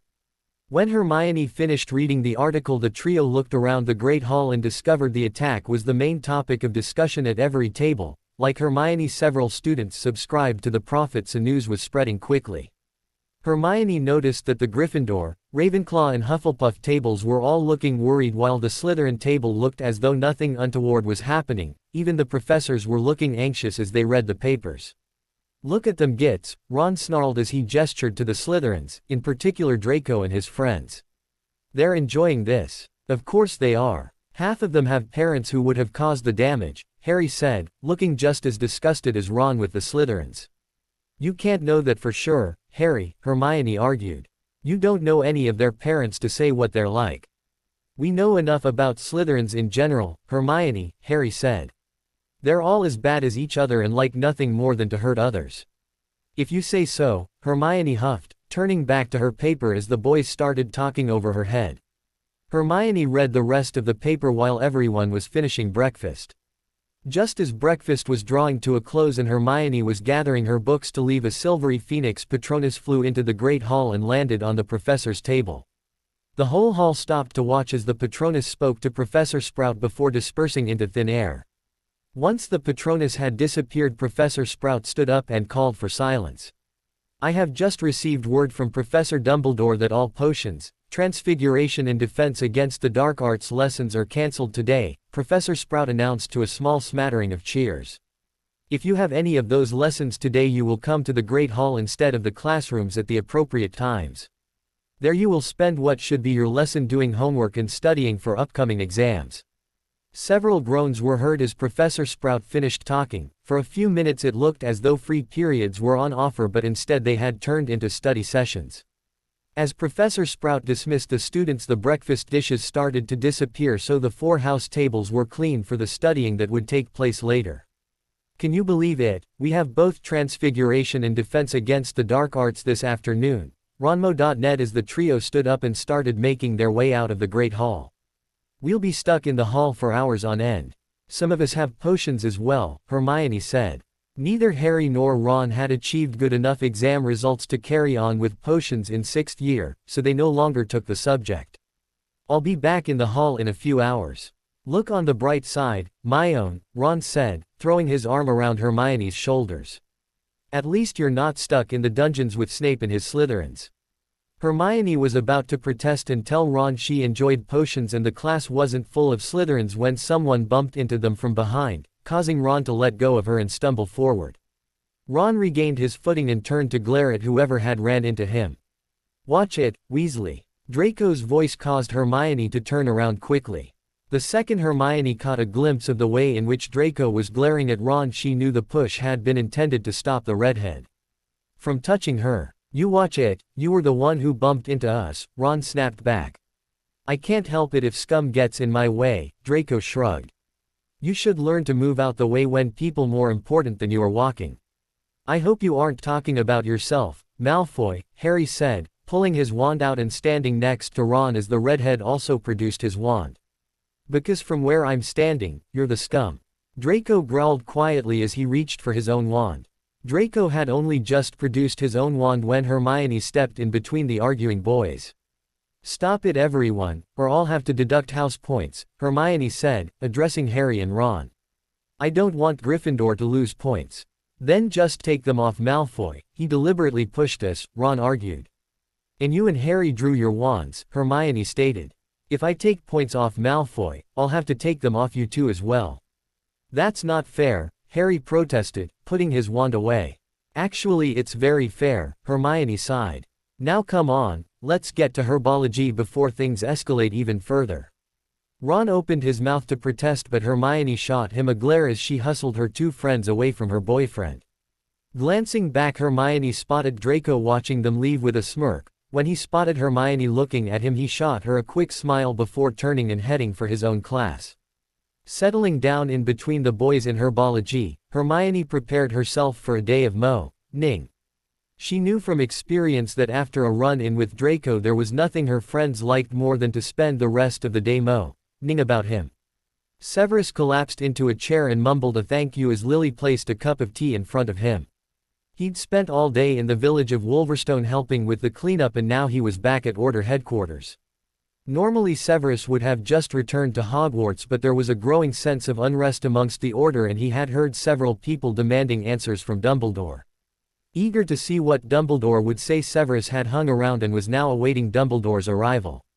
10 minutes later Dumbledore arrived with Arthur, James and Sirius in tow. Severus suspected the men had been discussing what they would tell the Order. As the men settled around the table, Molly produced cups of tea for them all and asked them if they wanted something to eat. Never mind food, Mundungus Fletcher called. We want answers, my shop was destroyed today and I want to know why. While Mundungus was hardly the most honest member of the Order, his shop was actually where he disposed of his stolen goods. Several people backed him up in wanting answers. Yes, why are the Death Eaters looking for Athena? Alice Longbottom questioned. She's dead. At the site of each attack, messages had been left demanding the Order return Athena to the dark side where she belonged. Dumbledore had managed to brush off the questions at the first two attacks, but now the Order wanted to know why the Death Eaters were searching for a dead girl. Actually she isn't, Dumbledore sighed. He'd been hoping to never have to admit to lying, but somehow the Death Eaters knew Voldemort's daughter was still alive. You said she died in the fire that killed her mother, McGonagall gasped, appalled that one of her most trusted friends had lied to them. I thought I was doing the right thing, Dumbledore said. I managed to save Athena at the last minute and decided it would be better for her if everyone thought she had perished with her parents. I was actually hoping to avoid what's happening now. I knew that if the Death Eaters knew she was alive they would try to get her back. How did they know she's alive? Frank Longbottom asked, shocked that he had been present that night but had no idea the little girl had survived. I have no idea, Dumbledore admitted. Dumbledore was actually seriously worried about how the dark side knew Athena was still alive. His only consolation was the fact they seemed to have no idea who she was. All the messages that had been left all asked where Athena was and demanded her return. Dumbledore was confident that the Death Eaters had no idea that Athena was now Hermione Granger, but he still planned on keeping her away from anyone who could potentially work out who she really was. Where's Athena now? Remus Lupin asked. Like Frank, he was shocked that the girl had survived the attack on her parents, but he was also angry that Dumbledore had kept the information to himself for so long. She's safe, Dumbledore answered. She's been raised away from dark magic and she has no idea who she really is. I intend on keeping it that way. What if she's involved in these attacks? Kingsley Shacklebolt asked. As an Auror he was trained to think of every possibility, and he thought that if Athena knew the truth about who she was, she would have every right to be angry with Dumbledore and the Order. She's not, Dumbledore said, shaking his head. I promise you all, Athena Riddle is not involved with the Death Eaters and she never will be. Dumbledore's reassurance seemed to pacify the majority of people present. There was a few wanted more answers, but the headmaster refused to say any more on the subject. When the subject was changed to discuss recent events, Severus stood up and made his excuses to return to Hogwarts. Severus was walking through the deserted dungeons towards his office when he turned the corner and walked straight into Draco. What are you doing up so late? Severus asked. It's past curfew. I couldn't sleep, Draco shrugged. Severus cast an eye over the blonde, noticing he was fully dressed and didn't even look as though he had been to bed. I don't suppose you're sneaking off to visit a certain someone, are you? Severus asked, careful not to mention Hermione's name just in case someone was listening into the conversation. Chance would be a fine thing, Draco sighed. It's too risky at the minute. We need somewhere secret to meet, but we haven't found anywhere suitable.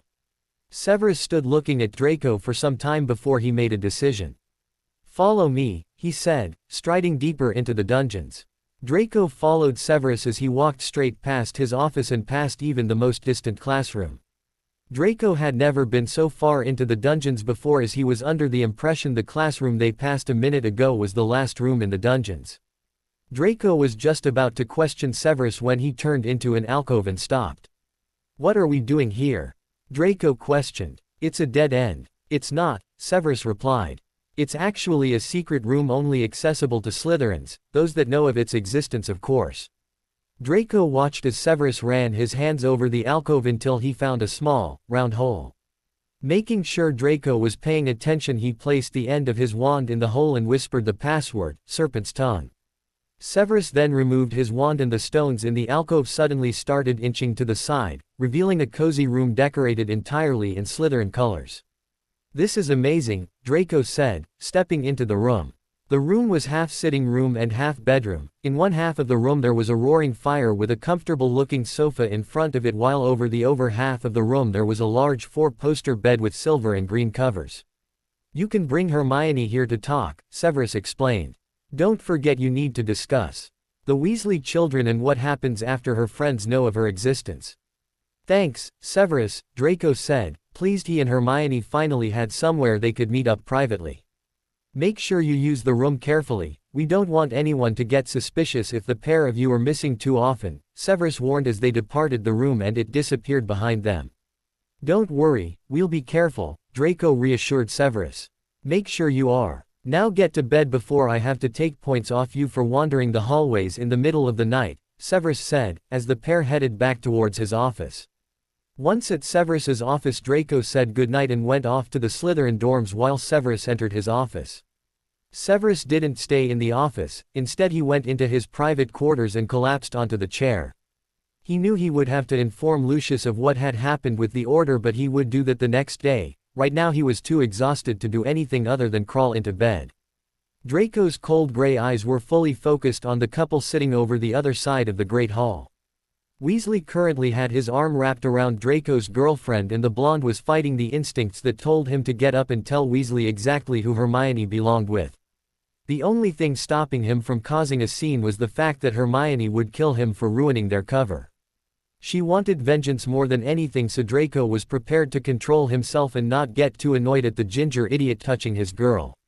For the rest of lunch, Draco turned his attention back to his friends, only occasionally stealing glances at the Gryffindor table. When lunch was over and it was time to start afternoon lessons, Draco removed a piece of folded parchment from his bag and hid it in the palm of his hand. The parchment was a note to Hermione asking to meet her that evening. Now all Draco had to do was try and pass it to her. As Draco and his group of Slytherins left the hall and headed to Charms, he managed to maneuver them so they were walking directly behind Hermione and her two friends. Draco knew from experience that his friends wouldn't be able to resist having a go at the Gryffindor trio, and he was planning on using the confrontation to slip Hermione his note. Just as Draco predicted, his friends caused a scuffle in the doorway of Charms. Blaise Zabini and Theo Knott waited until the trio were just about to enter the room before they suddenly barged forward, knocking both Harry and Ron to the floor. As the insults started flying, Draco managed to slip the note into Hermione's hand before he joined the fray. "Come on, guys," Draco said to his friends. "Let's get inside, these losers aren't worth our time and effort." Like the obedient little Slytherins they were, Draco's friends all followed the blonde into the classroom. While they threw a few more insults at the Gryffindors, none of them actually dared go against Draco once he made it clear he wasn't in the mood for an argument. Draco was the undisputed leader of their group and none of his friends minded in the slightest when he occasionally bossed them around. Settling into his seat at the back of the classroom, Draco watched as Hermione walked to her desk at the front of the room. When he realized she was scolding Potter and Weasley for reacting to his friend's taunts, Draco couldn't help but smirk. His smirk almost became full-on laughter when the two Gryffindors hung their heads and apologized in unison to his girlfriend. She definitely had them whipped. Once Potter and Weasley had scurried off to their own desk, a few seats away from Hermione, Draco watched as his girlfriend subtly checked the note he had just passed her. Hermione read the note under the table before folding it back up and dropping it into her bag as she removed her books for the afternoon's lesson. As she put her bag back on the floor, Hermione turned her head around and caught Draco's eye. She gave him a quick nod, confirming she would be meeting him later, before turning back to the front of the classroom. Satisfied he would finally be able to spend some time with his girlfriend, Draco got his own books out and concentrated on the lesson in hand. With the knowledge he would actually be able to speak to Hermione, the afternoon seemed to fly over, and before Draco knew it he was heading to the Great Hall for dinner. Then he was planning on making an excuse about homework to his friends as he snuck off to meet his girlfriend. Hermione shivered and pulled her cloak tighter around herself as she carefully maneuvered her way round the dungeons. She actually felt quite at home in the dark bowels of the castle, but she was wary in case any Slytherin other than Draco was to spot her and question why she was there. When Hermione had gotten the note from Draco saying he had found them somewhere private to meet up, she had been thrilled. What she was less unsure of, however, was the location. Draco's note had said to meet him in the last potions classroom in the dungeons and he would lead the way from there. Hermione had no idea where Draco could be taking her from there, but she trusted her boyfriend when he said he had somewhere for them to be alone. When Hermione arrived at the pre-arranged meeting place, she was relieved to find Draco leaning against the door of the classroom in question. "You made it," Draco greeted his girlfriend with a smile. "Well, I was intrigued as to where you had found that was so private in the dungeons," Hermione shrugged. "So it was nothing to do with the fact we've barely spoken since school started and you were missing me," Draco said teasingly. "That may have played some part in my decision to meet you," Hermione replied, trying to appear unbothered by the fact she had barely seen Draco in the last month. Draco rolled his eyes at Hermione's clearly fake nonchalance and grabbed her hand. "Come on, I'll show you our new meeting place." Draco led Hermione into the hidden alcove and showed her how to activate the door, although he did admit he wasn't sure if Hermione would be able to gain access by herself as she wasn't a Slytherin. Hermione shrugged off the thought she wouldn't be able to enter alone as she followed Draco into the hidden room. There really was no need for her to use the room unless she was with Draco. "I like it," Hermione smiled, looking around the room. It reminded her a bit of the Slytherin common room and how she felt more comfortable down in the dungeons than she did up in Gryffindor Tower, although her affinity for Slytherin was making much more sense now she knew her true identity. "Good, I'll have to thank Severus again," Draco replied, coming up behind Hermione and wrapping his arms firmly around her waist. "Why are you thanking Severus?" Hermione asked, trying not to get too distracted by Draco's lips that were on her neck. "He showed me this place last night," Draco responded, not lifting his head from Hermione's neck. "Although he did say we shouldn't use it too often, we don't want people to notice our absence." "He's right, we'll not be able to meet up too often," Hermione sighed. "In that case we need to make the most of the time we do have," Draco said, suddenly picking Hermione up and carrying her over to the large bed. "I thought we needed to discuss the plans," Hermione said as Draco dropped her on the bed and began removing her shoes. "We do, but we'll do it later," Draco replied, throwing Hermione's shoes on the floor before he removed his own. "And what will we do until later?" Hermione asked, moving further back onto the bed. Draco grinned at Hermione as he crawled up the bed and pinned her underneath him. "Take a wild guess," he said before crashing his lips into hers. "I suppose we should talk now," Draco sighed, running his fingers along Hermione's spine. Personally, he would rather continue their activities of the past few hours, but he knew they would have to separate soon for the night and there was plenty to discuss. "Yes, we really should," Hermione replied, rolling over and sitting up in the large bed. Draco also sat up and fished around on the floor for his shirt. Once he found it, he handed it to Hermione, who rolled her eyes at him before putting the white shirt on and fastening a couple of buttons. "Is that better?" Hermione questioned. She knew Draco giving her the shirt was a combination of covering her up so he could concentrate as well the pleasure he derived from seeing her wearing his clothes. "Definitely," Draco smirked. He loved seeing Hermione wearing his shirt. The only time she looked better was when she was BPD, but with a serious discussion to be had that was too distracting. "Now you're happy, it's time to get serious," Hermione said. "How are Lucius's plans coming along?" Hermione knew that Draco was in regular contact with his father. They wrote to each other daily and Severus passed on information too delicate to put in letters. "Good. He's currently busy setting up Potter's father, so it looks like he's having an affair. He also thinks he has a plan for Black," Draco said. "How do you like the sound of him going to Azkaban for attempted murder?" Hermione raised an eyebrow at the idea. Intriguing. Tell me more. All the details need to be finalized, but basically father is thinking of working it so that it looks like Black has attacked the woman Potter's father is supposedly having the affair with, Draco explained. The woman he's using is an old friend of the family. She'll swear she's having an affair with Potter, and when the attack happens she'll say it was Black. I like it, Hermione said slowly, running over the possibilities in her head. The timing would be perfect after James's death. The last thing Lily would want was to lose one of her best friends. The woman won't get seriously hurt though, will she? No. Draco shook his head. She's in on the whole thing. Whatever happens to her will happen with her full consent. How are things going with the Weasleys? Satisfied an innocent woman wouldn't get hurt, Hermione moved on with the discussion. Fine. The werewolf attack can happen pretty much whenever you want. Father has invested in the twins' business and is waiting for the perfect time to pull out. He's also looking into the one who works at the ministry and see what trouble he can cause there, Draco said. Good, I still think we need more though, Hermione commented. Molly and Arthur still need to suffer. What about the eldest two? Draco asked. Father wants to know if we could use them somehow. I suppose so, Hermione shrugged. I've never met either Bill or Charlie, but I've heard plenty about them. Charlie works in a dragon sanctuary in Romania while Bill is a curse breaker for Gringotts. He's currently in Egypt. I'm sure a couple of accidents will be easy to arrange. Draco smirked, thinking how easy it would be to get to the eldest two Weasleys considering they both did dangerous jobs. My uncle actually spends a lot of time in Romania. He could be a great help. Uncle? Hermione questioned. She couldn't remember Draco ever mentioning an uncle before. She knew his father was an only child and his mother had two sisters. Hermione had actually met one of Narcissus' sisters, Andromeda. Andromeda had been disowned for marrying a Muggleborn, and Hermione had met her one time at the Burrow. She was fairly certain that Andromeda was part of the Order. Uncle Rodolphus, he's married to my Aunt Bellatrix.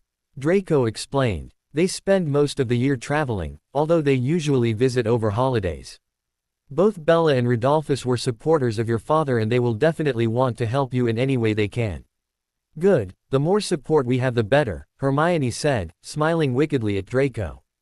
Between the twins' business going under, Percy getting into trouble at work, accidents befalling Bill and Charlie, and a werewolf attack, I think the Weasleys are in for a rough year. Draco laughed at his girlfriend's evil streak. As much as he loved her before the need for vengeance took over, he had to admit she was much hotter now she was evil. We could make it rougher, Draco suggested. What do you mean? Hermione asked, wondering if Draco had more plans. I mean, it's time we discussed your two little friends and Ginger's little sister, Draco said. I know you want to wait and see how they react to what the Order did to you, but I think we need to make plans in case they react badly. Also, it's going to look suspicious if all the Weasley children are targeted, except the two you're the friendliest with. I guess it wouldn't hurt to think about plans, Hermione said. Although I have no idea on what to do with them. I have a few ideas, Draco smirked evilly. He had been waiting years to do something to the two idiots Hermione hung around with. The only problem was reigning in his more bloodthirsty plans that resulted in the pair losing their lives. Come on then, let's hear them, Hermione told her obviously eager boyfriend. Potter's easy. Because of his father you don't need to target him much, but a nice Quidditch accident would be a lot of fun, Draco said, already planning the multiple way Potter could be injured during a match. Okay, what about Ron and Ginny? Again, the weasel's easy. We use his biggest weakness, you, Draco said. You're already pretending to date him, so all you do is act as though your feelings for him are serious. With a bit of manipulation you get Weasley thinking you want to marry him, and again with a bit of manipulation we get him to arrange some sort of public proposal. You turn him down spectacularly, and not only is he totally humiliated but he also has a broken heart. That's so cruel, Hermione gasped. If we did this, and it's still only an if at this stage, it would have to be one of the last things we did before I reveal who I really am. I know. But I figured it would take all year to drop the hints and convince him you would say yes to a proposal, Draco explained. I suppose we can also include Ginny in these plans. She would be the perfect person to drop hints at regarding marriage. She loves the thought of Ron and I together and would happily interfere if she thought the end result would be a wedding, Hermione mused, knowing Ginny's meddling nature would help her with this plan perfectly. It would also cause a rift in the family if Ginny had been encouraging Ron all along. That's how we can use Ginny in these plans. All that is great, but I thought we could gear the girl up for a bit of public humiliation, Draco said. If she's caught in a compromising position with a boy, I'm sure her parents would be less than impressed, especially when it comes out that she's also been seeing his friend at the same time. That actually sounds as though it could be fun, but Ginny is totally into Harry.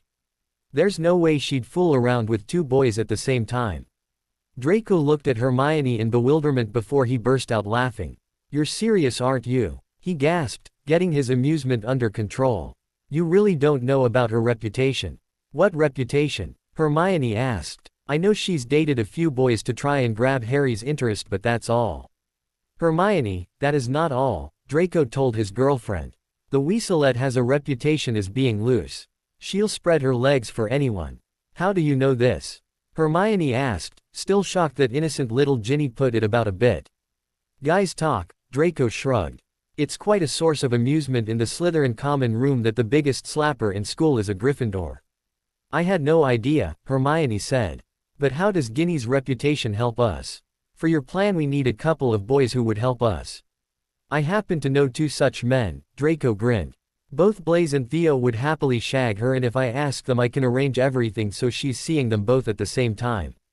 She can then be caught with one and the other one could pretend to be pissed off and start a fight. Wow, that would cause quite a scandal. If Ginny was discovered to be sleeping with not one but two Slytherins, her family would be appalled, Hermione said. But we're not making any plans for this to happen until after the attack on Hogsmeade. What we've just discussed would hurt all three, and I don't want to use them unless I either have to or they agree with what their parents did. Fine, but for the record I think they'll see no problems with what their parents did, Draco said. Knowing Dumbledore, he'll twist the whole thing to make it sound like they did something noble by killing your parents and kidnapping you. Hermione nodded, silently agreeing with Draco. What about the plans for the Hogsmeade attack? Do you know when it's happening? She asked. Father's going to try and do it the first weekend visits are allowed, Draco replied. That's what, 3 weeks? Draco nodded. I'll let you know when the plan is finalized. Good, I suppose that's everything, Hermione said, turning to swing her legs off the bed. We should be heading back, it'll be curfew soon. Draco checked his watch before pulling Hermione back onto the bed. Curfew's not for another hour, we can stay here a bit longer. It could be weeks before we can do this again. Hermione smiled at Draco as she began to remove his shirt that she was wearing. Once the shirt was back on the floor, the couple resumed their activities from earlier. They had managed to discuss what needed to be talked about, so now they could get back to the main reason they had been so eager to meet up. Hermione wandered into the bookshop in Hogsmeade, keeping an eye out for her boyfriend. She'd briefly spoken to Draco the previous day to confirm the attack was still taking place, but she had no idea when it was going to happen. All morning she had wandered around the village with Harry and Ron, constantly on edge as she had no idea when anything would happen. Hoping Draco would appear if she was alone, Hermione sent Harry and Ron to the Three Broomsticks to order lunch while she paid a visit to the bookshop. Hermione had been browsing the shelves for nearly 10 minutes and was about to give up and return to Harry and Ron when she heard someone behind her. Before she had a chance to turn round, Hermione was encased by a strong pair of arms. She smiled as she recognized the scent of Draco's expensive aftershave.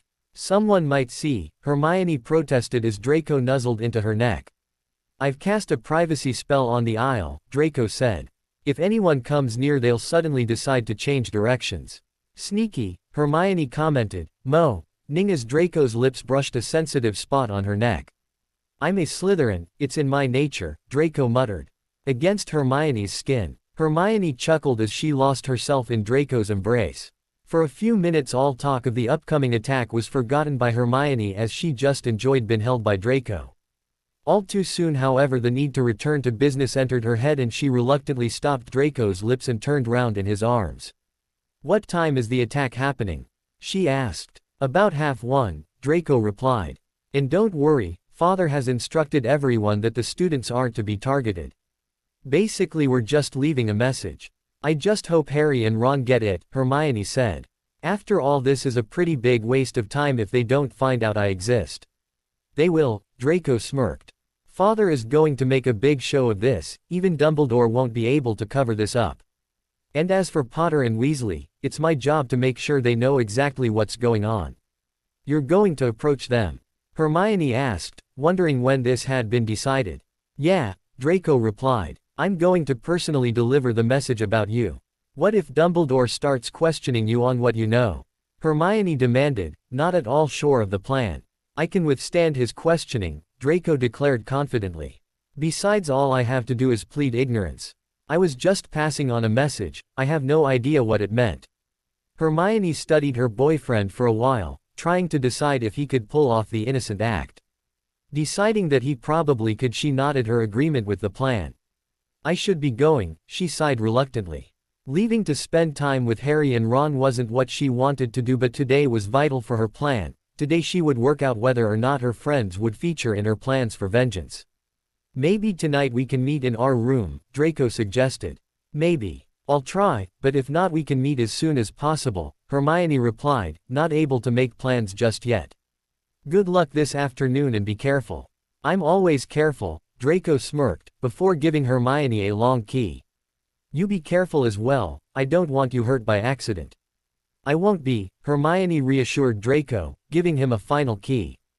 Before she got distracted any further, Hermione turned and left the bookshop. She then headed to the Three Broomsticks, just in time for her lunch arriving. Hermione then spent the meal trying to act as normal as possible, which was pretty hard to do. Hermione couldn't help but wonder what was going to happen once her friends discovered what their parents had done, and more importantly how they would react to it. By the time the trio had finished lunch and headed back outside, it was nearly 1:30. Walking in between Harry and Ron, with Ron's arms slung uncomfortably over her shoulders, Hermione was on high alert for the Death Eaters. They had nearly reached Honeydukes, at the far end of the street, when the first shouts were heard. A moment later there was a large bang and the trio turned to find smoke rising from the distance. Is that the Shrieking Shack? Ron questioned, trying to identify where the smoke was coming from. Harry nodded. I think so. What do you think happened? The question had barely left Ron's lips when several dark wisps appeared in the sky, heading directly for the village. Before anyone had a chance to react, the dark wisps landed and Death Eaters appeared. The Death Eaters had barely arrived when they began trashing the village, obviously out to cause as much damage as possible. We need to get everyone back to school, Hermione yelled to her friends. The noise in the village had increased dramatically as students screamed and ran all over the place and the Death Eaters created havoc. We'll split up, Harry suggested. At the minute the Death Eaters seem more bothered with property than people, but we can't guarantee it will stay that way. Okay, but don't try and cause trouble with them, Hermione warned. We need to concentrate on getting people to safety. We'll leave the Death Eaters to the Order and the professors. Nodding at Hermione's words, Harry and Ron rushed away to help the students get back to school. Wondering where Draco was and when the public message about her would be delivered, Hermione also disappeared to help. While most students had the sense to run back to school the second the Death Eaters appeared, there were still several people hanging around the place. After Hermione left the bookshop, Draco made his way to the Three Broomsticks. Instead of entering the pub, he hid in an alley nearby and waited for Hermione and her friends to emerge. He needed to know exactly where Potter was during the attack, as he needed to find the right time to approach him and deliver the message. After a long while, Hermione exited the pub with Potter and Weasley, and Draco began stalking them in the shadows. When Weasley threw his arm over Hermione's shoulder, Draco growled softly and used all his willpower not to reveal himself and throw the red-haired baboon off his girlfriend. Simmering with anger over Weasley touching Hermione, Draco quietly followed the Gryffindor trio. The trio were just approaching Honeydukes when Draco heard the faint sounds of shouting. Initially the noises blended into the noisy atmosphere surrounding Hogsmeade, but the subsequent explosion and smoke rising from the Shrieking Shack indicated there was something more sinister afoot. Draco watched as Potter and Weasley began panicking over what was happening. When the Death Eaters then arrived on the scene, he chuckled at the duo's wide-eyed expressions.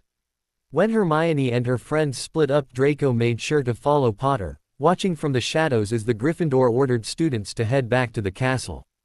Draco continued following Potter, until his eyes fell on his father standing in the middle of the street. Despite being in his mask and cloak, Draco still knew the Death Eater was Lucius. Potter had also stopped and was looking curiously at the one Death Eater standing in the midst of the chaos doing nothing. As Lucius raised his wand, Draco half watched his father and half watched Potter, who was standing mesmerized by Lucius. When Lucius cast the dark mark into the sky, Draco heard Potter audibly gasp. Seconds later Lucius cast a second spell and like Potter, Draco turned his head up to see the message. Beside the shimmering dark mark was the flaming message, "We want Athena back." The message was short and to the point, but more importantly Dumbledore wouldn't be able to hide it like he had done to the other messages that had been delivered. Once the mark and the message were in the sky, Lucius apparated away and Draco returned his attention to Potter. Potter carried on looking up at the message, but he returned to making sure the students of Hogwarts were returning to school. Draco waited until Potter was in one of the back streets, before approaching him. "What do you want, Malfoy?" "I'm busy," Harry snapped, turning around and finding the blonde Slytherin blocking his exit. "I've just come to pass a message along," Draco smirked. "Something for you to relay back to Dumbledore." "Just go and tell Dumbledore yourself," Harry said. "I'm not in the mood to play your little games." "It's not a game, Potter, we're deadly serious," Draco snarled. "And we want Athena. She belongs with us and we won't rest until she's back with us." "Who the bloody hell is Athena?" Harry asked, his eyes flicking up to the message burning in the sky. "Ask Dumbledore, he knows," Draco replied. "And make sure he knows that this is only the beginning. Far worse will happen if he doesn't hand her over." "You do realize you've just told me you're a Death Eater, don't you?" Harry questioned, looking at the Slytherin in bewilderment. He'd always known Malfoy was bad, but he never expected him to admit to being in league with Death Eaters. "I haven't, I've just passed a message on," Draco retorted, rolling his eyes. "Now it's your turn to do the same." Without waiting for a reply, Draco disappeared back into the shadows and resumed watching Potter. The idiot stood around in the back alley for nearly 5 minutes before Weasley showed up and dragged him away. Draco continued to follow the duo and watched as they gathered Hermione and began making their way back to school. Slipping into the forest, Draco also began making his way back to school, eager to see what everyone was making of the message and what Dumbledore would say to try and explain it. Hermione was standing looking at the message in the sky when Harry and Ron ran up to her and grabbed her, announcing it was time for them to leave. Apart from the Death Eaters wrecking the place, Hogsmeade was practically deserted as the other students had fled back to the castle. Hermione had been surprised by how many people she'd had to tell to run. Quite a few people had simply frozen at the sudden appearance of the Death Eaters. Hermione, Harry and Ron ran back to school in silence. Halfway there they passed several members of Hogwarts staff and order members heading down to the village. Arriving back at the school, they were directed into the Great Hall, where it seemed the entire student body was gathered. Leaving Harry and Ron with their friends, Hermione hurried over to the professors to see if she could help as head girl. Professor Flitwick gladly accepted the help and called Terry over as well. He then told Hermione to check all the Gryffindors and Hufflepuffs were accounted for, while Terry was told to check the Ravenclaws and Slytherins. Handing them both complete lists, he sent them to check everyone was safe. Half an hour later Hermione and Terry had confirmed everyone was present, so Flitwick let them go back to their friends. Hermione spotted Harry and Ron sitting with Ginny in the corner of the room, so she made her way over to them. Hermione had no sooner sat down when Harry cast a silencing charm around the four of them and announced he had something to tell them. "While the Death Eaters were attacking Hogsmeade, Malfoy approached me and gave me a message for Dumbledore," Harry confided in his friends, telling them exactly what had been said. "Who is this Athena they're after?" Ron questioned. "I don't know," Harry shrugged. "But she's the reason they're attacking again. The Death Eaters want her, and that's the whole point of these recent attacks." "What do you think?" Ron asked, looking between Hermione and Harry. "Is this Athena someone the Order is protecting or something more sinister?" "I guess we'll never know," Hermione shrugged. She knew that now her friends had heard about her real identity they wouldn't stop until they knew about her, but she didn't want to appear as though she was pushing them. "We will know when we ask Dumbledore," Harry declared. "We're going to ask Dumbledore about this?" Ginny questioned. "Yes," Harry nodded determinedly. "If this Athena is the reason for the recent attacks, we need to know about her. It's time we were stopped being fobbed off and told the truth. We need to know what and who we're fighting." Ron and Ginny nodded at Harry's declaration and Hermione had to control her smirk when they began talking about how to get the information they wanted from Dumbledore and their parents. By the end of the night she was confident her friends would know about her, now she would just have to wait and see how they reacted when they knew Voldemort had a daughter. Dumbledore stood by the windows in the Great Hall, looking at the dark mark and the message still visible in the early evening sky. After dealing with the destruction of Hogsmeade, Dumbledore, the Order and the Hogwarts staff ensured the school was safe. After informing the students everything was all right and they were perfectly safe, Dumbledore had dismissed them and currently there was a mass exodus occurring from the hall. "Can we have a word, sir?" Harry's voice sounded from beside Dumbledore. Turning round, Dumbledore found Ron, Hermione and Ginny were all standing with Harry. Instinctively he knew it was about the message that the whole school was talking about and now he had to decide what to do for the best. "It's important," Harry continued, when Dumbledore didn't answer him. "It's about Athena and Draco Malfoy." Dumbledore's eyes widened and his heart rate sped up considerably. He really didn't want to hear the names Athena and Draco in the same sentence. "We can't talk here," Dumbledore finally said, deciding on a plan. "I have a few things to do here but you can all come to my office in half an hour." "Thank you, Professor," Harry said, nodding at the headmaster before turning back to his friends and leaving with them. Dumbledore watched the 4 Gryffindors leave before he left the Great Hall himself. Looking around he spotted James and Sirius double-checking the wards on the front door. Several members of the Order were planning on staying the night and ensuring the students' safety and he knew the Potters and Weasleys were amongst those who had volunteered to stay and help. Those that weren't staying in the castle were down in Hogsmeade, helping to clean up the devastation that had been caused that afternoon. "James, Sirius," Dumbledore called, approaching the 2 wizards and checking they couldn't be overheard before continuing. "Find Lily, Molly and Arthur and come to my office. Harry and his friends are asking questions and we need to decide what to tell them." The 2 men nodded and rushed off to find the only other people that knew the truth about Athena. Still trying to work out the best thing to tell Harry and his friends, Dumbledore headed up to his office.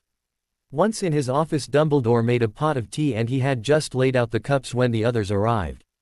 Ushering them into seats, he handed everyone a cup before settling down himself.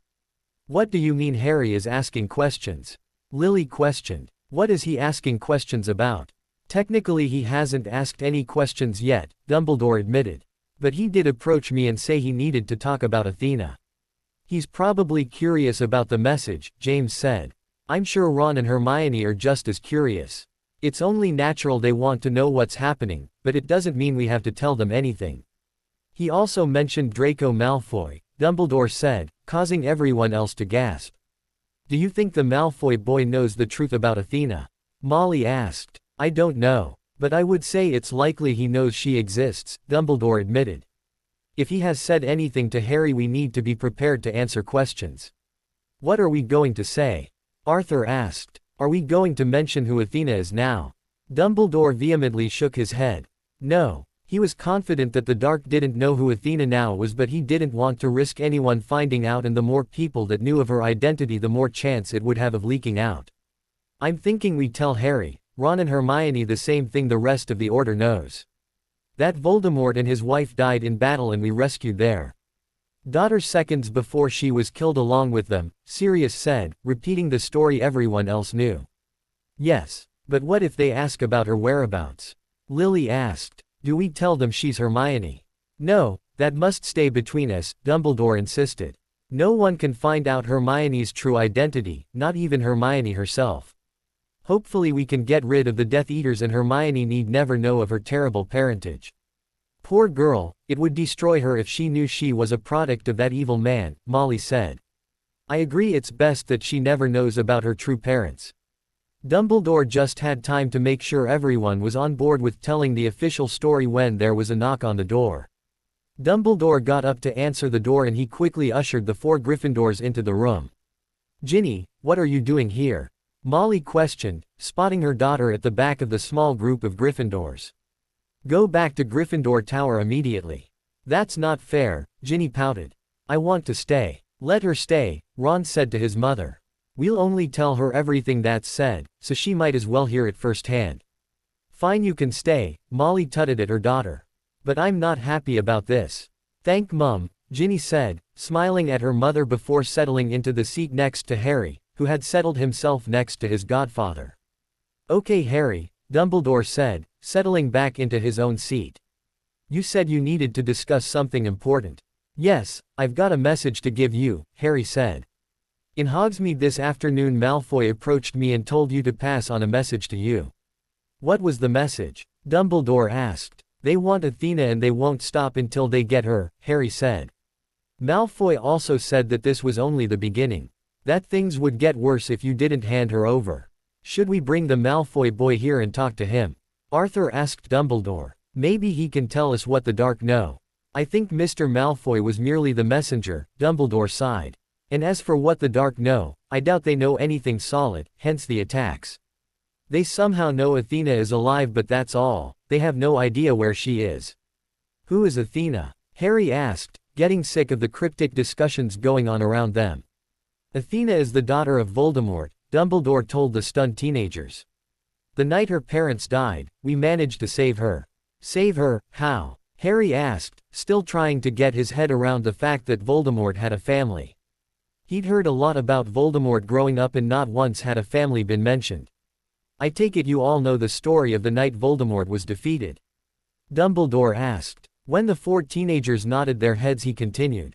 "During the fight he conjured a magical fire that he lost control of. His wife and child were trapped by the flames, but we managed to save his daughter." Hermione almost bit through her tongue to stop herself from jumping up and announcing how much of a liar Dumbledore was.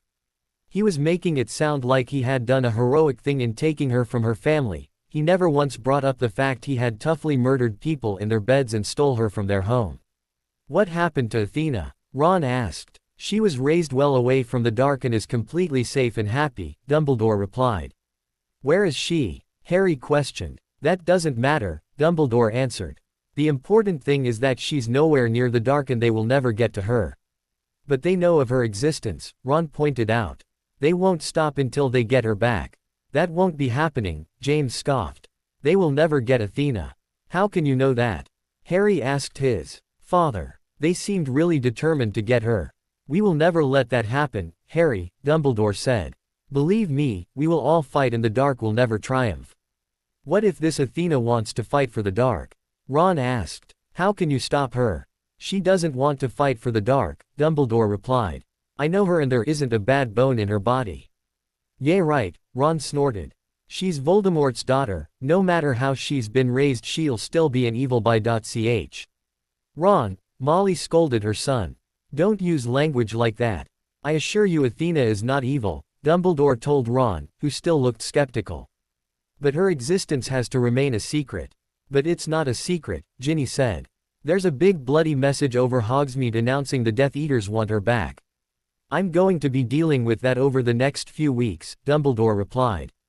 "You four don't need to know the details but before long even the Death Eaters will think they've made a mistake and they've been searching for a dead girl. So you want us to keep quiet about the fact she's really alive?" Harry asked. "Yes, I trust you four implicitly and know you'd never let anything slip that the dark could use. They need to think Athena is dead and you four need to keep quiet about her," Dumbledore said. "We can do that," Harry said. "Can't we guys?" he asked his friends. Hermione and Ginny quickly agreed while Ron grumbled before also agreeing to be silent on the matter of Athena. "I think you four need to get back to Gryffindor Tower now," Dumbledore suggested. "It's been a long day and we all have more work to do, so off you go." After dismissing the teenagers, Dumbledore turned back to the others and they began making plans for making it appear that Athena was in fact dead. Hermione walked back to Gryffindor Tower slightly behind her friends. She was worried that she still wouldn't get her friends' true views on what had happened as Dumbledore's story portrayed him and the Order in a perfect light. In Dumbledore's story they had saved her from certain death but in reality they had snatched her from the safety of her own home. All Hermione could do now was wait and see if the topic came up again with her friends and see what they had to say about the matter. Hermione didn't have to wait long for the topic to arise as they had no sooner entered Gryffindor Tower than Harry was pulling them up to the boys' dorms. Ron briefly stopped to ask Seamus, Dean and Neville to give them some privacy before he followed them upstairs. Once in the boys' dorm Harry and Ginny sat on Harry's bed while Ron sprawled out on his. Ron was clearly expecting Hermione to join him on his bed, but instead she settled at the seat in front of the window. From this angle she could just make out the burning letters still hovering over Hogsmeade. "What does everyone think of this?" Harry asked. "Was it just me, or did you get the feeling we weren't told everything?"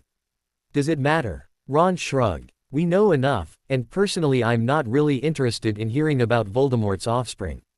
Hopefully the Bi.ch is somewhere far away and we never have to deal with her." "I'm with Ron on this one," Ginny said. "As long as she steers clear, I'm happy. I'm not interested in her in the slightest." "What if she's not bad?" Hermione asked quietly. "What if she's just a normal girl?" "No offense, Hermione, but you didn't grow up in the wizarding world. If you had, you wouldn't be saying this." "Voldemort was evil. Nothing good can come from him," Ron said. "His daughter will be bad to the bone." "Pity the order saved her, really," Harry remarked flippantly. "If she died, these attacks wouldn't be happening and the world would be safe." "That's a horrible thing to say, Harry," Hermione gasped, unable to believe Harry had just said such a thing. "Maybe, but he's right," Ginny said. "Every single injury and death that is caused by these Death Eater attacks is because of Athena. If she wasn't here, the world would be a better place." "Well said, Gin. My sentiments exactly," Ron grinned at his sister. Hermione looked at the three Gryffindors, feeling physically sick. True, she'd expected them to side with their parents and agree that she should have been taken from her own parents, but she never expected the hate that she was witnessing. They knew absolutely nothing about Athena, apart from the fact she was Voldemort's daughter, and they detested her. Hermione suspected that if they were to discover the truth about her, then they would abandon her so fast she would barely have time to register what was going on. Suddenly feeling the need to get away, Hermione abruptly stood up. The conversation was still revolving around her and how evil she was, and she just couldn't deal with it anymore. "I'm really tired, I'm going to bed," Hermione announced when she received three questioning looks at her abrupt rising. "I'll see you all tomorrow." Not giving anyone a chance to reply, Hermione fled the room and hurried to her own dorm. Quickly getting ready for bed, she drew the curtains around her four-poster bed and snuggled down to think. Tomorrow she would talk to Draco, but it would appear that the plans for her friends would go ahead. They thought she was pure evil. Well, she was about to show them exactly how evil she really was. "It's time to move ahead with our plans," Hermione announced the second she and Draco entered the secret room in the dungeons. It was the day after the Hogsmeade attacks, and Hermione had spent the previous night dwelling on her friends' reactions to everything Dumbledore had told them. Their reactions had been far more vicious than she'd ever imagined, and she was now just as eager to see them suffer. "I'm assuming this means they reacted pretty much how we thought," Draco remarked, settling down on the sofa. "No, they reacted much worse," Hermione replied, settling down next to Draco and telling them what had been said the previous night. Draco visibly bristled when Hermione mentioned that Harry thought it was shame Dumbledore hadn't let her die with her parents, and by the time she was finished talking he was fuming. "Bloody bastards," Draco spat, barely keeping his anger in check. "I'm going to really enjoy ruining their lives." "Me too," Hermione agreed. Any lingering doubts over hurting her friends had disappeared the night before when she had witnessed their true colors. "Where do we begin?" Draco asked. "I'm leaving Harry up to you. You can organize a Quidditch accident whenever you want," Hermione replied. Again with Ginny, "I'm leaving that in your hands. I'm not sure what will work the best there. I was thinking I would send Theo in straight away and he can seduce her. Once they've established some sort of relationship, Blaise will come along and tempt her into his bed. We'll then arrange for Severus to catch Blaise and Ginny together. Theo will play the injured party and cause a commotion in the Great Hall, making sure everyone knows what she's been up to." Hermione nodded thoughtfully, running over the idea in her head. "How are you so sure Ginny will cheat? If she's into Theo, why would she sleep with Blaise?" "I think you underestimate the seduction power Blaise has," Draco chuckled. "When he turns on the charm, not many girls can resist. I can try and think of a backup plan just in case this one fails, but I'm confident it'll work." "If you're confident it'll work, then I'm happy," Hermione said, flashing Draco a quick smile. "I trust you to get the job done." "And I will," Draco nodded. "What about you? Are you still going to work on getting Weasley to propose?" "Yes, that's my aim," Hermione replied. "Although if I'm going to convince him I'm serious, I might have to cozy up to him a bit more."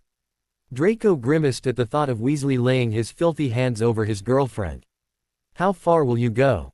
Not very. I'm thinking of telling him I don't believe in before marriage, Hermione smirked. I was thinking I could lead him on and make him think I really want to sleep with him, but I can't because we're not married. I'm sure as you do that you could always drop a few hints about wanting him to be your first, Draco said, seeing how Hermione's ruse could work perfectly. If Weasley thought he would get some action from Hermione, he might rush into a proposal. Hermione grinned wickedly at Draco, pleased he was on board with the plan. Her plan would involve more physical contact with Ron, but she would be very careful not to let him get very far with her. Not that the bond would let her go too far, as she had to fight the bond as it was whenever she was with Ron. However, the more she could tease him and tell him she wanted him, the more likely he would be to do something rash as he tried to get her into bed.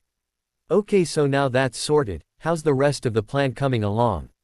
Hermione asked. Have you spoke to Lucius since Hogsmeade? Draco shook his head. No. I'll speak to Severus tonight and he can tell him the latest. I wanted to wait until I'd spoken to you, before contacting Father. This way I can tell him how perfectly his plan worked. It did that, Hermione agreed. Harry and Ron reacted exactly like we predicated. They went straight to Dumbledore demanding answers, and now they know about me. I've found out what they're truly like. I'm sorry. I know that you didn't want it to come to this, Draco said softly, hearing the underlying sadness in his girlfriend's words. While Hermione was doing a good job of letting her anger take over, he knew there would still be a part of her hurt by her friend's harsh words. I'm sorry too, Hermione replied, her eyes flashing dangerously. I'm sorry I ever befriended Harry and Ron. I should have listened to my instincts and distanced myself from them when they started to try and turn me against Slytherins. In a way it's a good job you didn't, Draco said. This way you're still considered their best friend and Dumbledore won't suspect you, but if you hadn't been as close with them he might have looked at you more closely. That's true, Hermione conceded, knowing her boyfriend was right. But enough of that, back to the rest of our plans. How are they coming along? Excellent, Draco grinned. Potter Sr.'s affair is progressing nicely and things are being put in place for the Weasleys. In fact, our first victim should be getting their treatment sometime this week. That was Percy, wasn't it? Hermione said, thinking back to how things were organized. Or was it either Bill or Charlie? The one who works at the ministry, Draco confirmed. Father's already set the wheels in motion there, and as I said, sometime this week everything will blow up and he will lose his job. Good, Hermione nodded. I also think I need to speak with Lucius soon. I want James killed over Christmas and I know exactly how we're going to do it. I'll set something up, Draco said. I'm sure Severus can help us arrange a meeting. I'm sure he can, Hermione replied. But I think I've had enough talk of vengeance for tonight. How about we spend our remaining time indulging in something a bit more pleasurable? Draco grinned enthusiastically as he leaned over and connected his lips with Hermione's. Settling down on the sofa, the couple's clothing quickly began disappearing as they made the most of their brief time together. Sitting in the Great Hall having her breakfast, Hermione suppressed a shudder as Ron plonked himself down beside her and gave her a sloppy kiss on the cheek. Morning, my own, he grinned, before turning his attention to the food and began filling his plate. Hermione inwardly grimaced at the nickname, but managed to smile at her fake boyfriend. Morning, Ron. Harry, Ginny. She nodded at the pair settling down opposite them. As her friends began their breakfast, Hermione pulled a book from her bag and pretended to study. Since the attack on Hogsmeade, all the trio talked about was Death Eaters and Hermione was getting sick of it. In private they also kept talking about Athena, but in public it was too risky, so they stuck with voicing their opinions on Death Eaters and discussing what they thought the Order were up to. After 10 minutes Hermione put her book away as the post owls began swooping into the Great Hall. When her paper came she dropped her money into the pouch the owl carried and gave the bird a bit of her toast, before it flew back off. By this point Harry, Ron and Ginny had stopped talking and they all watched as Hermione opened her paper. It was now a daily ritual for the foursome to look at the paper together and see what was happening in the wizarding world. So far this week all the headlines had been about the attack on Hogsmeade and the message the Death Eaters had left behind. Yesterday's edition of the paper included an interview with Dumbledore, who publicly announced that Athena was Voldemort's daughter and she had died years ago. Dumbledore's story was pretty much the same one he'd told them. Apart from this time he claimed that the fire had killed Athena before he had a chance to do anything to save her. He'd also revealed a grave that seemingly belonged to the Riddle family, claiming he had given them a proper burial after they were killed. Hermione was not impressed with the story, but everyone else seemed to buy it, and the common consensus was the Death Eaters had been fed some false information and were searching for a dead girl. "What's today's story?" Ginny asked. From her position opposite Hermione she couldn't see the paper clearly. "Nothing to do with Hogsmeade," Hermione answered. "The main story is about a pile of Death Eaters being released from Azkaban." "What? Why?" Harry demanded as he leaned over the table to get a better look at the paper. Hermione placed the paper on the table and they all read the headline, "Ministry Cock-Up releases dozens of Death Eaters from Azkaban." The article went on to explain how some paperwork from the ministry ensured the release of several Death Eaters, including some who were considered high-risk prisoners. "How could this happen?" Ron asked in disgust. "Which idiot did this?" "I don't know," Hermione answered with a shrug as she continued to read. "The ministry are conducting an investigation to find out who signed the papers." "Whoever it was, I hope they're strung up," Ginny declared angrily. "They've just put more Death Eaters onto the streets and it's dangerous enough as it is. What if it was deliberate?" Harry asked thoughtfully. "Why would anyone deliberately release Death Eaters?" Ron questioned his best friend. "To strengthen their numbers," Harry replied. "I'll bet you any money that Lucius Malfoy is involved with this. I bet he's the one behind the whole thing." "Bloody hell, of course," Ron nodded. "He works at the ministry, he could have easily signed the papers." "Bloody git." Hermione bit her lip to stop herself from correcting Ron. "Lucius didn't work at the ministry, he had his own string of businesses. But he did do a lot of business at the ministry and was a frequent visitor to the place." Although while Ron was wrong, Harry was right. Lucius was behind the entire thing, only it would be poor Percy Weasley who would suffer the fallout. Hermione had no idea how Lucius had engineered the whole thing, but she knew that somehow Percy had signed the forms and was responsible for the released Death Eaters. "Does it say which Death Eaters were released?"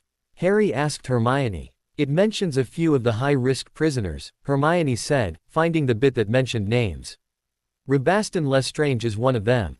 According to this, his brother and sister-in-law were also rumored Death Eaters, although they weren't convicted." "Of course they weren't," Ron snorted. "The Malfoy money at it again. Bellatrix Lestrange, that's Rabaston's sister-in-law, is Narcissa Malfoy's sister. According to Dad, she and her husband, Rodolphus, were abroad at the time of Voldemort's death and Lucius made any charges against them disappear before they returned." "Why didn't he do the same for Rabaston?" Ginny asked. As the youngest, and only girl, in the family, she often didn't hear all of her father's stories about the war. According to the paper, Rabaston was already in prison, Hermione said, repeating what she had just read. "Does it mention anyone else who's been released?" Harry asked. "Yes, there's a mention of a brother and sister, Amicus and Electo Caro," Hermione replied, reading out the brief bit of information there was about the pair. "That's all they mention, but there's going to be a late edition of the paper with full details." Just then the bell rang and the group began gathering their stuff. As they left they continued to discuss the released Death Eaters, with both Harry and Ron convinced Lucius was behind the whole thing. When they started claiming it would be his downfall and he would finally be proven to be a Death Eater, Hermione had to laugh to herself. Even though he was the mastermind behind the whole thing, not a thing would be pinned on Lucius, he would emerge from this with his reputation completely intact. When the blame was apportioned it would all fall on Percy and he would be blamed for releasing dozens of dangerous wizards and witches back into society. News about Percy's involvement in the Death Eaters being released took longer to filter through than Hermione thought it would.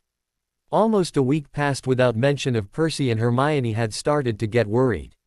A chat with Draco confirmed that Percy would take the blame, but he also mentioned they had to be patient. Patience wasn't one of Hermione's better qualities, especially lately with her thirst for vengeance consuming her every thought. She did however manage to last until the news broke, without making anyone suspicious. Hermione heard the news of Percy's involvement from Ginny. Hermione had finished her nightly patrols as head girl and had just returned to the Gryffindor common room when Ginny came flying down the stairs. She was curled up next to Ron, playing the attentive girlfriend, while they both chatted to Harry when Ginny approached them. "Ron, "You're never going to believe this," Ginny gasped, coming to a stop in front of the 3/7 years. "It's awful." "What's awful?" Ron asked his sister. "Percy," Ginny said, sitting down beside Harry and lowering her voice so only her brother and his friends could hear. "Mums just wrote to prepare us." "Prepare us for what?" Ron asked, getting annoyed that Ginny just didn't get straight to the point. "Tomorrow's newspapers," Ginny replied. "The Ministry have discovered who was responsible for releasing the Death Eaters." "About bloody time," Harry muttered. "I can't believe it's taken them almost a week to work out who was responsible." "Ginny, I'm confused," Ron scowled at his sister. "Did Mum write to tell us something about Percy, or did she write to tell us about the Ministry inquiry?" "Both. Percy was the one who signed the release forms," Ginny whispered. "What?" Ron exploded, causing several people nearby to turn and stare at the foursome. "That's impossible, he wouldn't do that." "Perhaps we should take this somewhere more private," Harry suggested, noticing they were the main focus of attention in the common room. "Let's go up to your dorms," Hermione said, standing up and pulling at Ron. "Come on Ron, we can talk about this properly upstairs." Hermione steered Ron up to the boys' dorms, with Harry and Ginny following close behind. Once they were in the room they settled down to talk properly. "Ginny, tell us exactly what's going on," Hermione said to the younger witch. "I got this letter from Mum a few minutes ago," Ginny said, pulling a piece of parchment from her pocket and handing it to Ron. "Basically she's warning up that Percy will be tomorrow's headlines. Sometime this afternoon there was a big fuss at the Ministry and Percy lost his job. It turns out he was the one who signed the forms releasing the Death Eaters, but he's denying it." "Of course he's denying it, he didn't do it. He's being set up," Ron announced, looking up from where he was reading his mother's letter. "There's an investigation going on, but until they discover the truth Percy is on house arrest at the Burrow," Ginny told Harry and Hermione. "Mum just wanted us to know, because she thinks the papers will write all sorts of horrible things about Percy. Not to mention people's reactions," Hermione added. "What do you mean, people's reactions?" Ron asked, looking at the brunette witch in bewilderment. "I just think you need to prepare yourself for some backlash," Hermione replied. "You've seen how scared people have been this past week. When it emerges that Percy was responsible, some people will take it out on you too. But Percy didn't do this. He's innocent," Ron argued. "We know Percy wouldn't do this, but other people don't," Harry told his best friend. "A lot of people will assume he knew what he was doing." "Harry and Hermione's right," Ginny said. "We have to be prepared for people to believe the worst of Percy. I'm sure there'll be all sorts of rumors concerning him, and us for that matter." Ron was silent for a few minutes as he took in what his sister and friends were telling him. "What sort of rumors do you think there'll be?" he eventually asked in a quiet voice. "All sorts," Harry shrugged. "People might say he was under the Imperious Curse, or he was threatened into doing what he did. People might also reckon he was tricked into signing the papers, and he unwittingly helped the dark. Then there's the nastier rumors that will be circulating," Hermione interjected. Harry's suggestions all painted Percy as a victim, but she knew there would be plenty of rumors circulating that portrayed his as a villain. "What sort of nastier rumors?" Ron asked. "The ones that will imply Percy is working for the dark," Hermione answered. "I'm sure there'll be plenty of people who won't believe his pleas of innocence. Some people will believe he's either a Death Eater himself or he's associated with them in some way. No one will think Percy is on the dark," Ron snorted. "Our entire family are members of the Order and fully support Dumbledore. Everyone knows Weasleys are considered blood traitors by the dark. I'm just telling you what some people will say," Hermione said with a shrug. "I think Hermione's right," Harry said thoughtfully. "And I bet you any money tomorrow's profit implies Percy is working for the dark." "What makes you think that?" Ginny asked. "Because I think that's exactly what Lucius Malfoy wants people to believe," Harry replied. "We've already decided he was behind the Death Eaters being released, and I bet he was the one who framed Percy. He wants to discredit Dumbledore and the Order." "How does this discredit Dumbledore and the Order?" Ron queried, not following Harry's logic. "Just before this happened, Dumbledore told everyone Athena was dead and made the Death Eaters look like idiots for searching for a dead girl. By having Percy release the Death Eaters, he taints the good name of a family loyal to Dumbledore. If people start questioning Percy's loyalties, they'll question the rest of the family and eventually they'll start to question Dumbledore's judgment. With a bit of manipulation, Lucius Malfoy can make it look like Dumbledore's losing the support of those most loyal to him. At the end of Harry's speech, Ron and Ginny looked at him in awe, clearly believing everything he'd just said. Hermione, however, was slightly taken aback by the elaborate conspiracy Harry had concocted in his head. While the basis of Lucius setting up Percy was true, the rest was pure fantasy, and to be honest, it didn't make a whole lot of sense to Hermione. She didn't understand how setting up Percy would discredit Dumbledore in the Order. To really make that work, they would have had to target someone with a bit more influence in the Order. Since we can't prove any of that, why don't we return to the reason we're up here? Hermione said as the trio began talking about Harry's conspiracy theory as though it was something they knew for sure was happening. I guess Hermione's right, Harry sighed. We should be preparing you guys for tomorrow. It's okay, Harry. We know what to expect and we won't be listening to any of it, Ginny said determinedly.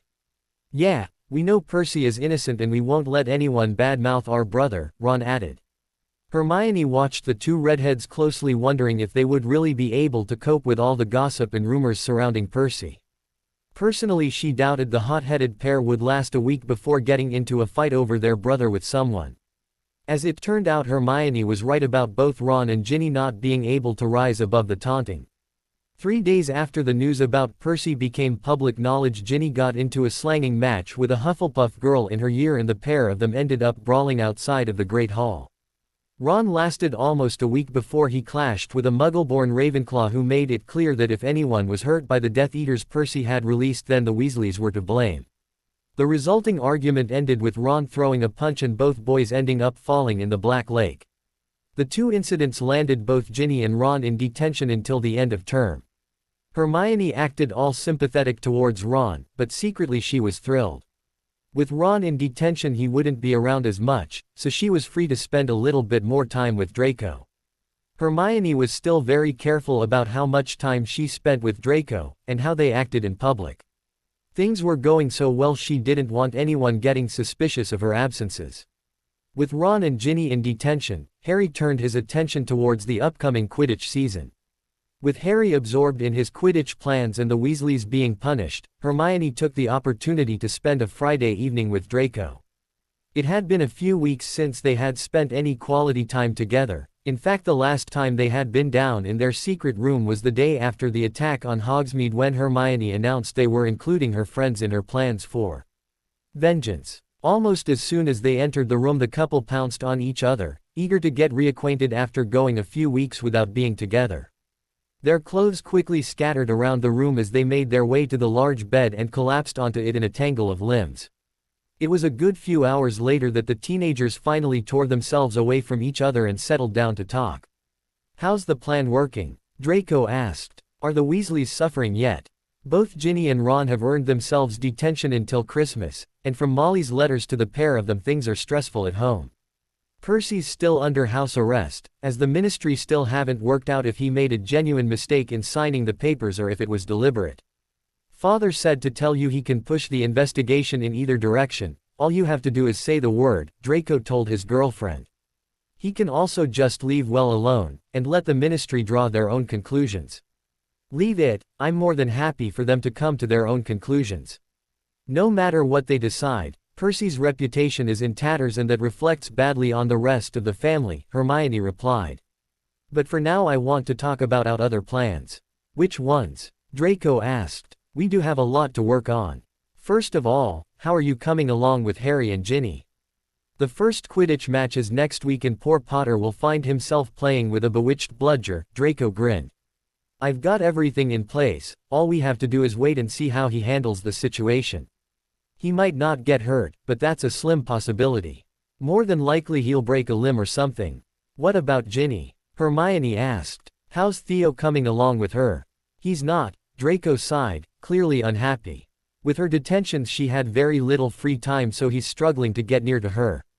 I think until after Christmas things will be slow moving. Once she's finished her detentions Theo can get her attention. There's no real rush, I suppose, Hermione replied, not overly concerned that they were behind schedule in regards to Ginny. Do you know how things are progressing with your father? He's planning a few more Death Eater raids this side of Christmas and everything's running perfectly in regards to Potter's father. He's also got a man in Egypt, who's made contact with the Weasley over there. News of an accident of some sort should arrive within the month. Hermione nodded, satisfied everything was going according to plan. We need to set up a meeting, I need to explain my plan for over Christmas. I'll get Severus to sort it out for some time next week, Draco said. I've spoken to him and he's going to arrange for Father to visit his office via the Flow network. All we need to do is be in the office and we can have a talk. Good. Do you think Severus would help with our plan for James? Hermione asked. I sort of need his expertise for everything to run smoothly. Severus promised to help, so he'll help, Draco replied, confident that the wizard would support them fully in whatever Hermione needed him to do. I hope so, Hermione replied quietly. While she'd grown to trust Severus, she was still unsure if he could go through with something that would hurt Lily so much. Despite his claims to be on their side, Hermione still wasn't sure if his feelings for Harry's mother had really gone like he claimed. Hermione just had to hope that in the end they could trust Severus, as if he betrayed them it would be Hermione's neck on the line over Christmas.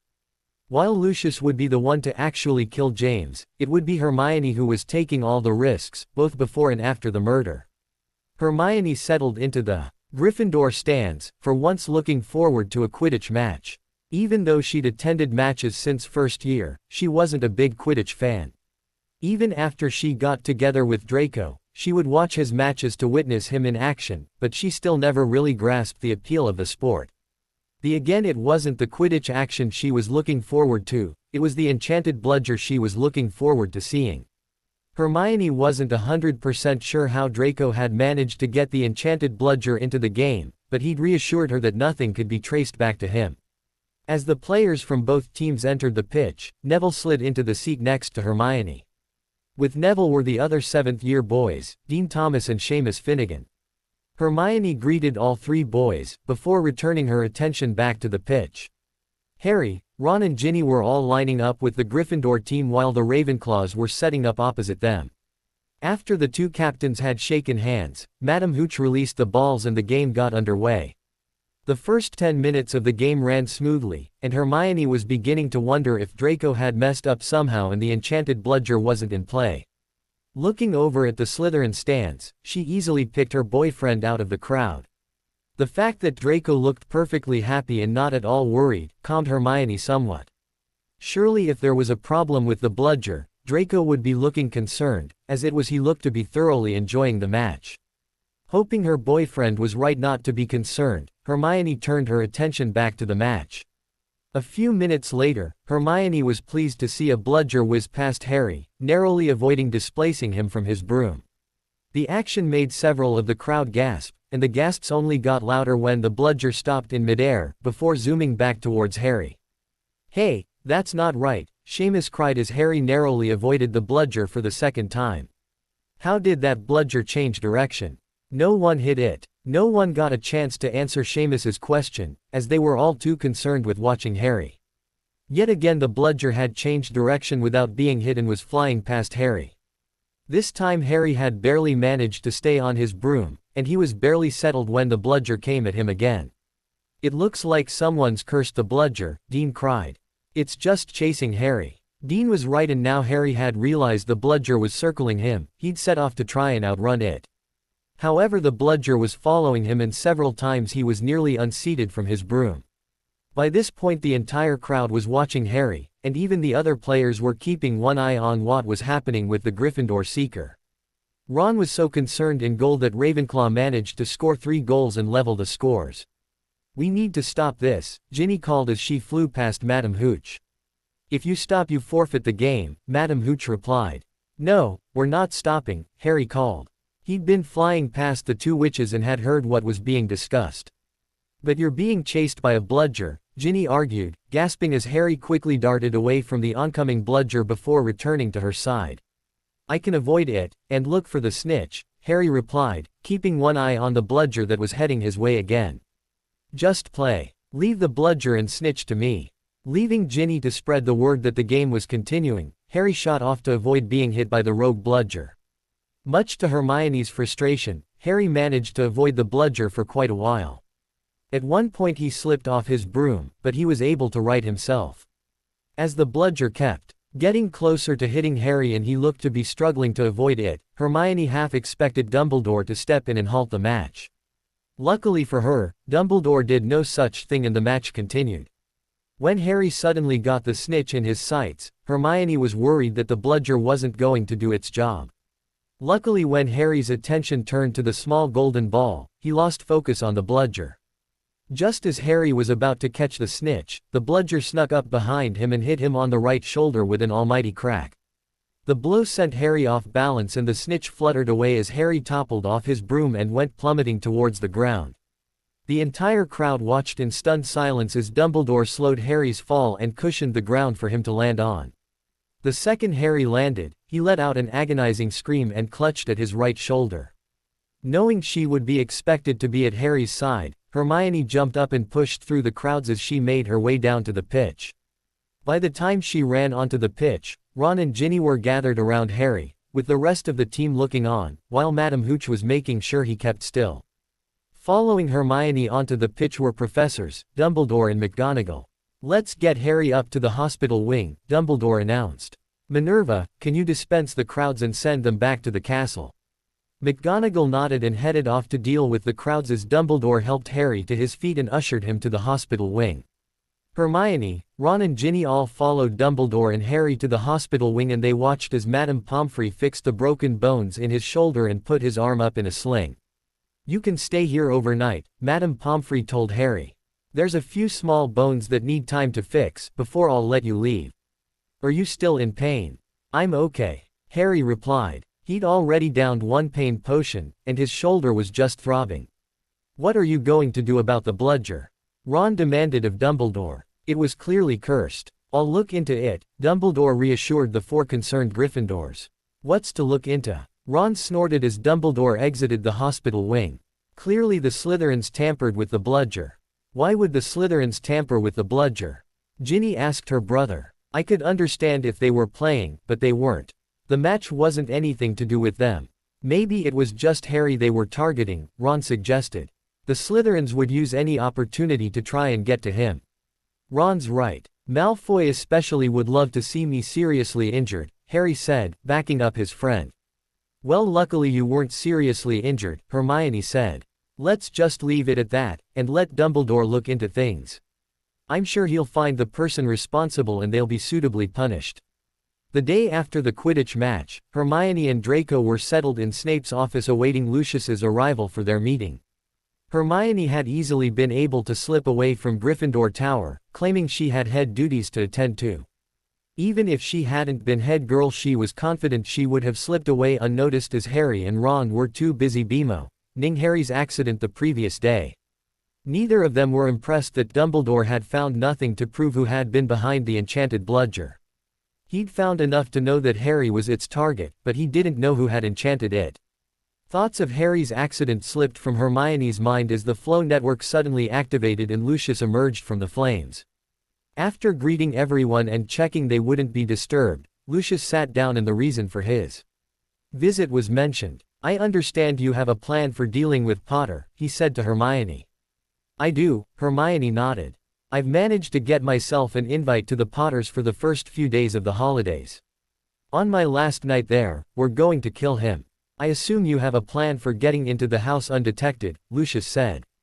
"I do. And I need your help for that part," she answered, turning and directing her last few words at Severus. "I'll help any way you desire," Severus told the young girl. Reaching into her bag, Hermione pulled out a bag of mini marshmallows and handed them to the potion's master. "I want you to fill them with a sleeping draught of some sort." Hermione then explained how Lily always made hot chocolate on an evening and everyone but her had marshmallows on their drink. Her plan was simply to ensure everyone was sleeping before letting Lucius into the house so he could kill James. Hermione would then eat a few marshmallows to get some of the sleeping draught into her system, just in case they were tested once they woke and found James dead. "That's rather ingenious," Severus said, impressed with the plan. "Will it be obvious I've taken the sleeping draught after the others?" Hermione asked Severus. "No." Severus shook his head. "Everyone will have different levels of the draught in their system depending on their metabolism. There's no way anyone will be able to tell you digested it separately to the others. I have a question, Draco said. How are you going to ensure the others have the drugged marshmallows? Surely it's going to be suspicious if you give them marshmallows then they're all found with sleeping draft in their system. Lily keeps a jar of marshmallows in the kitchen cupboard. I've bought the ones she always buys from Honeydukes, so all I have to do is empty the jar and fill it with the drugged ones. When we're done, we can take the drugged ones away and replace them with the original marshmallows. And will it be suspicious if you don't have marshmallows on your drink? Lucius checked. No, I hate marshmallows on hot chocolate, Hermione replied. They all know that, so it won't be suspicious when I don't have any. Marshmallows on hot chocolate sounds strange, Draco remarked. Surely they'll melt and be horrible. They do melt, which is why I don't like them, Hermione answered. But that really isn't the point. We're here to discuss the plan and ensure it's going to run smoothly. It all seems pretty simple to me, Lucius said. Providing the sleeping draft works, you can let me in and I can kill Potter. Then in the morning he'll be found dead in his bed and there'll be no explanation how anyone got inside. The sleeping drafts will work, Severus said reassuringly. I can have some whipped up in a matter of days, and inject it into the marshmallows. There's no rush, as long as I have them before the Christmas break, Hermione said. Severus reassured Hermione he would have the marshmallows sorted before she left school for Christmas. Once that was sorted, Hermione checked that Lucius was coming along nicely with James's fake affair. Everything had to be in place with the fake affair, as it had to rumble into action once James was dead. Luckily Lucius reassured her that everything was in place and ready to go once James was no longer a problem. The Ministry is also about to conclude their investigation into Percy Weasley, he told Hermione.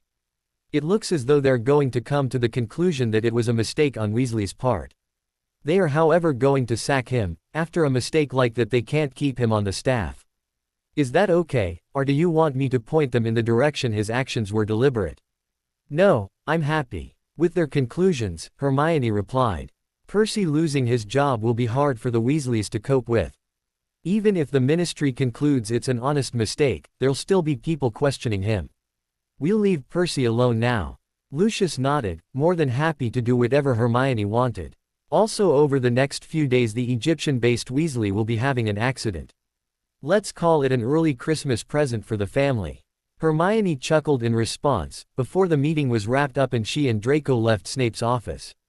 Once in the dark corridors of the dungeons, Draco pulled Hermione into an alcove and gave her a searing key, before the couple parted ways for the night.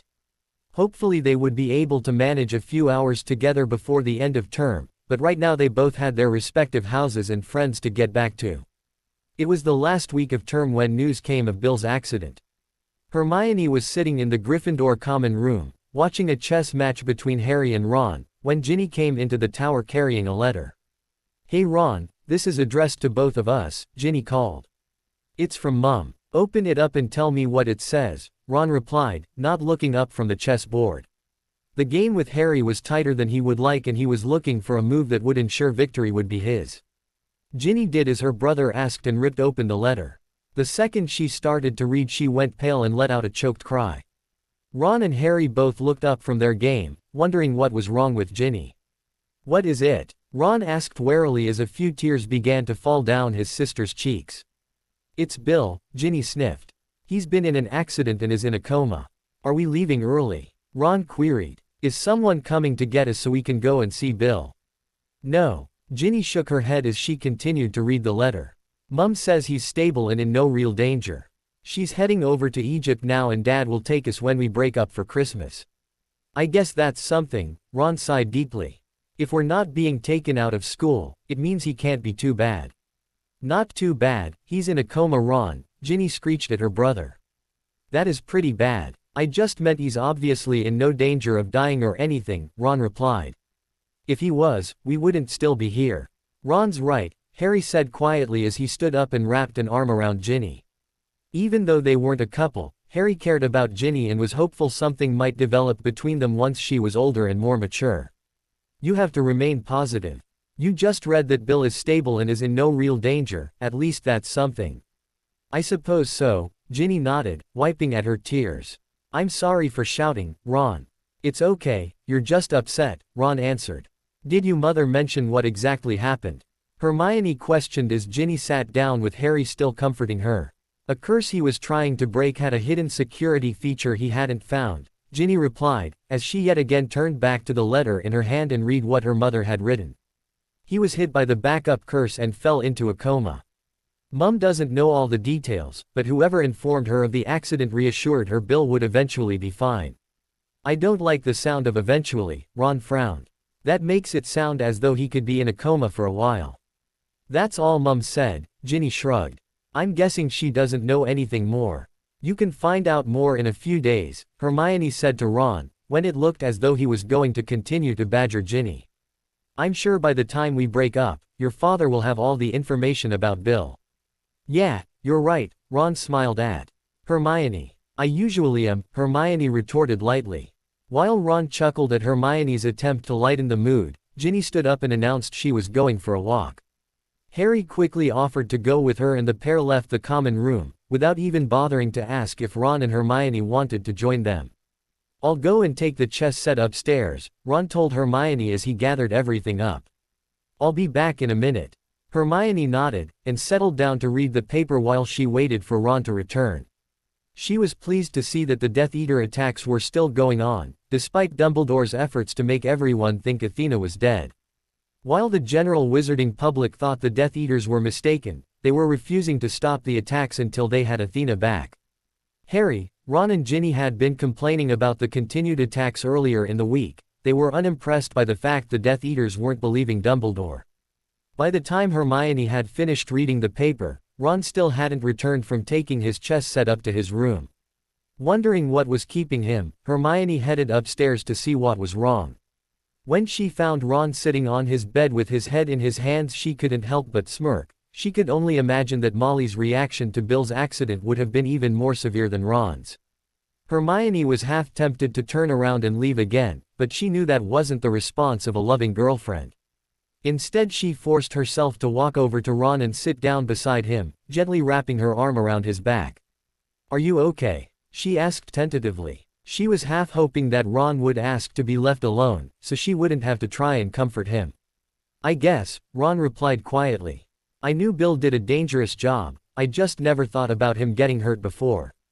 "Of course you didn't. No one likes to think of the possibility someone they care about will get hurt," Hermione said soothingly. "You just have to be grateful it wasn't too bad." "You're right." Ron nodded. Looking up at Hermione, he smiled at her. "Thank you for being so great. I don't know what I would do without you." Hermione felt a twinge of guilt as she looked at Ron, but before it could fully form, her mind pushed an image into her head from the night her friends had discovered who Athena was. The memory of her friends' disgust and the terrible things they'd said about her was more than enough to douse any remorseful feelings in her. "Luckily, you won't have to find out," Hermione replied, offering Ron a fake smile.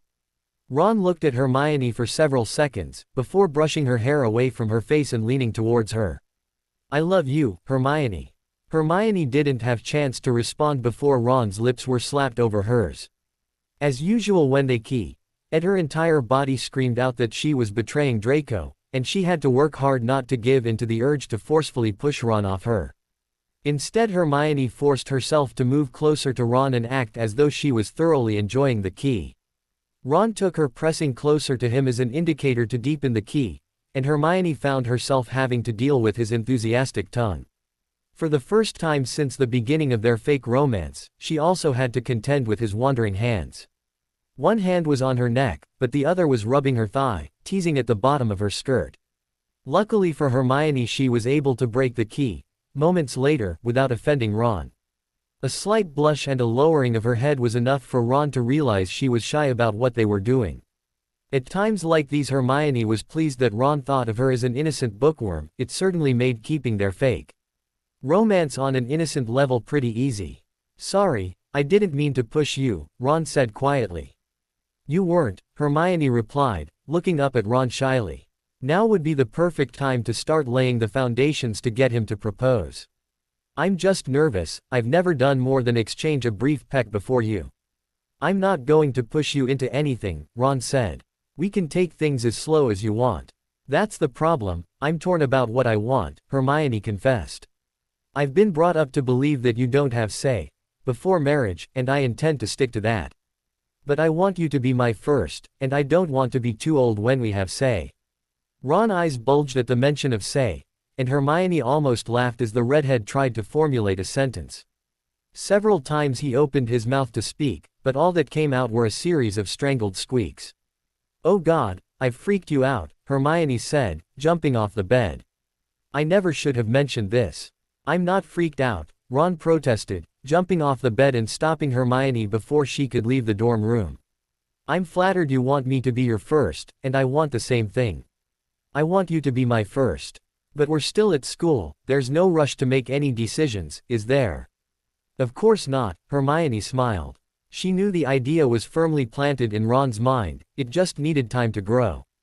All she had to do now was ensure that Ron was so desperate to sleep with her that he proposed, although that shouldn't prove that difficult to manage. "Should we head back downstairs?" Ron asked, clearly uncomfortable in the dorm now the subject of say had been raised. "Yeah, Harry and Ginny will probably be back soon," Hermione answered. Hermione followed Ron back down to the common room, pleased she'd had a chance to further her plan with him before the Christmas break. She wasn't sure if she would see him over the holidays, but even if she did, with everything that would be going on mentioning their potential future say, life wouldn't really be appropriate. For the remainder of the term, Hermione didn't get a chance to spend any time with Draco. Between Harry and Ron and her duties as her head girl, she just didn't have time to sneak away down to the dungeons. Luckily, once James was killed at the beginning of the holidays, she should be at home, meaning she should be able to do the same as she'd done in the summer and spend time with Draco while her parents were at work. The only brief interaction Hermione had with Draco happened when she was boarding the train with Harry and Ron. Draco and his friends were just in front of them as they boarded the Arlet steam engine, and Draco couldn't resist taunting them about the ongoing Death Eater attacks. A few well-chosen words from Draco about people not being fooled by Dumbledore was enough to have Harry lunging at the blonde. Fortunately for Draco, Crabbe and Goyle stepped in front of him and prevented Harry from getting to the Slytherin. "Harry, stop it," Hermione scolded. "You'll only get yourself in trouble." "Yeah, Potter, listen to Granger," Draco sneered. "Be a good boy and obey the mudblood. One day, you're going to get what's coming to you," Harry yelled at the blonde as Ron held him back so he wouldn't attack again. "As will you," Draco smirked, before he and his friends turned and left the three Gryffindors in the corridor of the Hogwarts Express. "I hate him," Harry seethed as the trio settled into a nearby compartment. "Don't we all? Smug bastard that he is," Ron agreed. "It's only going to get worse if these Death Eater attacks continue," Harry sighed. "He'll think he's invincible, considering it's his father in charge of them." "What can we do though?" Ron shrugged. "Dumbledore's tried to convince them Athena's really dead. We can't force them to believe it. What Dumbledore should do is kill her now and hand her over," Harry said viciously. "They want Athena, I say we give her to them." Hermione's mouth dropped open at Harry's cruel words. It was one thing wishing she'd died when she was a baby, but it was another to advocate her murder now. "It's a shame we don't know where the Bi.ch is, we could do what Dumbledore should have done years ago," Ron said. "Maybe we can find out," Harry replied thoughtfully. "Our parents clearly know about Athena, maybe they know where she is. We never asked too many questions about her, we don't even know how old she is. I think it's time we found out more about the witch that's causing all this trouble." "I agree," Ron nodded. "It's time we stepped up and ended this. If our parents aren't prepared to do what needs to be done, we'll have to do it for them." "Hermione, are you in?" Harry asked, looking at his friend. She'd been remarkably quiet since the conversation began, in fact she'd been quiet about Athena since they discovered she existed. "I don't know," Hermione replied. "I'm not sure I'm comfortable with you planning on killing an innocent person. You know nothing about this Athena, yet you're willing to kill her." "We know enough," Harry retorted sharply. "The simple fact she's Voldemort's daughter is enough to warrant her death." "We're not going to force you to be involved," Ron reassured Hermione. "But will you at least agree to keep quiet? We can't have our parents finding out what's going on." "I suppose I can do that," Hermione sighed. "Good," Ron smiled. "Besides, unless our parents can tell us anything, it's just talk anyway. We might not even be able to do anything." Hermione didn't doubt for a second that their parents would keep quiet, and their threats were empty ones, but the very fact they were making them was what was disturbing her. All the threats did was make her even surer she was doing the right thing and including her friends in her plan for vengeance. However, she was now wondering if what she had planned for them was too tame. Did she need to do more against the people she'd once considered her best friends? Hermione's couple of days with the Potters seemed to fly by. Hermione and Harry spent most of their time helping Lily getting ready for Christmas.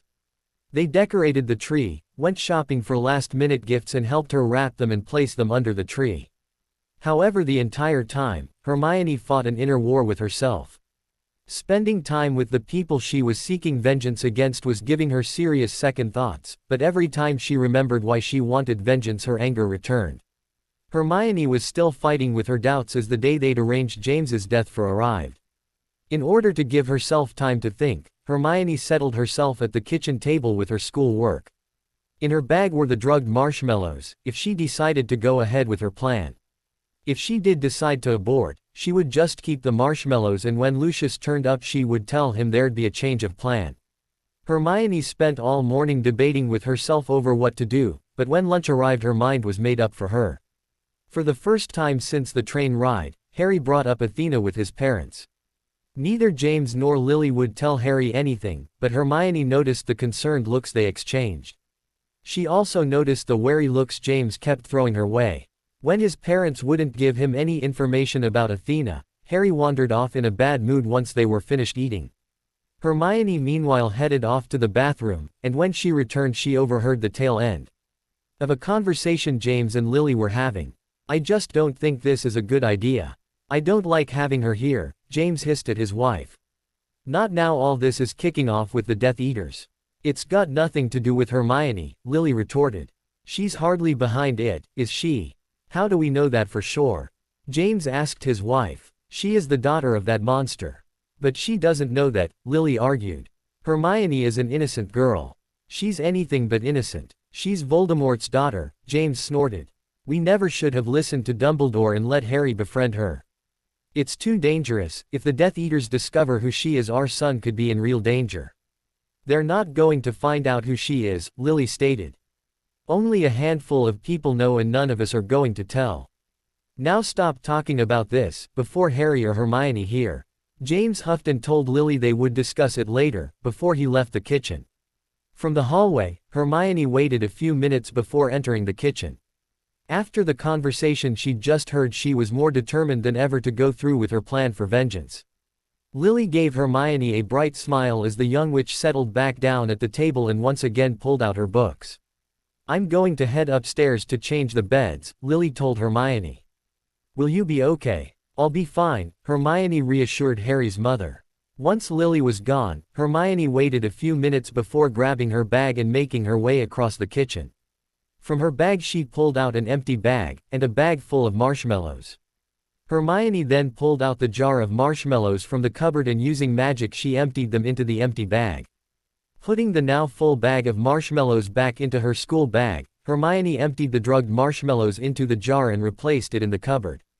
Now all she had to do was wait until later when they had hot chocolate and her plan could kick into action. For the rest of the day, Hermione waited in nervous anticipation for the hours to pass. After spending the early afternoon doing some homework, she settled down in the front room with her book. As the afternoon wore on, Harry and Lily made an appearance and settled down with Hermione. By early evening James had also shown up, with Sirius in tow. After dinner everyone settled down in the front room, and when Lily went to make hot chocolate Hermione went to help her. The move wasn't unusual or suspicious as Hermione always tried to help out when she visited her friends' houses. After helping Lily make the hot chocolate, Hermione grabbed the marshmallows and carried the jar into the front room. Everyone always put their own marshmallows in their drink, and usually Harry kept adding more as he drank. Hermione was pleased when everyone added marshmallows to their hot chocolate, and pleased her plan seemed to be working perfectly. She settled back to enjoy her own marshmallow-free drink. The sleeping draft in the marshmallows began to take effect within an hour of the hot chocolate being consumed. Given how many marshmallows Harry had added to his drink, he was the first to start drifting off. Shortly after Harry had gone to bed, James told Sirius to stay the night and he also headed off to one of the spare bedrooms. Hermione waited a few more minutes before she headed to bed, and she'd barely settled on top of the covers when she heard James and Lily coming up the stairs and heading into their own room. Hermione set a quiet alarm on her wand, just in case she drifted off to sleep as she settled down to wait until midnight. Midnight was when Lucius was due to arrive to enact his part of the plan. As she waited, Hermione did drift off into a light sleep, but she was woken by the sound of her wand vibrating on the wooden nightstand. After stopping her wand from vibrating, Hermione hopped out of bed and grabbing the bag of marshmallows from her school bag, she left the spare room. As she passed the other bedrooms, she put her ear to each door, checking for sounds that could indicate anyone was awake. Hearing nothing but quiet snores, she set off down the stairs and into the kitchen. Hermione didn't bother with the kitchen light as she pulled open the back door and stood in the dark doorway. After a few minutes, she spotted two soft glowing lights heading her way. She knew the lights were from wand tips, but she was confused by the double presence. As far as she knew, Lucius was coming alone. As the light moved closer, Hermione recognized the figure in the front as Lucius, and behind him she recognized the silhouette of her boyfriend. "What are you doing here?" Hermione hissed at Draco as the two wizards stopped at the back door and doused their wands. "I wanted to be here for you," Draco told his girlfriend. "I know this isn't going to be easy for you." Hermione smiled at Draco and pulled him into a hug as he and Lucius entered the kitchen. "Thank you," she whispered in his ear as he held her. "Which room belongs to James and Lily?" Lucius asked. Even though everyone should be asleep, he didn't want to risk entering the wrong room. "The one directly opposite the top of the stairs," Hermione replied. Nodding his head, a determined Lucius strode out of the kitchen and towards the stairs. Once Lucius was gone, Hermione stepped out of Draco's arms and lighting her wand she went over to the cupboard and pulled out the marshmallow jar. "What are you doing?" Draco asked, following Hermione. "Swapping the marshmallows back," Hermione answered as she tipped the drugged marshmallows back into the bag they were originally in and replaced the normal ones back into the jar. "This way no one will be able to find out how the sleeping draft got into our system." After explaining what she was doing to her boyfriend, Hermione ate a small handful of the drugged marshmallows and handed the bag to Draco for him to take with him. She didn't expect her stuff to be searched, but just in case it was, she didn't want to have a bag of marshmallows on her. Once the marshmallows were sorted, Draco wrapped Hermione back in his arms and they stood in a silent embrace as they waited for Lucius to return. Draco's father returned a few minutes later, a triumphant smirk on his lips. "It's done," he announced. "Potter's dead." "Good," Hermione answered as she stepped out of Draco's arms. "Thank you, Lucius. I'm just making sure he got what he deserved," Lucius told the young witch. "Your mother and father deserve retribution." "Yes, they do," Hermione agreed. After making arrangements to visit the manor as soon as she could, Hermione saw Draco and Lucius out and locked the door behind them. She then headed off for bed as the sleeping draft was starting to kick in and she was feeling drowsy. The next morning, Hermione was woken by Lily's blood-curdling screams. Still feeling slightly sleepy, Hermione stumbled out of bed and made her way into the hallway. Harry and Sirius had obviously both been awoken by Lily's screams as both wizards were making their way into James and Lily's bedroom. Hermione hung back in the hallway as she heard Harry's anguished cry and Lily sobbing. To be honest, Hermione had expected to be more affected by the Potters' grief, but all she could think about was how much they deserved to suffer. They'd robbed her of her family, now she was going to destroy their lives. If only they'd left her and her parents alone when she'd been younger, all of this could have been avoided. Instead they were suffering for interfering in her life and murdering her parents. As it turned out, Hermione was pleased that Sirius had stayed the night. Lily was in no fit state to do anything after discovering James's body, so it was his best friend that took charge. After seeing what was happening, Sirius ushered Lily and Harry out of the bedroom and settled them in the front room. After explaining to Hermione what had happened, he left her to make some tea as he went off to inform the authorities of what had happened. Within an hour of getting up, the house was swarming with officials from the ministry. Somehow Dumbledore had also found out what was going on, and once he arrived he took charge, leaving Sirius to comfort Lily and Harry. Hermione meanwhile just sat back, pretending to be shocked and shaken up by events. By lunchtime it had been determined that James had been killed by the killing curse, but there was no sign of his killer entering the house. The healer examining James also discovered he'd been drugged, and a few simple tests proved the whole house had been dosed with a sleeping draft. How were we drugged? Sirius demanded. No one was here but us. It's quite possibly something you ate or drank last night, Kingsley Shacklebolt told Sirius. He was at the house as one of the Aurors investigating James's death, but he was also a member of the Order, therefore he was a friend of sorts to the family. We're bagging everything in the kitchen, but if it was something that was all consumed we may never find out what was used to drug you. And how about getting into the house? How did the killer manage that? Sirius questioned. The house doesn't have any special wards to sound an intruder alert. Most likely the culprit merely unlocked the door using magic and locked it again when they left, Kingsley answered. We've got a team outside, looking for clues. I think if that's it, Kingsley, we should get Lily, Harry and Hermione out of here, Dumbledore said to the Auror. Of course, Kingsley nodded. Sirius, you can take Lily and Harry, can't you? Dumbledore checked. I don't think it's wise for them to stay here at the minute. Of course, Sirius answered. We'll head back to mine. I'll be along shortly, but I think it's time I took Miss Granger home, Dumbledore said. Is that okay with you? He asked Hermione. Hermione nodded at Dumbledore as she stood up and made her way over to Harry. After giving her friend a hug and promising to see him soon, she went to grab her bags and let Dumbledore escort her home. When they arrived home, Dumbledore came inside with her and told her parents what had happened. Both her parents were shocked by the news and asked Dumbledore to keep them informed of funeral arrangements and stuff like that. Dumbledore promised he would do just that, and after checking Hermione was okay, he left to return to Harry and Lily.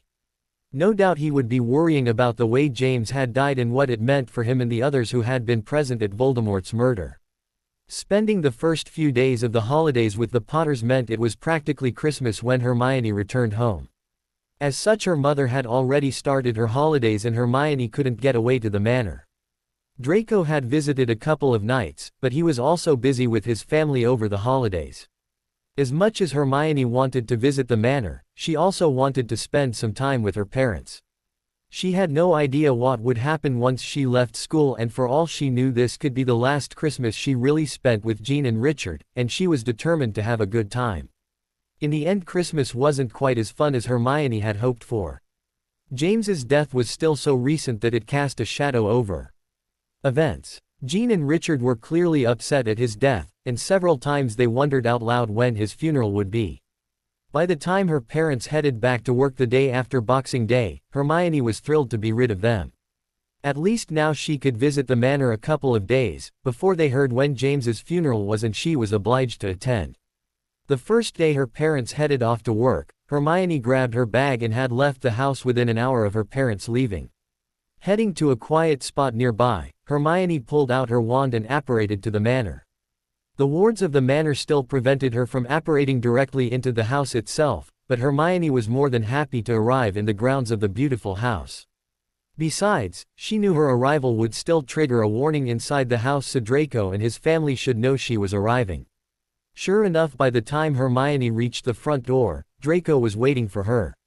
Hi, Draco smiled at Hermione as he pulled her into his arms and gave her a key.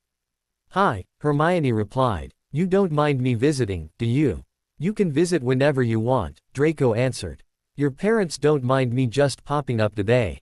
Hermione checked. She was guessing that Lucius would want to talk about the next stages of her plan, but she didn't want to appear rude by just showing up at the manor. Of course not, they've been dying to see you, Draco told his girlfriend. As have my Aunt Bella and Uncle Rodolphus. Father's being singing your praises all holidays and they're dying to meet you.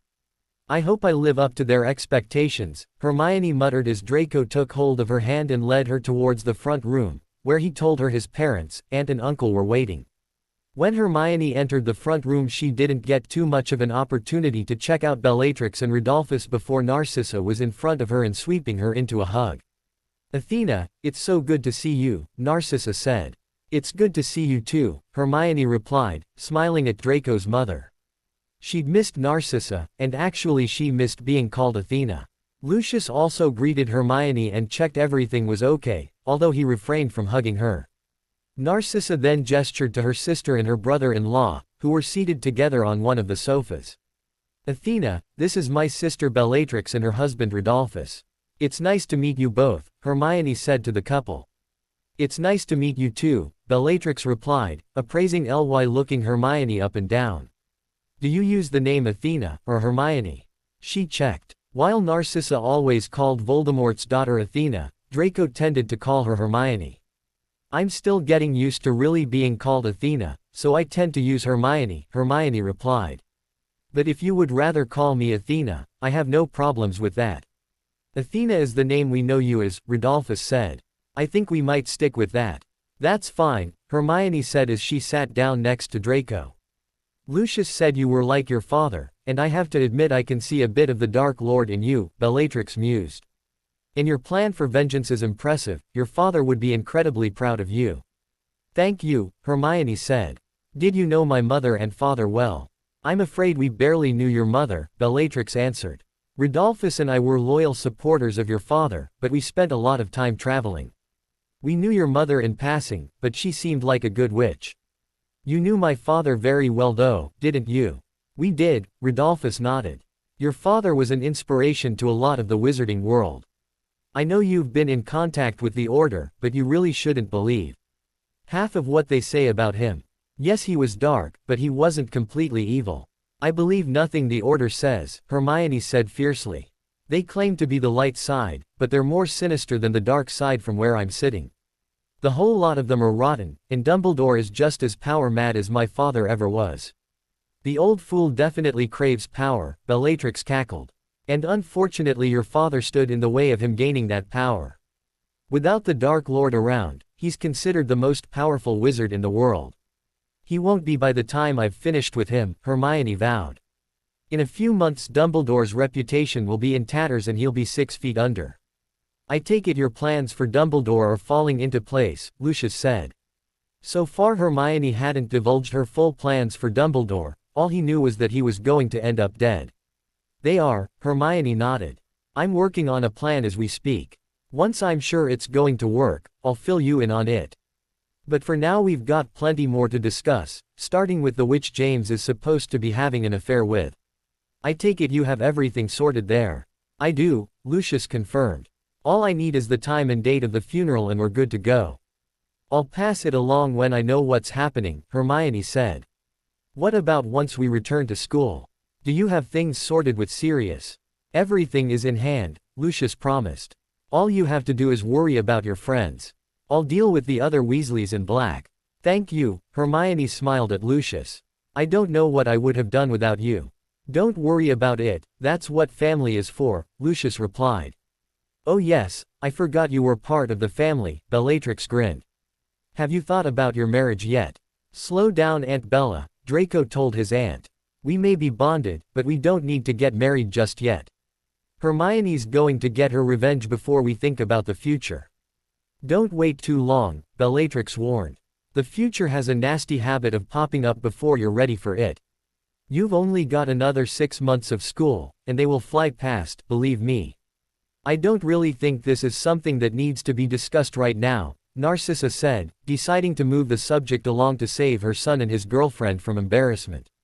Draco and Athena can deal with their own personal relationship in their own time. I suggest we leave any decisions about marriage to them, and talk about something else. Taking Narcissa's hint, Rodolphus started talking about traveling and where he and Bellatrix were heading after Christmas, which of course included a trip to Romania to assist in Hermione's plan to hurt the Weasleys.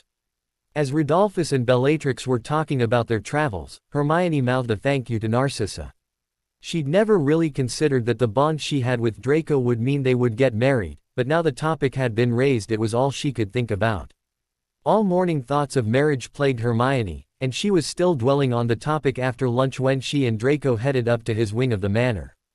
Draco had also been pretty quiet all morning and Hermione suspected that he was also thinking about the future. She was just hoping that he wasn't cursing the bond and wishing he could marry someone else instead of her. We really should talk about this, shouldn't we? Hermione sighed as she flopped down on Draco's bed. Talk about what? Draco asked as he settled next to his girlfriend. You know what? Hermione rolled over and propped herself up on her arm as she studied her boyfriend. We've never discussed the bond, or what it means for our future. I can't see it makes any difference personally, Draco said, moving so he was lying propped up on his side, facing his girlfriend. I was prepared to give up everything for you last summer. I knew then that what we have is the real thing. The thought of marrying you has been in my head since last year. The bond doesn't change that, Hermione, it just makes marrying you a definite point in the future, instead of a wish I had. You'd really thought about us getting married last year? Hermione asked. Of course, Draco nodded. As I said, I was prepared to give up my family for you. I wouldn't have been willing to do that unless I knew we were serious and had a real future together. Do you want to get married soon, or would you rather wait a few years? Hermione questioned. I'd marry you tomorrow if it were possible, Draco replied as he pushed a strand of unruly hair behind Hermione's ear. But I'll leave that entirely up to you. We can get married whenever you're ready. Maybe we can talk about it in a few weeks, Hermione suggested. Once all my plans are in place and I'll know when my vengeance will be complete. We can talk about it whenever you want, Draco said, leaning forward and brushing his lips against Hermione's. There is one other thing, Hermione said, stopping Draco before he gave her a key that would ramp up the temperature and make her forget what she wanted to say. Do you think you could call me Athena for the next hour or so? You mean while we're in bed? Draco checked. It was fairly obvious that before long their clothes would be coming off and they would be indulging in a bit of fun. Yes, Hermione nodded. I'm fairly sure that by the end of the year I'm going to drop Hermione and go back to being Athena. But I need to know what it feels like to be called Athena by more than your mother. I thought you liked your name, Draco frowned, not understanding where the desire to be called Athena had come from. I do, but just lately I've been wondering who picked my name, Hermione admitted. You saw the memories of what happened with my parents. The morning after they were killed, Dumbledore knew my name. Did he pick it and tell the Grangers that's what I was called, or did they pick the name and tell him what they were calling me? And you can't find out who picked your name just yet, Draco concluded. Until the truth comes out, you can't ask your parents about your name. Exactly, Hermione smiled, loving that Draco instantly knew where she was coming from. I know if Dumbledore picked Hermione out for me that I will never use the name again, but if my parents picked it I might still use it. However, my name is Athena and I want to reclaim my identity. If that's what you want, then that's what we'll do, Draco said. I'm sure I can get used to calling you Athena. We'll start off a bit at a time, Hermione said. For now, you're not to call me Hermione until I'm getting ready to leave for the day. Anything you say, Athena, Draco grinned, rolling over and pinning Hermione underneath him before he connected their lips in a searing key that ended their conversation for a good few hours. True to his word, Draco used the name Athena all afternoon and Hermione found she really liked it. She especially loved the way it rolled off Draco's tongue when he was moaning her name as they made love. In fact, it came so easily to her boyfriend she had to wonder if he'd been calling her Athena in his thoughts, or if it was so easy to change her name because of the connection they shared and he could sense how attached she was becoming to the name. Athena Riddle was no longer just a name from her past to Hermione, with each passing day it was becoming her true identity. Hermione straightened her black dress and slipped on her shoes before grabbing her jacket and leaving the bedroom to head downstairs. It was the day of James's funeral and Hermione was attending with her parents. The plan was to flow to the Burrow and they would head to Godric's Hollow with the Weasley family.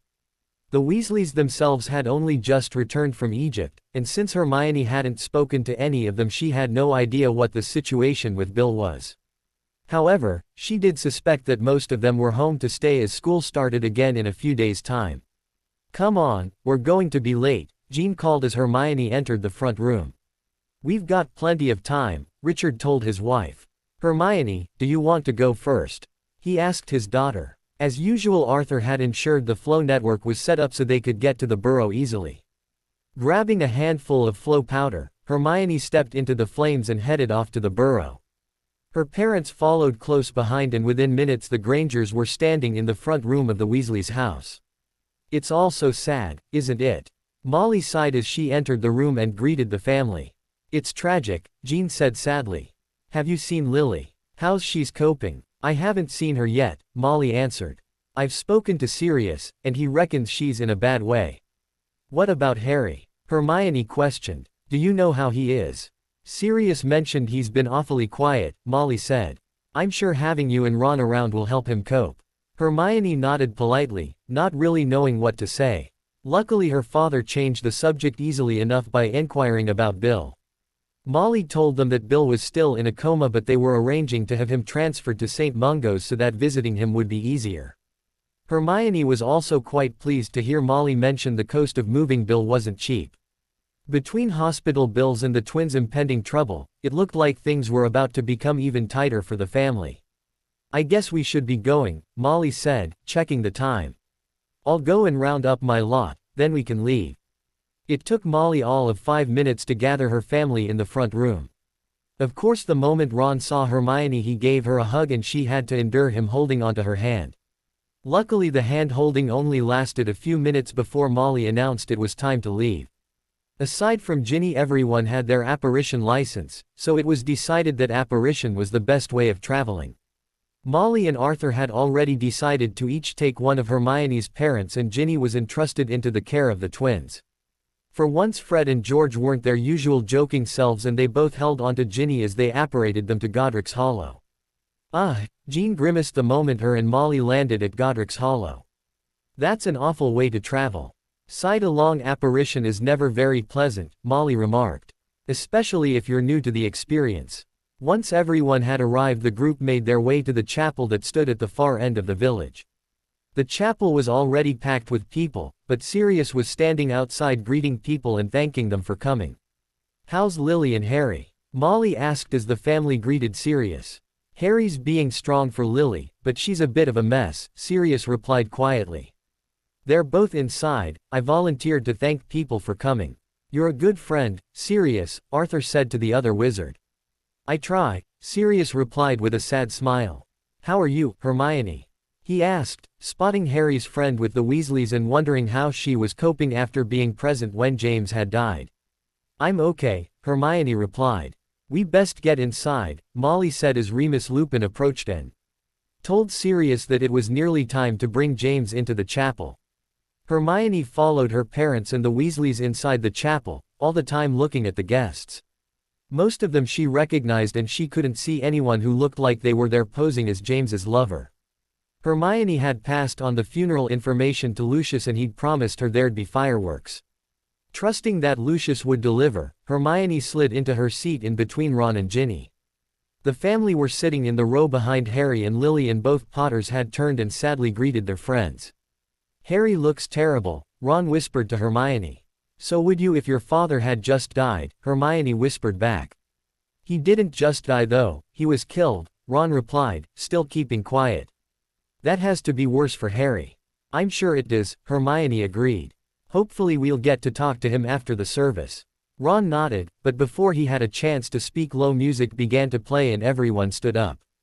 Turning her head, Hermione watched as Sirius and Lupin carried James's coffin into the chapel with the help of Frank Longbottom and Kingsley Shacklebolt. The coffin was greeted with cries of anguish, and sobbing could be heard almost all over the chapel. With everyone so focused on their grief, most of them failed to spot the witch who entered the chapel directly behind the funeral party. Hermione, however, did spot her, and she watched with interest as the witch settled herself at the back of the chapel. The witch in question was dressed all in black, and she was wearing a black hat with an attached veil that covered her face. Hermione knew that the witch was the friend of Lucius's who was going to cause trouble, and as she turned back to the front she wondered when the fireworks would begin. Hermione actually had to wait a while before anything happened. The witch sat respectfully at the back of the room as the service to celebrate James's life took place. It wasn't until people began making their way to the graveside that Hermione realized that was where the fun was about to begin. Again, most people had been too upset to notice the mystery witch, but Hermione was acutely aware of the woman in black hovering off to the side of the group who were gathering at the graveside. At the graveside, the minister said a few more words about James, and as he was speaking, Hermione saw the witch moving through the crowds at the other side of the graveside, so she was eventually standing at the front. Once she was front and center, her loud sobs could be heard by everyone, and people started to take notice of the witch in black who was dabbing at her eyes with a handkerchief. "Who's that?" Ron whispered to Hermione as people began to whisper about the witch that looked just as upset as Lily. "I have no idea," Hermione replied. "Oh, James," the witch suddenly wailed as she dropped to her knees beside the grave. "Why did you have to leave me? What on earth is going on here?" Sirius demanded from where he was standing, holding onto Lily's arm to support her. "Who is that woman? I've never seen her before," Lily whispered. "I'll deal with it," Remus offered. Remus quickly made his way to the other side of the grave and leaned down to speak to the mystery witch as everyone watched and waited to see what would happen. "Excuse me, I think you may have the wrong funeral," Remus said quietly. "No, this is my James's funeral," the witch wailed loudly. "Sorry, but this is the funeral of James Potter," Remus replied. "That's his wife and son over there," he added, gesturing to Lily and Harry over the other side of the grave. "I know who they are," the witch snarled, getting to her feet and glaring over at the Potters. "That by.ch murdered the love of my life. James was leaving her to be with me, and she killed him to stop him from going." "Don't be so ridiculous," Sirius scoffed. "I don't know who the hell you are, but you need to leave. Your lies will not be tolerated here." "They're not lies," the witch replied. "James and I were having an affair for months. He was only sticking around so that Harry could finish school, then he was going to leave with me. But last month I discovered I was pregnant, and we decided to move our plans forwards. James was going to leave his by.ch of a wife over Christmas, but she killed him before that could happen." "That's not true," Lily whispered in shock. "James would never do that to me." "I can prove it," the witch smirked evilly. "I have plenty of memories I can share with you. Of course a lot of them are say.ul. James and I spent a lot of time in bed. We were at it all the time, he couldn't get enough of me." "Stop it," Harry shouted when Lily collapsed onto the floor in tears. "Get lost, you heartless cow. My father wouldn't have gone near you. He loved my mother, and he wasn't leaving us." "You keep telling yourself that, sweetheart," the witch cackled. "Your father couldn't wait to get away. He was thrilled when I told him I was having a baby. We were going to be a family, just me, him and the baby." "I think it's best you leave now," Remus said firmly to the witch beside him. "You've caused enough trouble." "I haven't even started yet," the witch replied threateningly. "That by.ch killed my James, and I intend to prove it. Because of her, my baby will grow up without a father. I'm warning you, Lily Potter, I'm going to get you." Before Lupin or anyone else had a chance to react, the witch had pulled out her wand and she disappeared from the graveyard with a crack. For a while everyone stood in stunned silence, before the minister gently suggested they got on with burying James. As the remainder of the funeral took place, Hermione contemplated the display she'd just witnessed. She'd been totally surprised by the mention of a pregnancy, but at the same time she thought it was a touch of brilliance. No doubt a miscarriage would be faked along with Sirius's attack on his best friend's mistress. Hermione also had no doubt that word would spread about James's supposed affair. Before long almost the entire wizarding community would know that James Potter had been cheating on his wife and planned on leaving his family for his pregnant mistress. Finally the service was over, and while most of the guests headed to the village pub where a wake had been set up, Sirius insisted on taking Lily back to his place as she clearly wasn't coping. Molly insisted the rest of the family head on to the pub while she and Jean went back with Sirius to make sure Lily was alright. Harry also insisted on heading home with his mother, so Hermione and Ron went with their friend. While the adults settled inside the house, Harry led the way into the back garden. Despite the cold, he sat down on a bench and placed his head in his hands. Not wanting to get cold, Hermione conjured a small fire and placed a heating charm around the bench where Harry had settled himself. She then joined her friend on the bench, and Ron sat down on the other side of Harry. "I'm sorry, Harry, I don't know what to say," Hermione said gently. "She's lying," Harry said, looking up at Hermione with tears in his eyes. "Dad wasn't cheating on Mum." "I never thought he was," Hermione reassured her friend. "I meant I'm sorry about your dad. I don't know the right thing to say to help you." "I don't think there is a right thing to say," Harry said sadly. "It helps that you and Ron are here for me. We're not going anywhere," Ron promised. "Thanks," Harry smiled at his two best friends. "Maybe you can help me find out who that woman was and why she's trying to cause trouble." "Surely Sirius will be doing something like that," Ron said. "He won't just stand by while people lie about your dad. I'm sure Sirius will be out to discover the truth, but I also want to know the truth," Harry said. "I want to know what she's up to, and who's behind her lies." "It sounds like you already have a theory," Hermione remarked. "I do," Harry nodded. I think the Death Eaters, and Lucius Malfoy in particular, are behind my father's death. I also think they're behind what happened today. Okay, I can see why you would think they killed your dad, but the bit today doesn't make sense, Ron said cautiously, not wanting to upset his friend. Why would they get some woman to pretend to be having an affair with your father? It's not really something the Death Eaters would do. I don't know why, that's why we need to investigate, Harry said. Maybe they're trying to get to my mum so she tells them about Athena. Of course, Ron nodded, happily jumping on board with Harry's latest theory. If they rattle your mum, they might be able to get to her and get her to tell them what she knows. That's assuming the Death Eaters think Lily knows more than she's letting on, Hermione said. As far as they know, she knows what the rest of the Order does, which is that Athena was killed alongside her parents years ago. The Death Eaters clearly aren't buying Dumbledore's lies, so it makes sense that they'll think the Order knows the truth about her being alive, Harry argued. Everyone knows my parents are high up within the Order, maybe all this is to get information from my mother. Maybe, Hermione shrugged, but it's going to be awfully difficult to prove. I know, Harry sighed disappointedly before shaking his head and becoming determined again. But someone killed my dad, and I intend to make that person pay. And what if we can't find out who killed your father? Ron questioned. Then I'm going to get Mum to tell me everything she knows about Athena, Harry announced. I'm convinced she knows more than she's saying, and I think she knows where she is. What are you going to do when you have that information? Hermione asked, wondering if they were going to have a problem. I haven't decided yet, but she's the reason for all of this.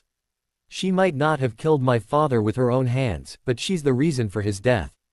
If only she'd died when she was a baby, then none of this would be happening. I would still have my dad and my mum wouldn't be a mess, Harry said. Even though Harry didn't say what he was going to do if he found out where Athena was, Hermione was left in no doubt that if Harry ever discovered the truth and got his hands on her, that she wouldn't survive. Not that Hermione was planning on letting that happen. She was fairly confident that Lily wouldn't tell Harry what she knew about Athena, or at least she wouldn't do it without a lot of persuading. With school starting in a few days' time and Lily still so devastated about James, she doubted Harry would push his mother for answers at the moment.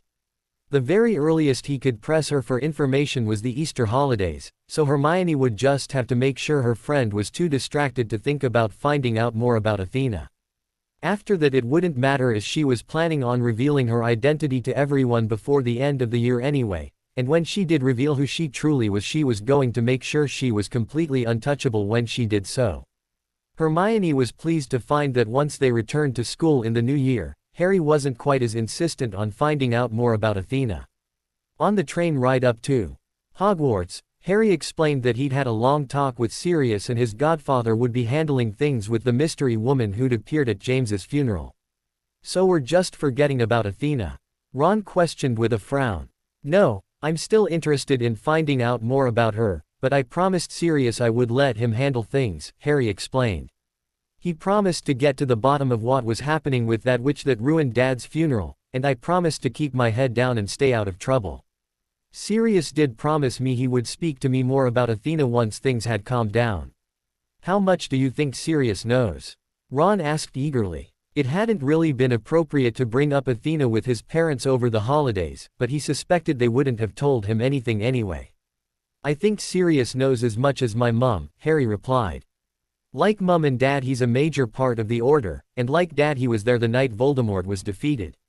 I'm hoping that by staying out of trouble for a while I can persuade Sirius to talk to me about Athena over the Easter holidays.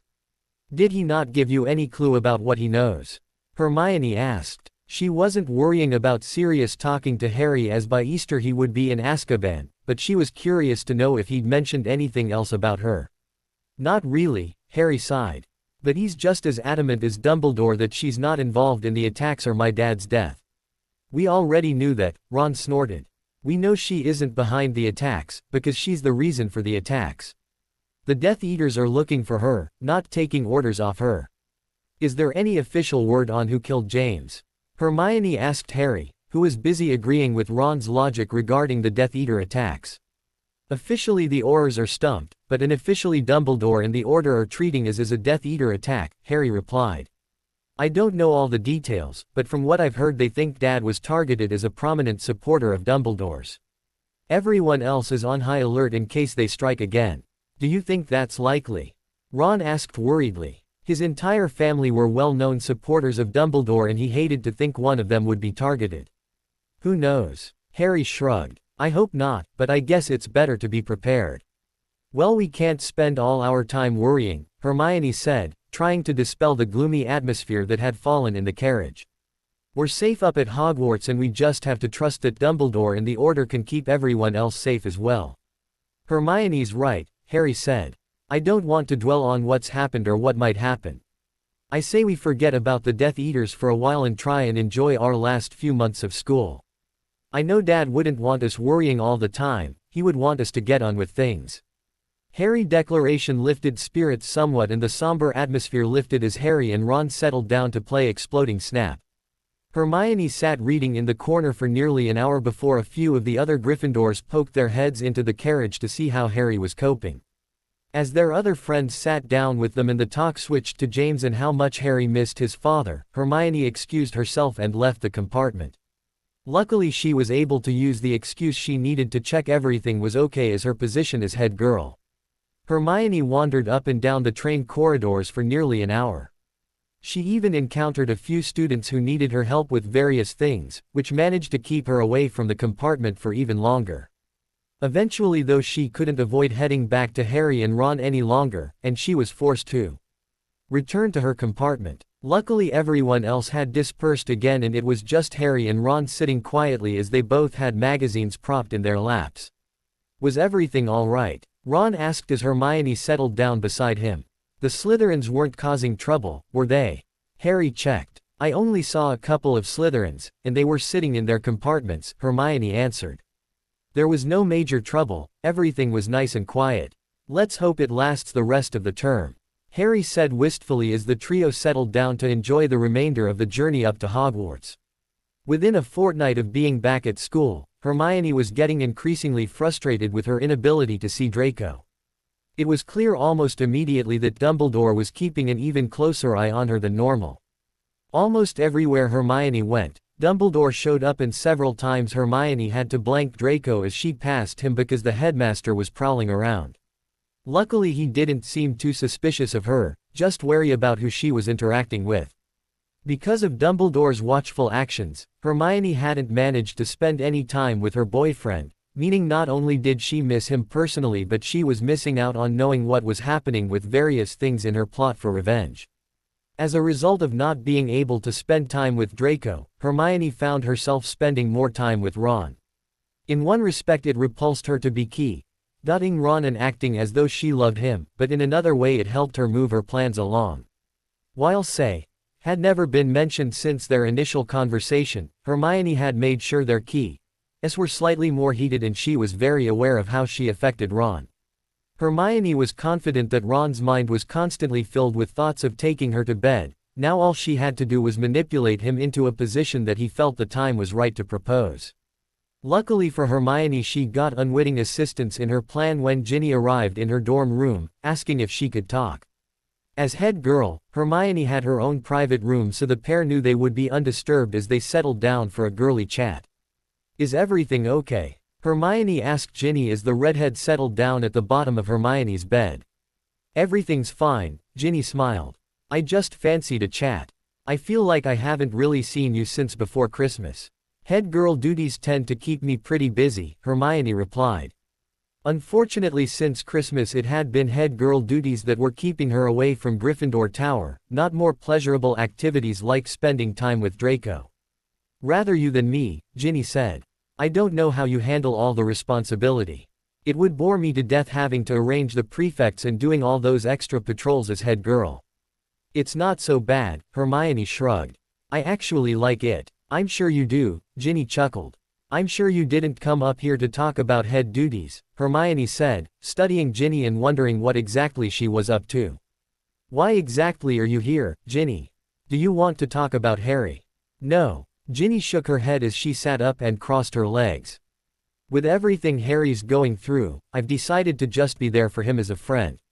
He's grieving for his father, the last thing he needs is romantic entanglements.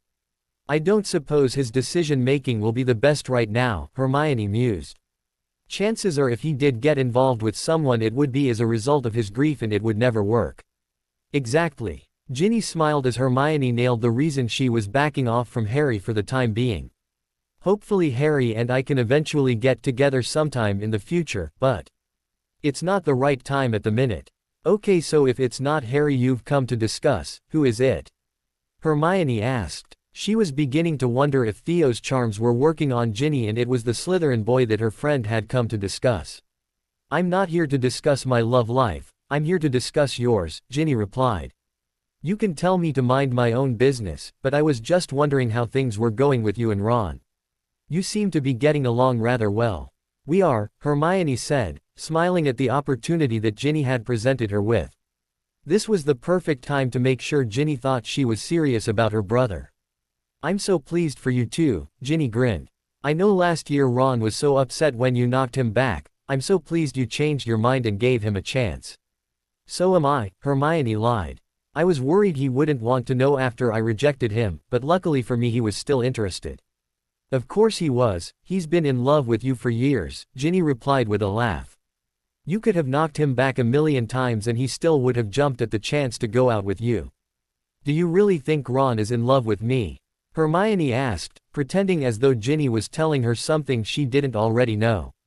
Of course he is, Ginny answered firmly. And what about you, how do you feel about him? I think I love him as well. Hermione answered. You only think? Ginny questioned with a raised eyebrow. Come on Hermione, you either love him or you don't. I do, Hermione said with a firm nod. I love him, she added with a smile. Ginny squealed in excitement as she leaned over and hugged Hermione. That's so great, she exclaimed as she sat back down in front of Hermione. Now can I ask you a personal question? I guess so, Hermione said warily, wondering what Ginny was going to ask her. Why haven't you slept together? Ginny blurted out. How do you know that? Hermione asked, faking a blush as she pretended to be embarrassed. Fred and George were teasing Ron over Christmas and he muttered a few things that led me to believe the pair of you haven't slept together yet, Ginny explained. I'm sorry if I sounded rude, I was just shocked. I've seen the pair of you together and you look to be getting more serious, especially these last couple of weeks. How do you know we haven't slept together since Christmas? Hermione asked, keeping her head lowered so Ginny couldn't see how delighted she was in the turn the conversation had took. I don't, but I'm guessing you still haven't, Ginny replied with a shrug. You're right, we haven't slept together, Hermione admitted, finally looking up at Ginny so they could talk properly. Why not? Are you not physically attracted to Ron? I know he's not the best looking boy in school, but you seem to like him. I do like him, that's not the issue. In fact I really want to sleep with him, I just can't. Why? Ginny eyed Hermione warily. Is there something wrong with you? No. Hermione laughed as she shook her head. I've just been brought up to believe you don't have say, before marriage. Whoa, that's not what I was expecting you to say, Ginny admitted. You do realize how implausible that is, don't you? You won't find many guys willing to wait until marriage before wanting say. I know, and I am willing to be flexible, Hermione said. However, I only plan on sleeping with one man in my entire life. Whoever I give my pure Tita is the man I'm going to be with for the rest of my life. As much as I love Ron and hope we have a future together, I can't guarantee that at the minute. I don't want to take that final step before I know we're going to be together in the long term. Like if you were engaged or something, Ginny said. Hermione nodded, pleased Ginny had understood what she was implying. Exactly. If I knew marriage was around the corner, I wouldn't expect Ron to wait until our wedding night. Have you told Ron this? Ginny questioned. I've mentioned my beliefs on say, before marriage, but we've never discussed the subject in detail, Hermione said. And I don't really want to bring it up again. The last thing I want is for Ron to think I'm pressuring him into proposing or anything. I'm sure he wouldn't think that, Ginny said. I'm not taking that risk, Hermione told Ginny. We'll carry on the way we are and I guess one day we'll either reach the point where we get engaged or we'll split up. It's your choice, Ginny told Hermione, before changing the subject to the upcoming Hogsmeade weekend the following month. Despite the change of subject, Hermione was confident that Ginny would mull over what she'd been told and eventually she would tell Ron and plant the idea of proposing in his head. As it turned out, Ginny didn't even wait a few hours before running to her brother and telling him he needed to propose to Hermione. While Hermione hadn't specifically said she wanted Ron to propose to her, Ginny could read between the lines and she knew that was what her friend wanted. Now all she had to do was convince Ron that asking Hermione to marry him was the best thing he could do for his relationship. To be continued. I hope you enjoyed this story. Also remember to subscribe and like this video. See you in the next video.